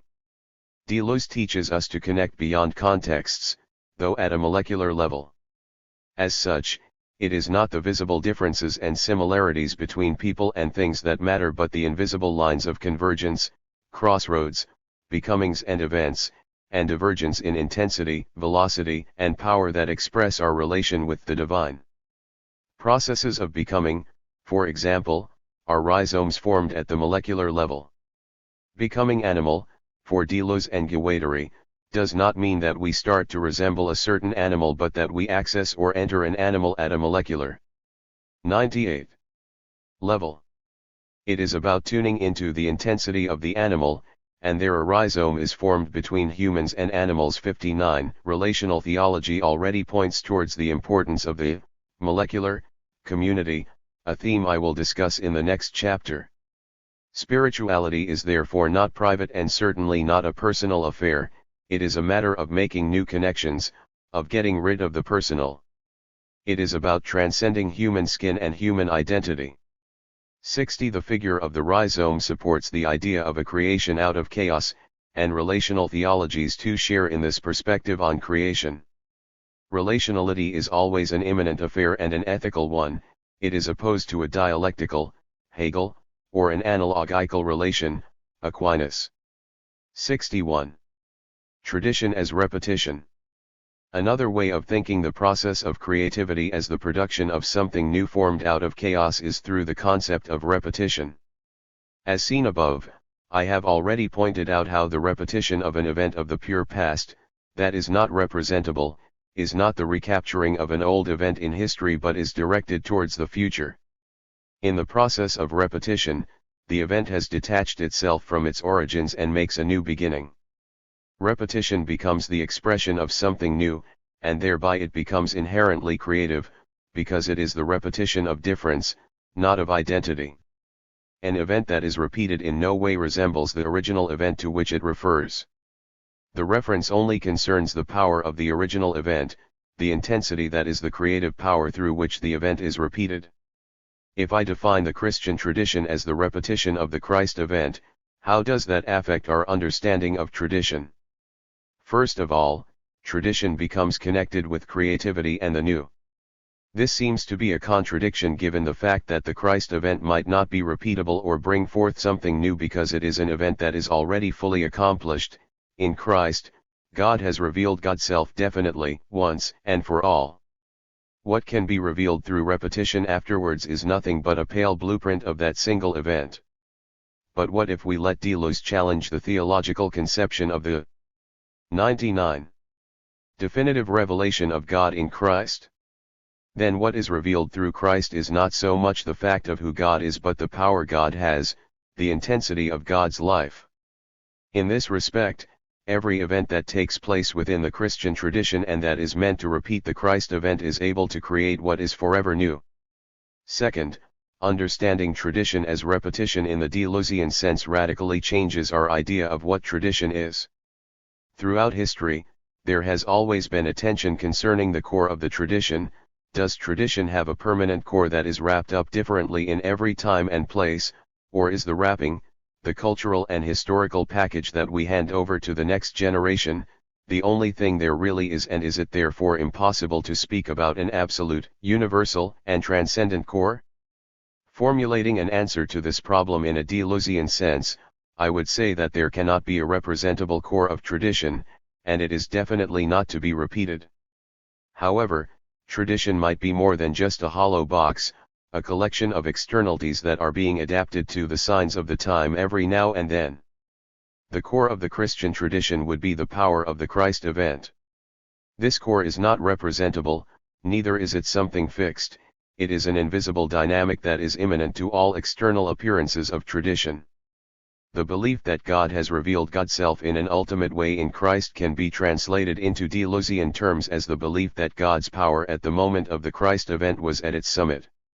The Christ event is far from finished with the life and death of Jesus Christ. On the contrary, the Christ event is worthy of being repeated because it expressed such great power. Therefore, it is even possible to create something new through the repetition of this event, on the basis of its power that is repeated. The condition for this to happen is the detachment of the Christ event from its origin, namely the life of Jesus. Detaching the event from its origins means to counteractualize it, to preserve its virtual power and repeat this in, for example, an act of charity or the sacraments. Repetition could thus become a new beginning, as I explained above in referring to Catherine Keller's theology of becoming. Finally, the consequences of a Deleuzian interpretation of tradition seem far-reaching from the outside.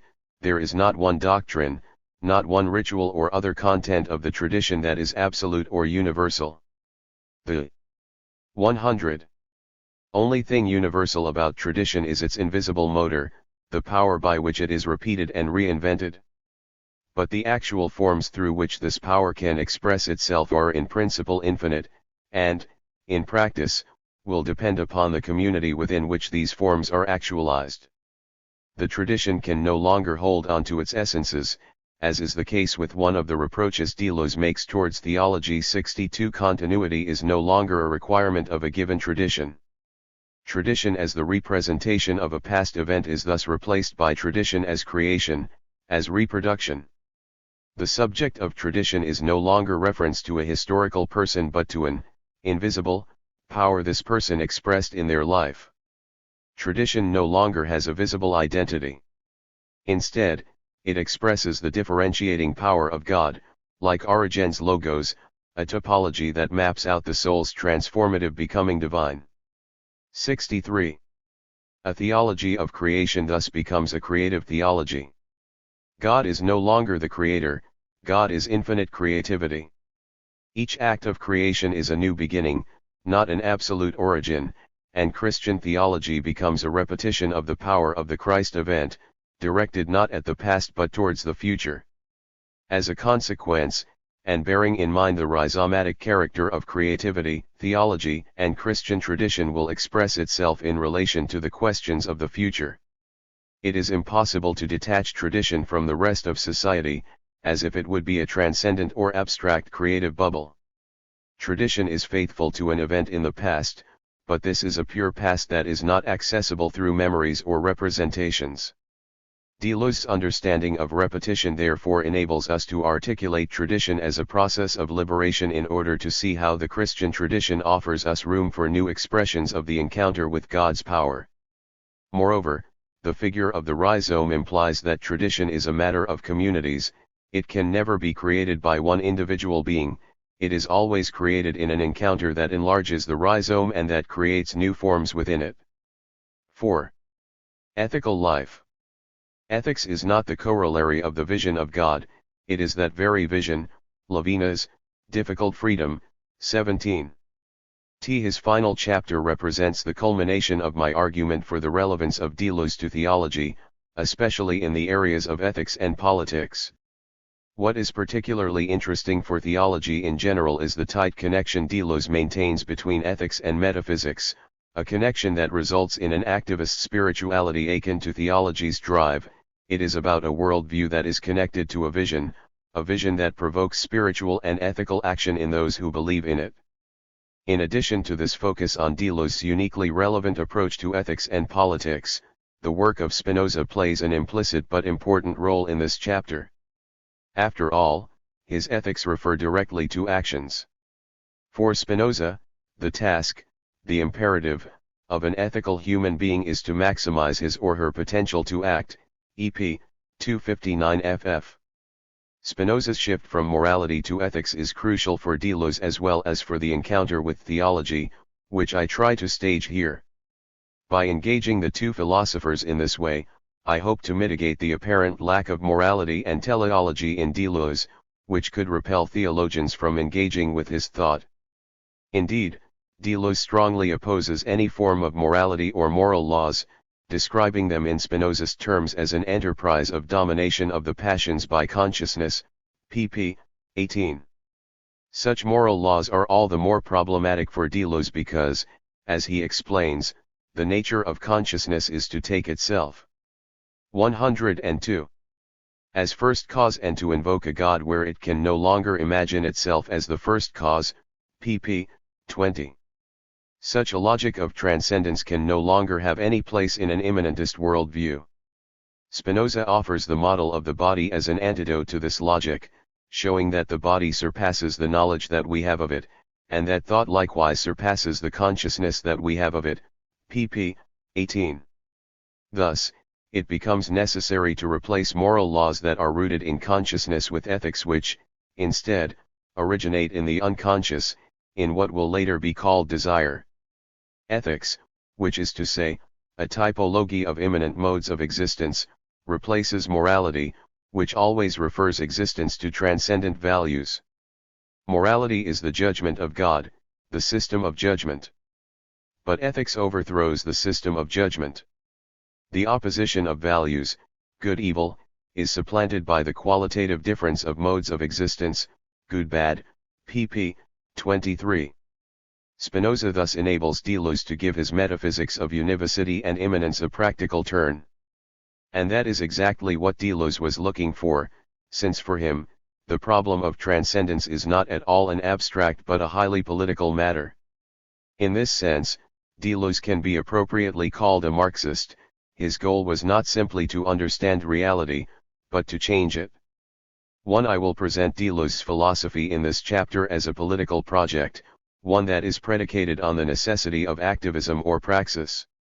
Deleuze's most explicit analyses of capitalism and psychoanalysis were only made during a period of intense collaboration with the Felix Guattari, mostly in Anti-Oedipus, but it is clear that from the outset of his philosophical career, Deleuze interpreted his metaphysics as a practical matter, as a way of life. His understanding of ontology is, in other words, directly political. This is an approach that might seem unusual in today's philosophical academic world, but from a theological perspective, it is almost natural. From a theological standpoint, every worldview is connected to a vision and, as a consequence, to a certain way of life. I would not hesitate to call every serious theology a political theology, or at least to assert that every serious theology should be political. Deleuze's worldview is not only political, it is, through its political engagement, liberating in its very core. His is a politics of liberation. Philosophical and political analyses are used to develop a vision of 103. A life, which is liberated from the existing order and to effectuate a movement of active liberation from that order's hold. But also positively, this is a project of liberation, freedom, the free movement of powers and intensities, is the goal of liberation. As a force, it reaches beyond the individual. With Paul Patton, this kind of liberation could be called critical freedom. Critical freedom differs from the standard liberal concepts of positive and negative freedom by its focus upon the conditions of change or transformation in the subject, and by its indifference to the individual or collective nature of the subject. It is the freedom to transgress the limits of what one is presently capable of being or doing, rather than just the freedom to be or do those things. 2. This double dynamic of liberation is also constitutive of what is called liberation theology. In practice, it is of course impossible to speak about one liberation theology, but despite the fragmented field of liberation theologies in the 21st century, they do hold several characteristics in common. Liberation theologies first of all engage themselves to strive for liberation for the poor and the oppressed. In doing this, the Bible and the message of Jesus Christ are read as sources of God's liberating power. Doing theology thus means focusing on the liberating and transformative power of biblical texts and the tradition. In this sense, liberation theology's interpretations of tradition would benefit from a Deleuzian reading of tradition as the creative repetition to which I referred in the previous chapter. Obviously, I will focus on the nature of liberation theologies more thoroughly in the second part of this chapter. In what follows, the two sides of liberation will be highlighted, in Deleuze as well as in theology. Both the destructive component of liberation, what are we against, and the constructive or transformative side of it, what is our vision, are necessarily elaborated on in order to draw a more fully realized view of this project of liberation.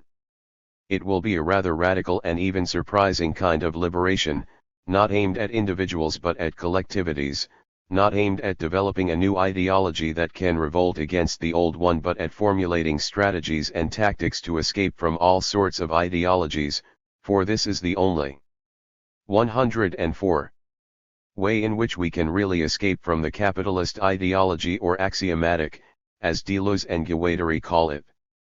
Political Deleuze. To a certain extent, Deleuze's politics remain quite hidden in his books, even in those he wrote with Guattari. It is very difficult, if not impossible, to trace a clear-cut concrete political program from these books. As a consequence, it is impossible to describe a well-defined Deleuzian politics. In this first part of the chapter, I choose to present Deleuze's philosophy as a project of liberation in the two senses described above. In my opinion, this presentation at the same time highlights the most significant characteristics of Deleuze's political thought. Indeed, it is clear that Deleuze was against representation from the outset of his philosophical project. In the configuration of the capitalist society, representation is translated or expresses itself as the axiomatic.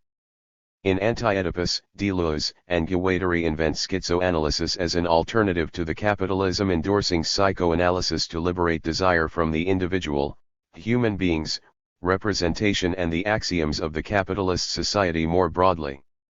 8 years later, in 8,000 Plateaus, their constructive project of liberation is described as minor politics or micropolitics. I will identify the three main tasks of schizoanalysis with aspects of micropolitics that also return in 8,000 Plateaus, the focus on the molecular and minorities, the process of deterritorialization and the creation of desiring machines or assemblages, new kinds of communities. Although Anti-Oedipus is interpreted as a book of revolution, while 8,000 Plateaus has a more modest goal, a political engagement is strongly and obviously present in both books. What is Deleuze against? At the level of metaphysics, one could say that Deleuze is against representation. From a more social angle, it could be stated that Deleuze is against the axiomatic. Indeed, the axiomatic is the form 105, which representation adopts in our contemporary, capitalist society.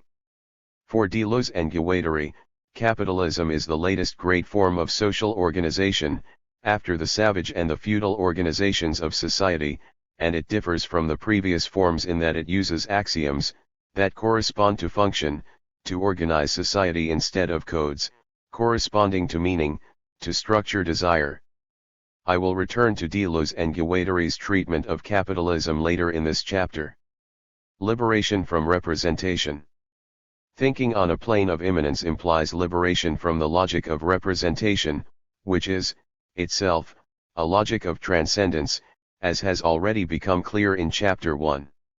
The necessary project entails a liberation from the world of representation, which instead moves towards an understanding of being as a purely immanent dynamic.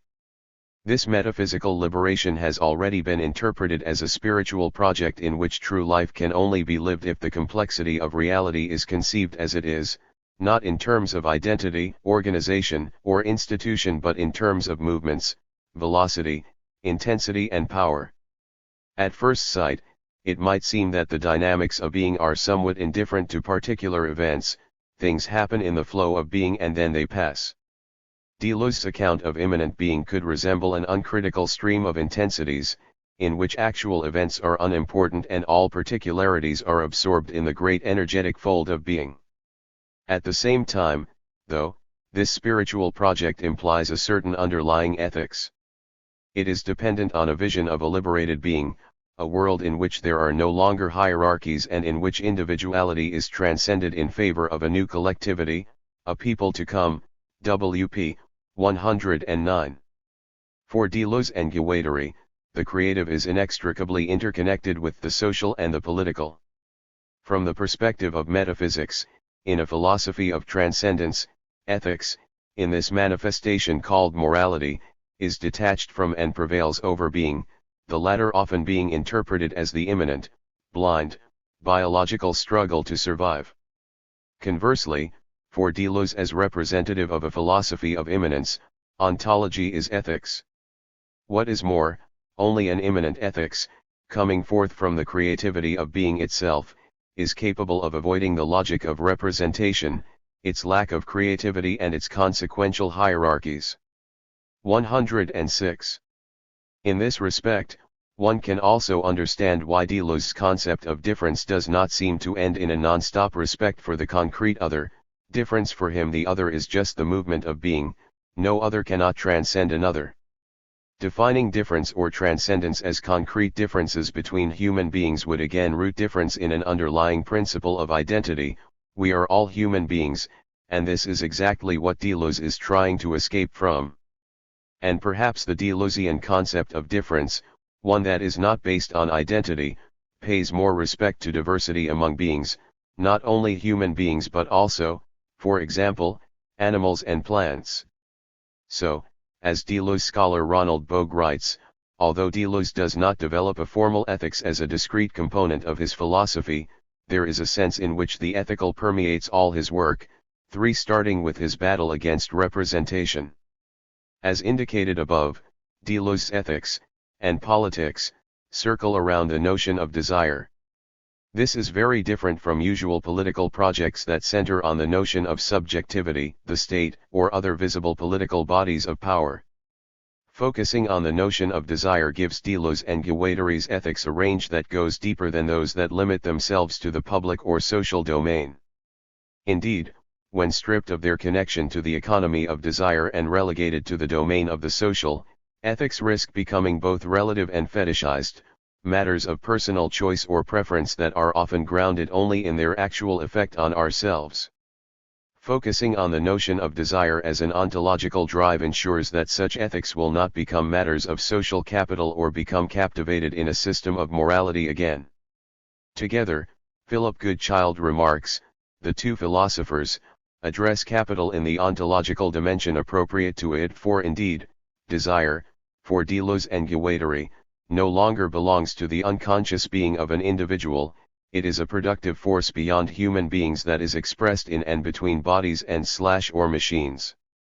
Desire thus becomes a social force that is not bound to the individual. The key question of our time, Deleuze said in an interview, is how we got to the point that we desire our own servitude. Underneath the 107 visible power that exerts its force, there is the desire that organizes it, and it is this desire that organizes the system of repression. D. 264. The central political question is the mystery of voluntary subservience. Why do we collectively tolerate power? 5.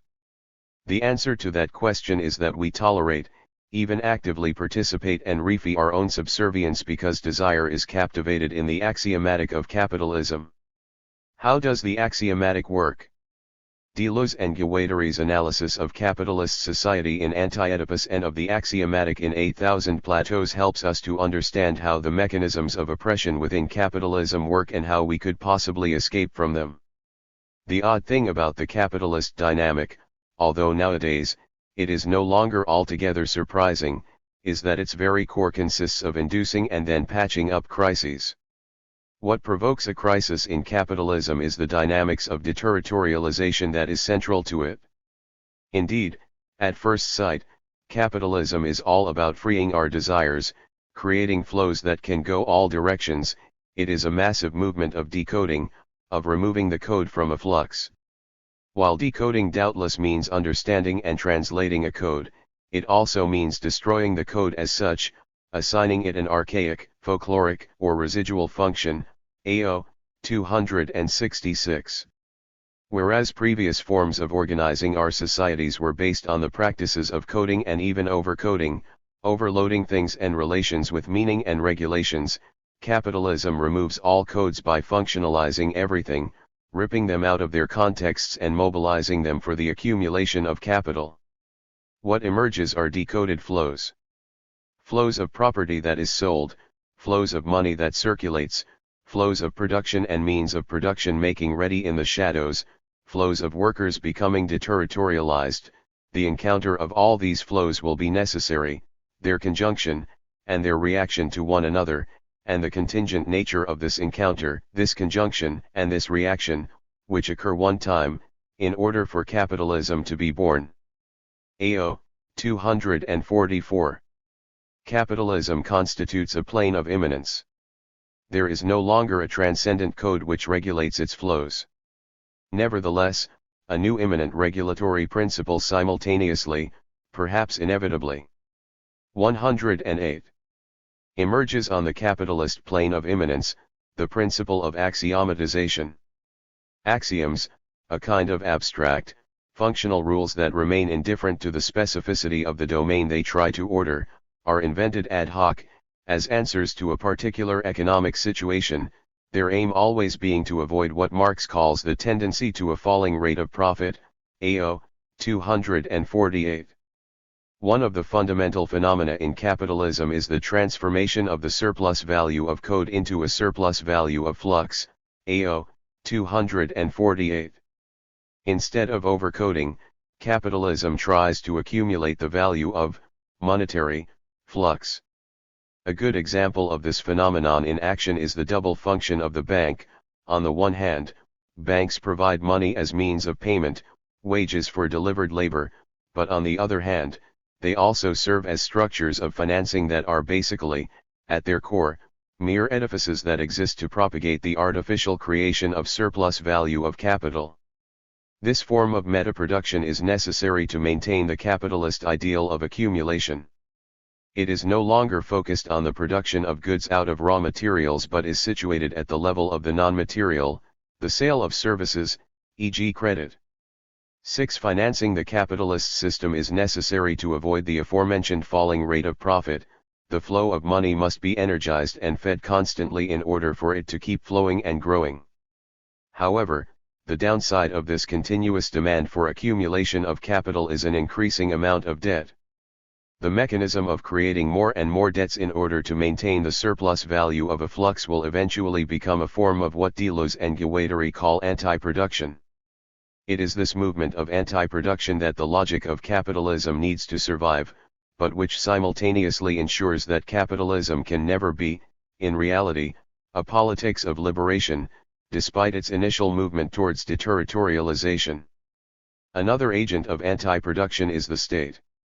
If banks can no longer provide this credit money, then the state, within a capitalist logic, must and will do so.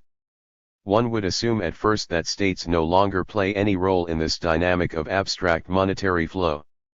When the flows reach this capitalist threshold of decoding and deterritorialization, naked labor, independent capital, it seems that there is no longer need for a state, for distinct juridical and political domination, in order to ensure appropriation, which has become 109.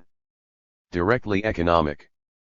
The economy constitutes a worldwide axiomatic, a universal cosmopolitan energy which overflows every restriction and bond, a mobile and convertible substance such as the total value of annual production. Today we can depict an enormous, so-called stateless, monetary mass that circulates through foreign exchange and across borders, eluding control by the states, forming a multinational ecumenical organization, constituting a de facto supranational power untouched by governmental decisions. ATP, 500-1. It is true indeed that the financial flows, the flows of workers and other flows ignore the territory of the state. The British economist and philosopher Noriana Hertz has convincingly demonstrated the declining role of the state. In The Silent Takeover, she describes how corporations have increasingly taken over the many of the powers of the state. One needs to look no further than the ever-growing number of calls from around the world for the privatization of existing government service. However, history has proven Deleuze and Guattari right when they noticed that the state has neither disappeared nor diminished at all in capitalist society but that it has, instead, simply acquired a new role. Thus the states, in capitalism, are not cancelled out but change form and take on a new meaning, models of realization for a worldwide axiomatic that exceeds them. It is thus proper to state deterritorialization to moderate the superior deterritorialization of capital and to provide the latter with compensatory reterritorializations. ATP, 502. Ironically, as a force of anti-production, the state has become the doctor of the economy. Far from being a transcendent organ of institutions that regulate society, the state has become an immanent regulator that helps to maintain the capitalist dynamic by being a player on the field. By guaranteeing real value for the credit money of banks, the state makes sure that the rate of profit does not fall too deeply, thus ensuring that more debt can be manufactured. The state picks up the surplus produced by this capitalist logic, and in the process, it both legitimates itself and ensures its continued existence. 110.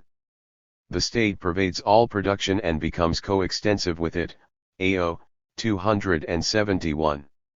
The state functions as a corrective mechanism to the deterritorializing and abstract flow of capital. It ties this down, as it were, in order to once again make itself relevant. In this way, the state absorbs the surplus value of fluxes. AO, 255.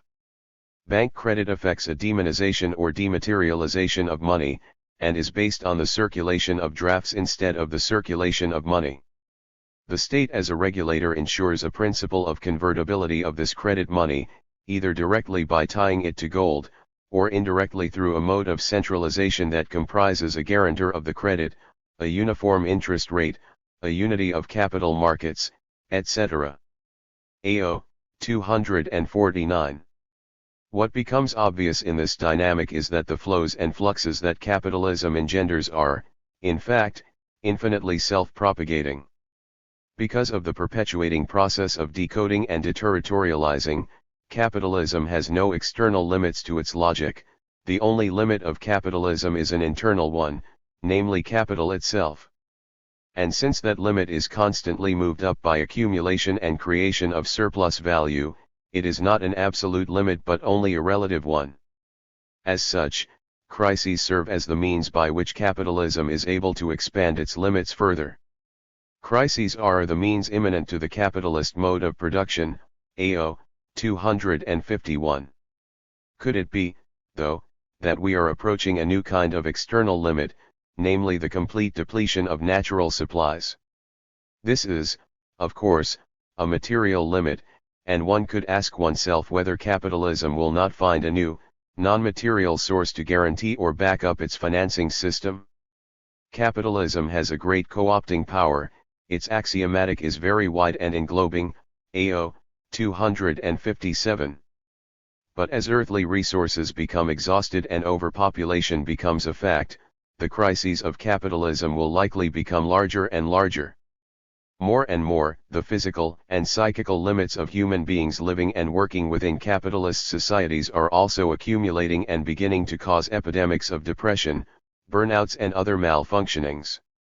At this point, Deleuze and Guattari do identify an external limit of capitalism, the only one that exists, in their view, and thus, the only means of escaping capitalism, schizophrenia. 111. The schizophrenic way, as opposed to the Oedipal principle that supports capitalism, is the only possible revolutionary way forward according to Deleuze and Guattari. But if one wished to draw back from the global economy, the question remains whether such an endeavor is even possible. However, there is but one centered world market, the capitalist one, in which even the so-called socialist countries participate, ADP, 482. All states and social structures become isomorphic. This phenomenon is clearly visible in the way that both rightist and leftist political parties now ideologically move towards the center. Moreover, capitalism expels its most deterritorialized product, the schizophrenic. It tries to control schizophrenics by labeling them as ill, and in its phobia of that illness, it watches anxiously even over its artists and scientists, AO, 266. This is why Deleuze and Guattari propose a movement in the opposite direction, to go even further into and towards the movements of decoding and deterritorializing in order to escape capitalist control mechanisms that are now nearly omnipresent. Which is the revolutionary path? Might it be to go in the opposite direction? To go still further, that is, in the movement of the market, of decoding and deterritorialization? For perhaps the flows are not yet deterritorialized enough, not decoded enough, from the viewpoint of a theory and a practice of highly schizophrenic character. Not to withdraw from the process, but to go further, to accelerate the process, as Nietzsche put it, in this matter, the truth is that we haven't seen anything yet. AO, 260. Schizoanalysis brings us to the margins of capitalism. In opposition to psychoanalysis, schizoanalysis is aimed at engendering a collective liberation. At the edges of capitalism, the subject too is decoded and deterritorialized, it falls apart into a multiplicity of particles, and the desire that is released by this deterritorialization can be used to form new assemblages or machines. The key to revolution lies in the periphery, in the minorities that are needed by capitalism but are also feared. Capitalism functions as a constant dynamics of broadening limits. The capitalist logic encourages flows to deterritorialize, to become more and more abstract so that they facilitate the workings of capitalism. Abstract flows allow interchangeability, a quality needed. 112. To maximize chances for profit. On the other hand, capitalist severe axiomatics tie the deterritorialized flows to a mechanism of control. But in order to maintain this control, capitalism constantly has to invent new axioms to adapt to the decoded flows. So although schizophrenia as absolute deterritorialization is the normal tendency of the capitalist logic, it is completed by the countermovement of axiomatization. Capitalism has an exterior limit that is schizophrenia, that is, the absolute decoding of flows, but it functions only by pushing back and exorcising this limit, AO, 271. Because of the continuous movement of deterritorialization, which goes from the center to the periphery, or from the developed countries to the underdeveloped ones, the gap between poor and rich constantly enlarges. It is not the case that capitalism expels underdeveloped regions from its logic, to the contrary, capitalism needs underdeveloped countries in order to control its falling profit range by exporting its processes of production. This set of principles is called the dependency theory, a Marxist insight that was endorsed by liberation theologians from the beginning of the movement. In principle, for capitalism, everyone is equal, the system makes no distinction between people based on gender, race, and so on. The position of the poor within that system, however, is somewhat different. They are not excluded, but used, just like the rich are also used, to accumulate capital. The only difference between people is created by the direction of the flow of money. The advantage of being on the margins is that there is at least the possibility of escape from the double logic of capitalism, and the chances to escape increase as capitalism is forced to broaden its limits.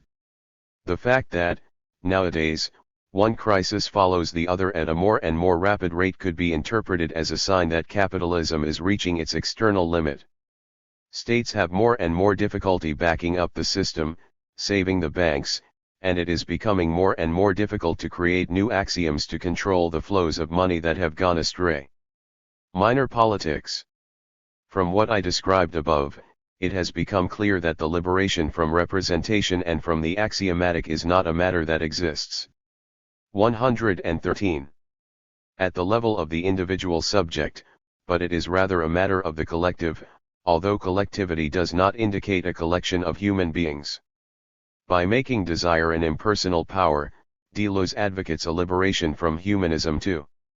Indeed, when we investigate his constructive politics of liberation, his vision, or alternative, three key features can be discerned in which human beings no longer play a key role as agents of resistance against a system.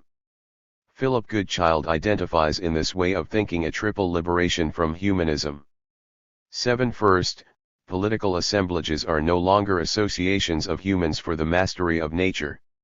Assemblages can consist of all sorts of material, of human but also incorporeal components, living and non-living.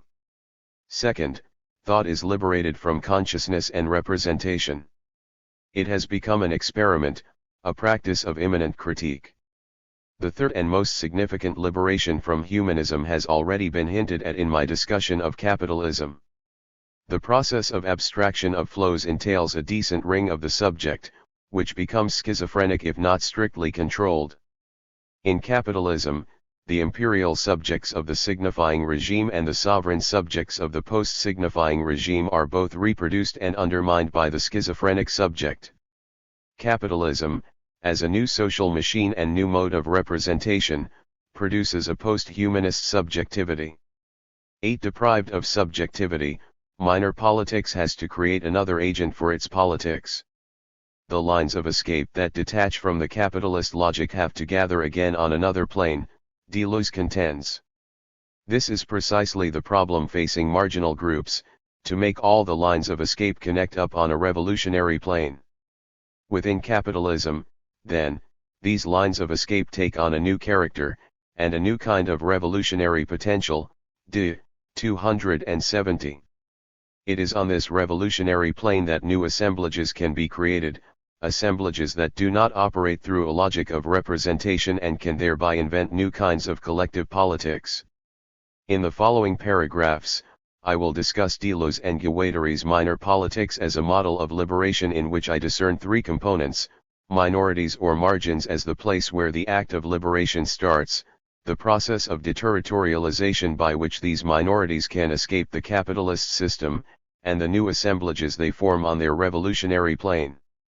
The outcome of an attempt to escape, however, 114, is always insecure. Kenneth Surin's words, Deleuze and Guattari insist that there are no pre-given laws to shape or entail this outcome, only struggle, and failures always accompany successes in struggle. Can do this. 9. One can only hope that the movement becomes more widespread, that it multiplies and becomes larger, that it forms a growing rhizome. But there are no guarantees, and success can definitely not be measured by popularity or recognition. 10. Minorities and micropolitics. Becoming minoritarian, as we saw in Chapter 2, is a step in the process of becoming more and more impersonal and detached from representations. A minority is not defined by the number of its members but by its position. Minorities occupy the non-dominant, powerless positions, at the margins of the system. Not only is becoming minoritarian a spiritual process, it is also political in nature. Becoming minoritarian is a political affair and necessitates a labor of power, puissance, and active micropolitics. ADP 322. If schizoanalysis was a way of analyzing the capitalist regime in order to escape from it, then micropolitics is the constructive political action that comes forth from the margins of capitalism. Indeed, only minorities can escape from axioms. This does not necessarily mean that the role of macropolitics is removed in the struggle against the capitalist axiomatic. It does mean, however, that this struggle must start at the level of micropolitics, a politics driven by desire that is constantly moving. This notion directly opposes the way Deleuze and Guattari conceive of macropolitics, an essentially conservative politics that is aimed at the conservation of the existing relations and the affirmation of her dominance. The reason Deleuze and Guattari turn to the level of the minor is that they want to demonstrate that binary oppositions and other such categories no longer function at this level. Binarities on a micro level, for example, become molecular that are essentially different from the categories to which they belong in on the macro level. If we consider the great binary aggregates, such as the sexes or classes, it is evident that they also cross over into molecular assemblages of a different nature, ADP, 235. The two sexes become 1,000 tiny sexes at the level of micropolitics, ADP, 235. The logic of representation is not sufficient. 115. To define a problem of a category, it is not able to grasp reality in all its complexity. There is, indeed, always something that escapes categorization. There is always something that flows or flees, that escapes the binary organizations, the resonance apparatus, and the overcoding machine, ADP, 238. This is why ultimately the logic of capitalism is only fully understandable, and changeable, at the level of micropolitics, when it is understood as a captive of desire and not as a macropolitical ideology. As revolutionary movements, minorities challenge the worldwide axiomatic, ADP, 521. By their very existence, they are able to have an effect on the macropolitical level. It is by leaving the plan, of capital, and never ceasing to leave it, that a mass becomes increasingly revolutionary and destroys the dominant equilibrium of the denumerable sets, ADP, 521. Indeed, in order to be anything at all, molecular movements have to return to molar, or macropolitical, organizations, in order to reorganize their segments, ADP, 238-9. Reality also confirms the need to couple the micro to the macro level. At first sight, one could read micropolitics as a plea for a return to the local, a return that many anti-globalist thinkers and movements have supported. Naomi Klein, for example, strives for local communities' right to organize and plan their community as a whole. 11. She works towards a picture of one world with many worlds in it. Alas, these communities also run the risk of being pervaded with the logic of capital. The real problem is, Buchanan and Parr note, that the axiomatic is able to treat all forms of organization as its model of realization, 12 however small these communities may be. It is therefore necessary for a community, Buchanan and Parr conclude, to obtain the right to determine what can and cannot be a model of realization of a non-capitalist society.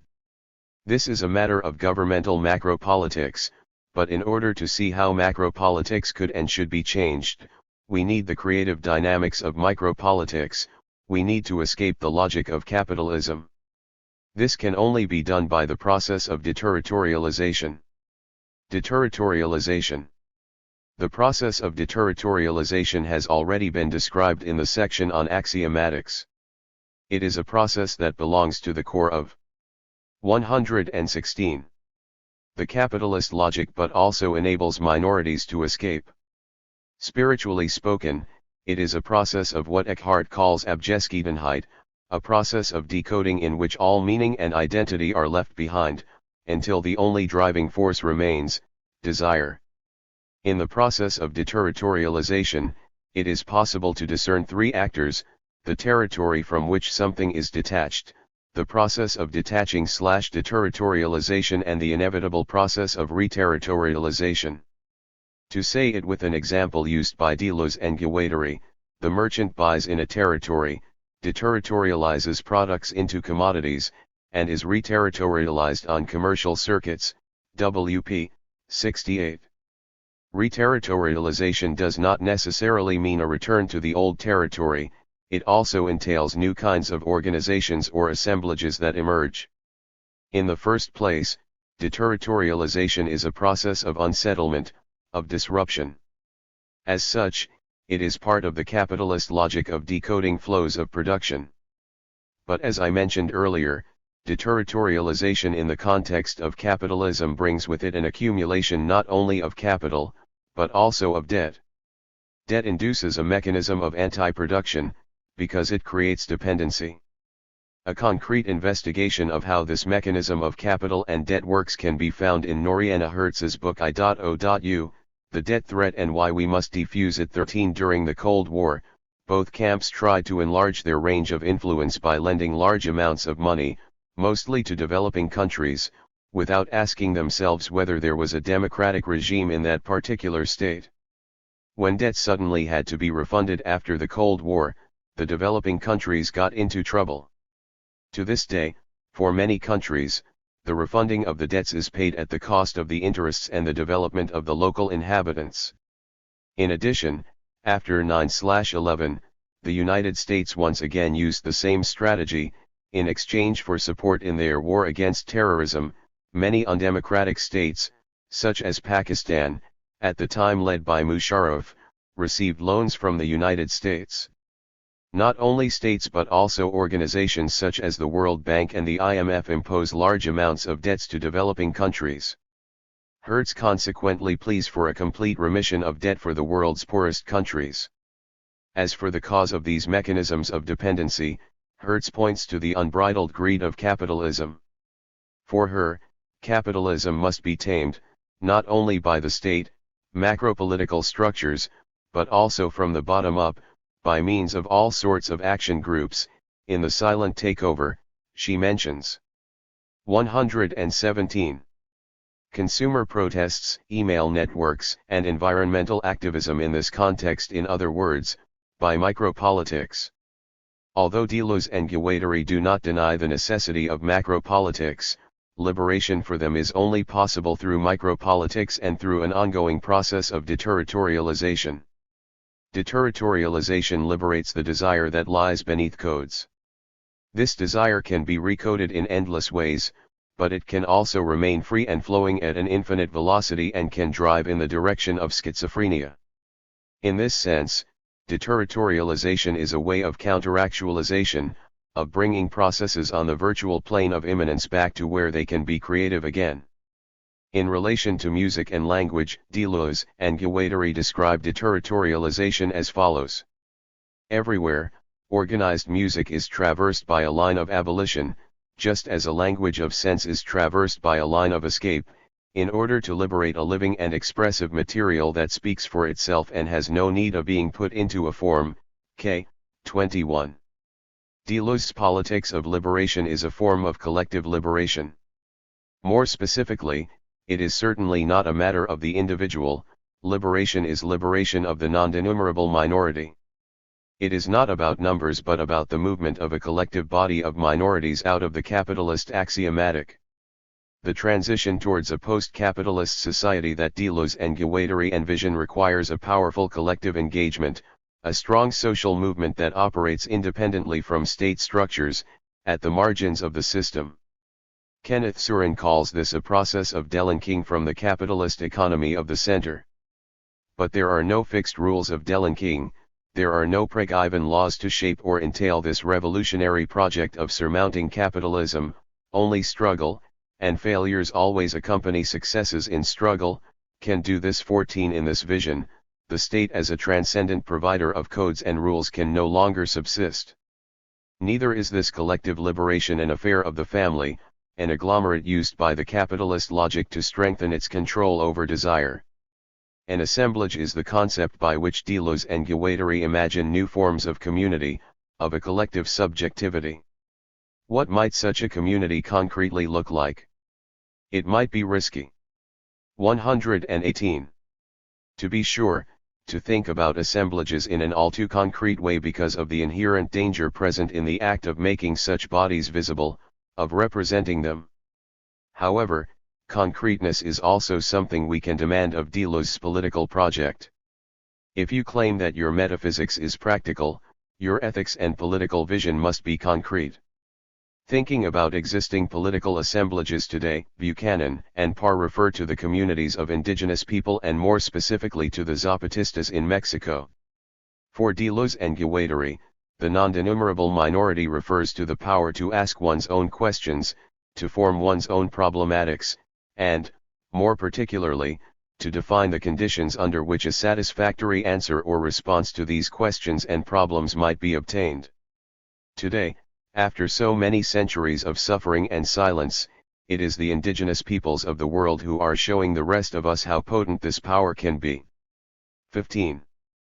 In my opinion, the Indignados movement that emerged in the summer of 2011 is another strong example of what an assemblage might look like. To me, the Indignados, Spanish for indignants, are a perfect example of a new kind of community that fits with Deleuze and Guattari's understanding of minorities and assemblages. Moreover, this could be the form that communities will embody in the future.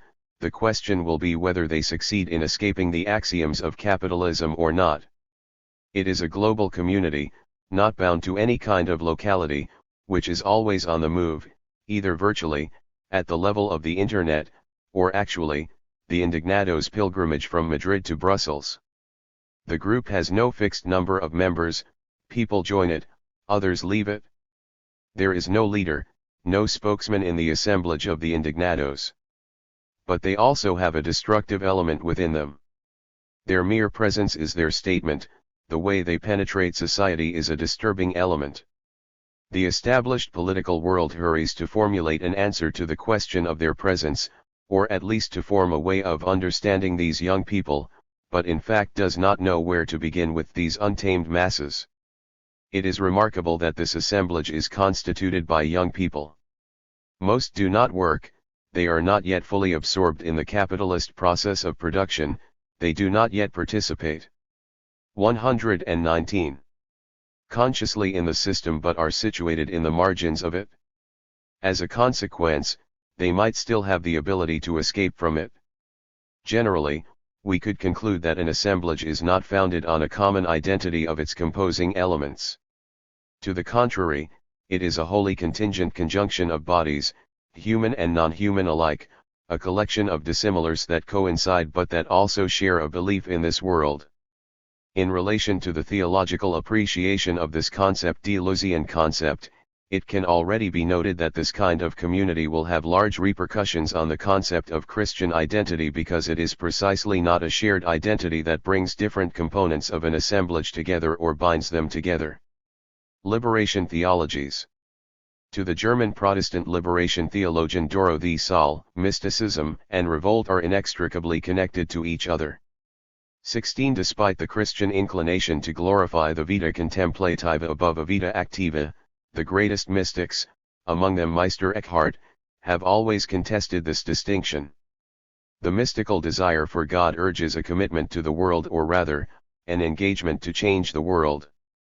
Both mysticism and revolt imply a negative relation to the world as it is, a relation that expresses itself in a withdrawal from this world, a revolt, or a pursuit of reformation, which expresses the positive will to contribute to constructive changes in this world. The unity of mysticism and revolt indicates that the resistance is rooted in a desire for God, the revolt is driven by a vision of liberation. For Saal, mystical theology is always liberation theology. Referring to Chapter 2, we could say that both elements, mysticism and revolt, are present in Deleuze's thought. The word mysticism then indicates a spiritual transformation, a loss of the self, or in Deleuzean terms, becoming imperceptible and an absorption into the stream of being. It is a mysticism of life. In the previous section, I demonstrated that Deleuze's spiritual metaphysics is deeply connected to a political engagement. Deleuze's thought could thus be said to contain all elements necessary to support a liberation. 120. Theology. Of course, Deleuze's project of liberation is not based on the revelation of God in Christ, nor on the Bible. Nevertheless, remarkable similarities with Christian theology of liberation at the level of structure and content can be discerned in Deleuze. Parallel with the previous paragraphs, I will first focus on what liberation theologies stand against. Their resistance can be defined as a resistance against oppression and sinful structures in society. Traditionally, Karl Marx's philosophical and economic analysis of capitalism was used to detect these structures of oppression. But after 1989, his theories lost a modicum of credibility and were replaced during the 2 subsequent decades by an amalgam of post-colonialist, feminist, queer and other postmodern critical theories. Literature teaches us that the traditional Christian theology of liberation that originated in Latin America in the 1960s and 1970s has resulted in an almost infinite number of separate liberation theologies, developed and lived in all parts of the world. In European postmodern theology, the political element was explicitly restored by the so-called radical orthodoxy movement that emerged in Great Britain in the 90s of the previous century. Still, radical orthodoxy is directed at the restoration of a neo-traditional orthodoxy in which the Christian tradition is not really changed but rather retrieved from the past. Moreover, other than liberation theology, the political theology of the radical orthodoxy movement affirms no direct connection between historical, political actions and the reign of God. 18 For the radically orthodox, this is a matter of analogy. My wager here is that Deleuze, and Guattari, could offer liberation theology a new kind of mediation by which the role of mediations itself in liberation theologies is thoroughly changed. Apart from offering an analysis of society and capitalism to liberation theologies, Deleuze can also effectuate a radical reformulation of liberation theology as a whole. Thereby, liberation theologies could do more than integrate a Marxist critique and programmatic into an already established theological framework. 19 Indeed, all central concerns of liberation theologies, the preferential option for the poor, the revolt against structural forms of oppression, the understanding of theology as an orthopraxis and the vision of the kingdom of God and the Church, are challenged and could be renewed by a Deleuzian reading of them. 121. Oppression and structural sin. What do liberation theologies stand against or react to? What do we need to be liberated from?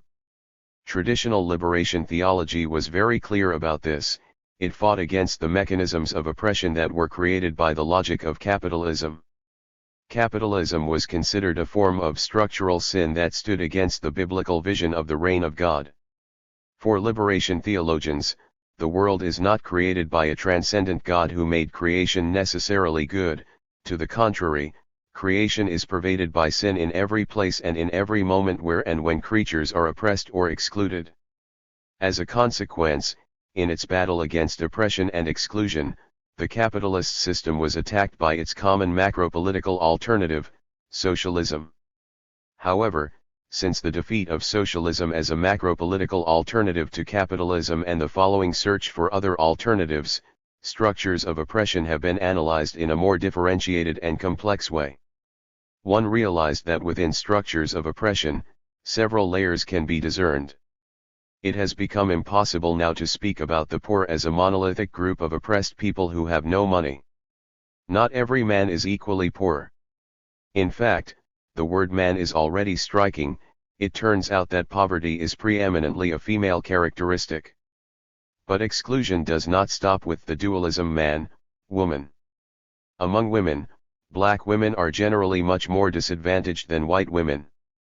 Eventually, we end up at the level of sexuality, with the so-called queer theology, which is based on resistance to the most material, the deepest and most stubborn level of oppression, because it is mostly invisible, namely, the oppression of those men and women who are not heterosexual, who even challenge the categories of man and woman themselves, homosexuals, bisexuals, and transgender people. Discerning these different stages and levels of oppression, the battle of liberation theologies against exclusion has thus continued on another level that is more akin to Deleuze's micropolitical level than the alternative of socialism. However, this does not mean that liberation theologies with all their nuances and degrees of oppression do not revolt against capitalism anymore. To the contrary, by reconnecting all 122 forms of exclusion to capitalism, queer theologian Marcella Althaus-Reid, 1952 to 2009, demonstrates that liberation theologies today have not lost their focus. The common enemy that unites all forms of oppression is still named capitalism. All forms of capitalism are patriarchal derivatives, from the democratic forms based on democracy as support system, to the functioning of the market and a cultural political platform based on creation theology, to savage capitalism, constituting economy as an end in itself. The main characteristics of capitalism could be considered to be a binary economic epistemology, or a process of capital accumulation based on hierarchical exploitation, based on the man-woman heterosexual relation, and dominion produced through warfare and force. 20.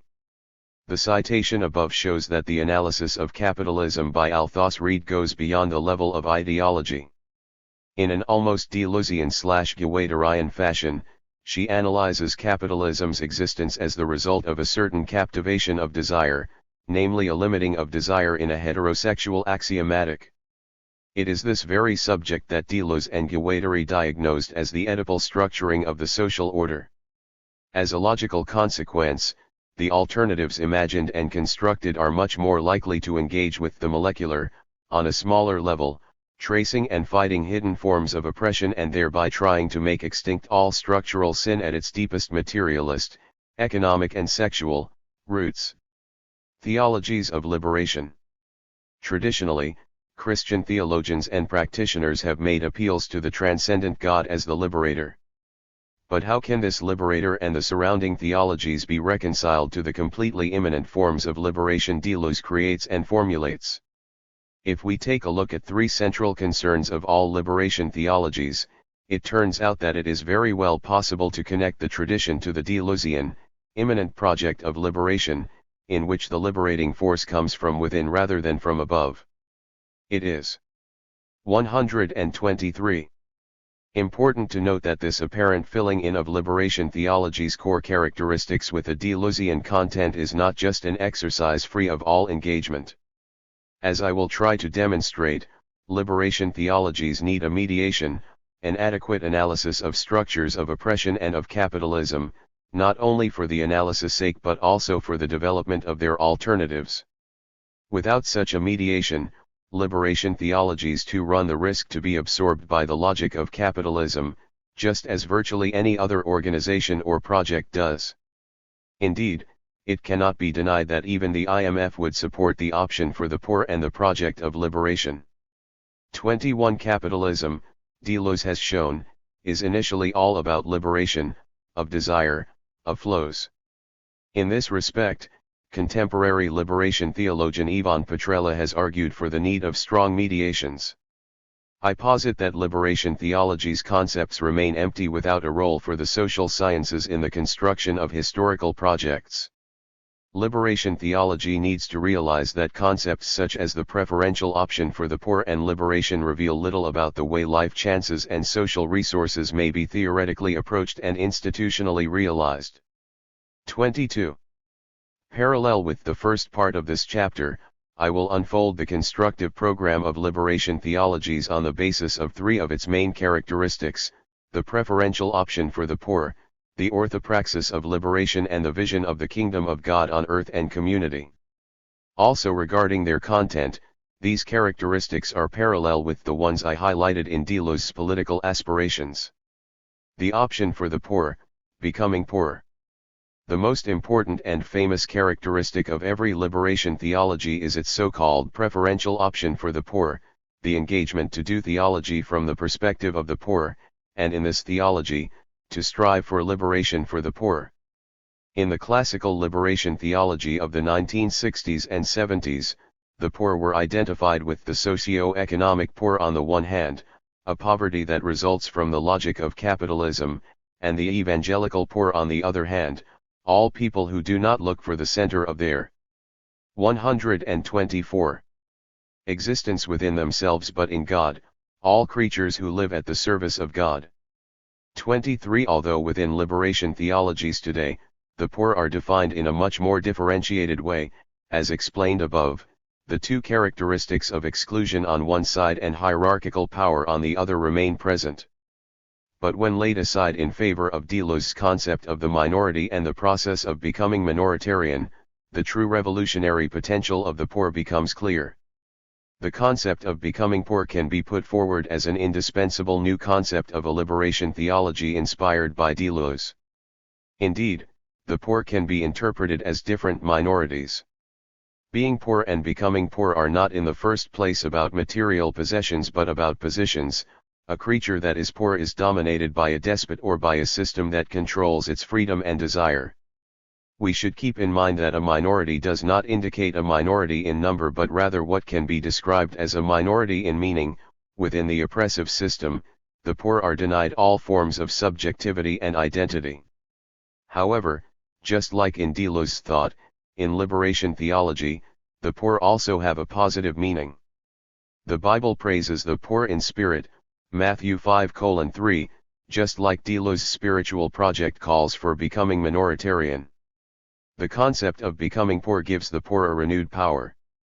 They are no longer in a position of the victim. To the contrary, it is only through them that liberation can be reached. They are situated in the locus of potential liberation. The poor are the primary agents of social change. Of course, this does not mean that we, middle class or rich people, should envy the poor for their privileged position as possible agents and initiators of a movement of spiritual and political liberation. This liberating process is a tough task that requires minorities to give up their personal and subjective interests in order to form a collective subjectivity that is able to break through and disturb the center. Becoming poor is not only a concept that expresses the power of the poor, it is a universal call to everyone to become poor, to escape from oppressive structures such as capitalism and to move towards the margins. In the following, I will discuss some tactics that could support such becoming poor of everything and everyone. 125. Orthopraxis of liberation, tactics and strategies. Michel de Certeau articulated a significant difference between strategies and tactics in the context of his philosophy of everyday life, defining strategy as the calculation, or manipulation, of power relationships that become possible as soon as a subject with will and power, a business, an army, a city, a scientific institution, can be isolated. 24 In other words, strategy implies a limited territory, it implies an already strong subject that appropriates a certain amount of power for itself. Tactics, on the contrary, are the art of the weak. It cannot start from a limited locus because the poor have no position in society. The poor have no place of their own from which a strategy could be developed. 25 In order for tactics not to be embraced by the capitalist logic again, for this is the great danger with any kind of movement, and as before, which decent citizen would not agree with an option for the poor, the tactics of liberation theology could adopt Deleuze's tactics of extreme deterritorialization. This means that liberation theology would primarily leave the domain of ideologies and macropolitics in order to develop tactics of resistance in everyday life. 26 A concrete example of theological tactics from the domain of queer theology is Althaus Reid's development of what could be called a flowing Christology. 27 In relation to the meaning, or rather the functioning of Christ, as a liberator, in queer theology, Althaus Reid executes a deterritorialization of traditional Christology by first questioning the heteronormativity present in our traditional understandings of Jesus Christ. For Althaus Reid, Christ is an event in which politics and spirituality converge. This event is the point of departure for depatriarchizing the whole of Christianity, and as such, the key to any deterritorialization of a patriarchal form of Christianity. The link with capitalism has been explained above.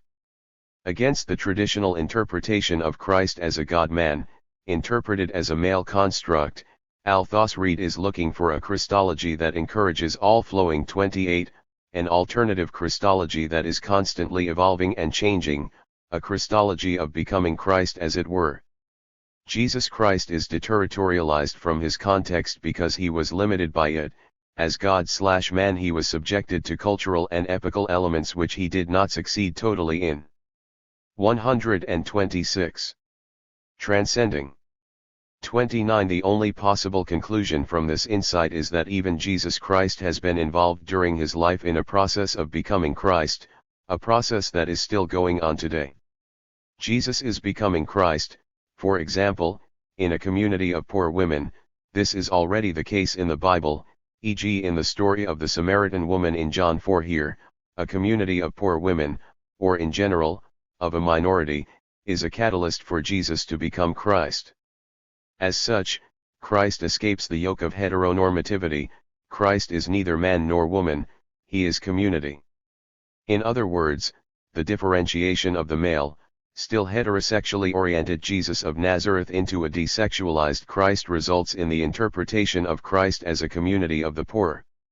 This is not a strategy but a tactic by which a community of the poor can acquire consciousness of their strength and their capacity to transform normative frameworks, such as the heteronormative interpretation of Jesus Christ, which is itself a part of a patriarchally organized society and which supports the logic of capitalism. The kingdom of God on earth, church and community. The church is the visible institution that embodies the presence of God on earth and allows believers to live their faith in community. How can this be an instrument for liberation? In his book Liberation Theology After the End of History, Daniel Bell develops an ecclesiology inspired by, among others, Deleuze's analysis of capitalism. Bell agrees with Deleuze that capitalism is best analyzed at the level of ontology, as a problem of desire. He thus wants to abandon the terrain of ideology and put forward the Christian account of desire, which is, in his view, a perfect alternative in the battle against capitalism. In fact, for Bell, the Christian economy of desire is the only alternative that allows us to escape from the logic of capitalism. Christianity is reclaimed as an ensemble of technologies that reforms or shapes desire in ways that counter the capitalist discipline of desire. 30. Indeed, the cultivation of the desire for God, the passion and the search for God, has always been the driving force of every Christian. This desire was best formulated by Augustine with his famous expression that our hearts are restless until they rest in thee. 127. However, it is doubtful that Deleuze and Guattari would agree with this orientation of desire for God because it is specifically defined from a lack, and such lack is precisely what they try to avoid most. For Deleuze and Guattari, desire is the impersonal force of being that causes being to differentiate and to create. So if the desire for God is not to be defined from a lack, it should be equal with the love of God which is experienced by human beings and other creatures. Still, Bell does not seem to make this equation explicitly. He even interprets Christianity as a therapy. Christianity as a therapy of desire operates under the burden, which is a light one, of a direction that is given desire by virtue of its being the gift that is the desire of God. 31. According to Bell, since Christianity offers an alternative logic of desire, it can also provide an alternative for the violent logic of capitalism. Bell finds this alternative not in a Christian account of justice but in the concept of forgiveness. Forgiveness is the name of the ensemble of technologies that God has graciously made available to humanity in Christian communities for the sake of healing desire of the madness that is capitalism. 32. Forgiveness is a process that is always expressed in a relational context, so for Bell it is intrinsically linked to an ecclesiology. Through forgiveness, we are able to escape the violence of the capitalist order. We no longer feel the need to participate in it. We can turn from this logic of eye for an eye and express God's overabundant love instead. But in order to perform this function, the Church must regain a political power. In other words, the distinction between theology and politics should disappear. Only a more substantive ecclesiology, one that begins by collapsing the distinction between the theological and the social, between religion and politics, stands a chance of resisting capitalist discipline. This ecclesiology must reclaim the theological as a material, that is, as a fully social, political, economic reality. This ecclesiology will recognize the practice of faith as intrinsically, instead of derivatively, social, political, economic. 33. Theology is a directly political matter. Bell wants to theorize what is already present in many basic communities in Latin America. These basic communities, with their decentralized politics, are real. 128. Alternatives to the capitalist logic. As the state and civil society increasingly reveal their true nature as vassals of the capitalist order. 34. The problem with Bell's understanding of the church is that it maintains a dichotomy between the so-called city of God and the city of man. In this sense, he is truly an heir of the radical orthodoxy movement, which strives to reinstall a neo-Augustinian worldview. According to Petrella, the church is presented by Bell as the only body that can escape capitalism, because it is impossible that the spirit should be corrupted. 35. What Bell actually does, however, is eliminate the role of a mediation for theology. He uses the mediation of Deleuze's philosophy to analyze capitalism as a problem of desire, but for the alternative, he ditches this mediation altogether, thereby isolating theology, and the church, once again from the domain of the social. Indeed, Bell's concept of the church is not at all changed by the analysis of society. Theology creates an analysis for itself. As John Milbank, the father of the radical orthodoxy movement, confirms, theology does not need the social sciences, it is in itself encompassing enough. 36. The alternative Bell presents eventually ends up sounding very Republican.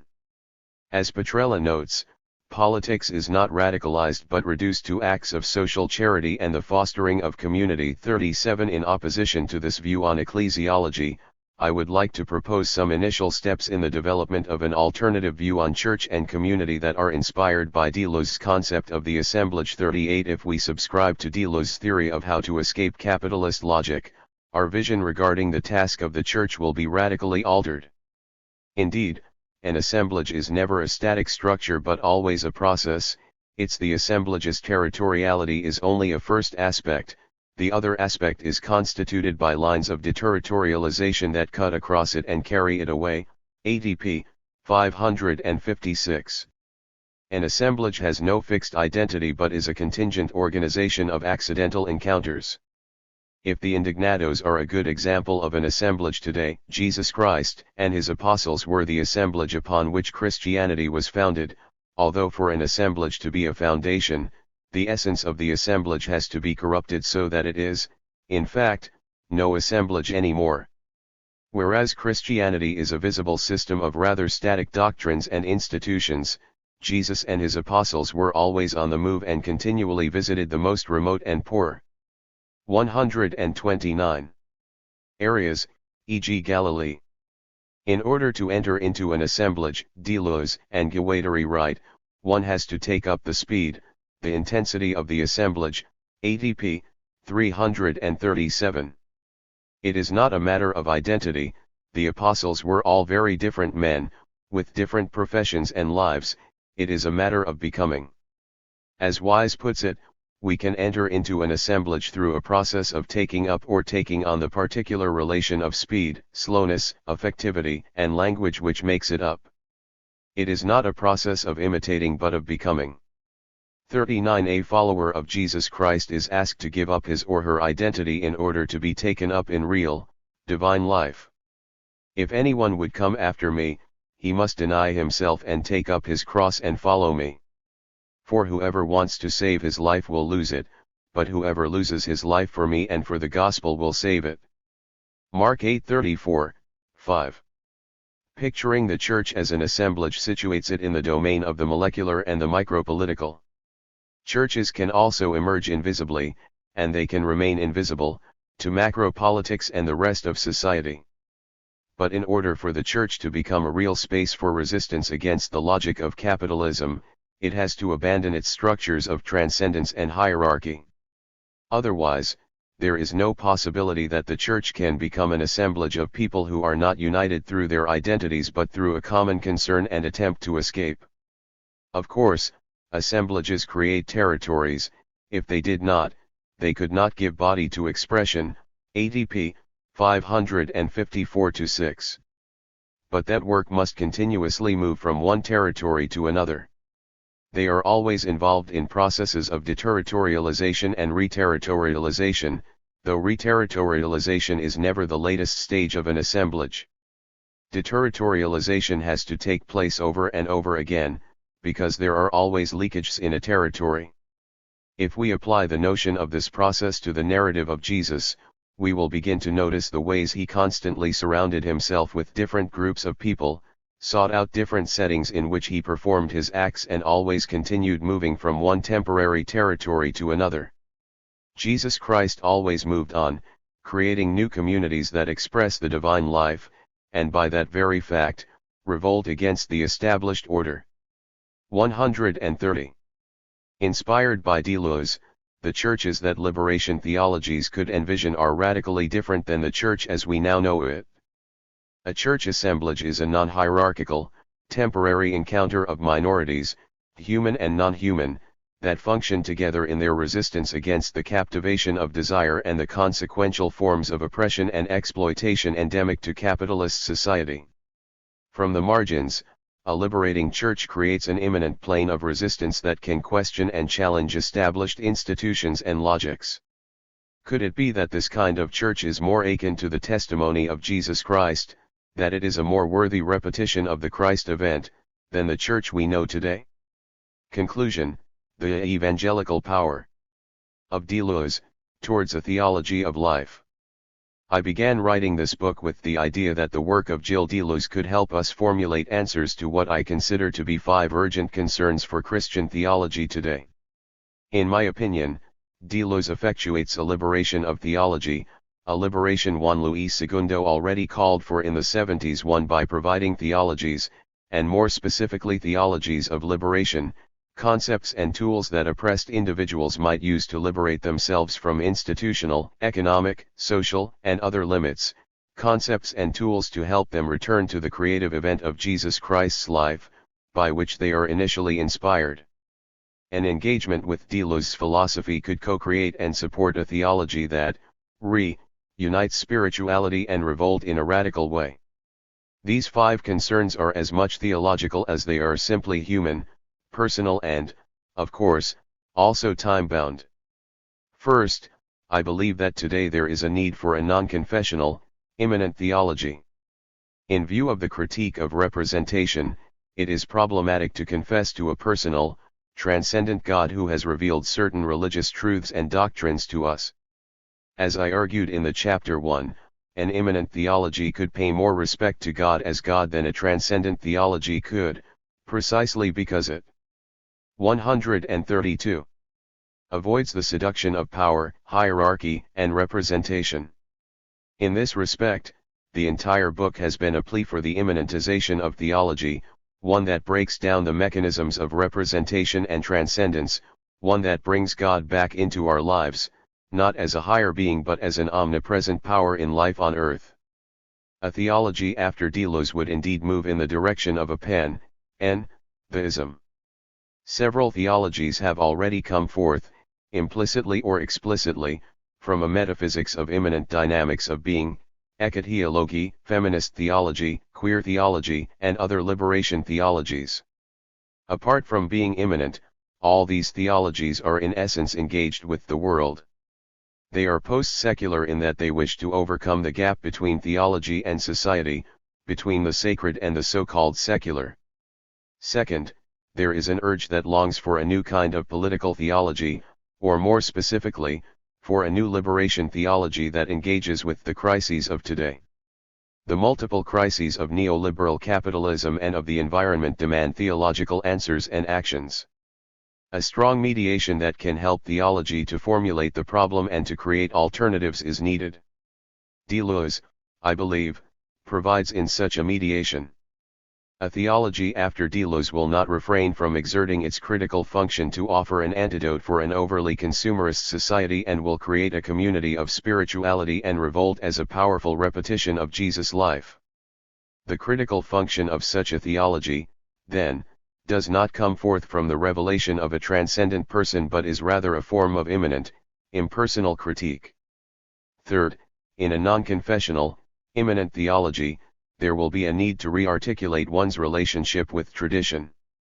In Chapter 3, I presented a Deleuzean account of tradition as a repetition of the Christ event that is not bound to its origins, the historical life and death of Jesus, but that is intrinsically aimed at the future. Deleuze could give us a concept of tradition in which history is no longer normative for truth, but in which the power of the event that is repeated, Christ's life, and the creativity that it engenders are the norm for any kind of concrete practice, be it liturgical, in church, or ethical, in society. In our time, there is also an urge to rethink spirituality. All too often, spirituality is either considered an elitist matter or a hyper-individualist experience, vague New Age sense. From a Deleuzian perspective, spirituality is not a matter of an individual in search for a God, to the 133. Contrary, it is a process in which an individual becomes a collectivity by connecting with the power of the divine life on the level of the virtual. Deleuze's subjectivity is thus a collective subjectivity, such as the community of poor women described by Althus Reid in the chapter 4, although we must bear in mind that a spiritual community is certainly not restricted to human beings. This account of a collective subjectivity, or an assemblage, results in a new concept of community. Communities should not be based on a shared identity or shared characteristics of their members. What members of a community have in common is a vision of a better life, of a more divine life that is detached from all personal, economic, and social limitations. However, this detachment does not imply a retreat out of the world. No, it implies, rather, a dynamic of constant revolt against all forms of captivation of desire by the social structures. This positing of theology as constant revolt, or as a revolution permanente, to speak using the term Deleuze and Guattari borrowed from Marx, finally demonstrates what can be called the evangelical power of Deleuze. The Belgian Jesuit Louis van Bladel discerned four aspects of evangelical power, which can easily be connected to characteristics of Deleuze's philosophy too: a critical, a utopian, a constructive, and a spiritual power. Deleuze's philosophy offers theology a critical power because it performs a total critique of the logic of representation and axiomatics and calls for resistance against all forms of oppression or limitation of desire. It contains a utopian power, not because Deleuze's thought is teleological in any way, the end always remains unsure and open, but because it is intrinsically aimed towards creativity and the future. Furthermore, Deleuze's thinking has a great constructive power, in that it allows for the development of a positive metaphysical system, and a theology after Deleuze would definitely be a constructive, positive theology. Finally, Deleuze's philosophy of life contains a spiritual power that expresses a spirituality of life, a way of living that exceeds all possible distinction between theology and philosophy, and one that could form the basis of a challenging theology of life.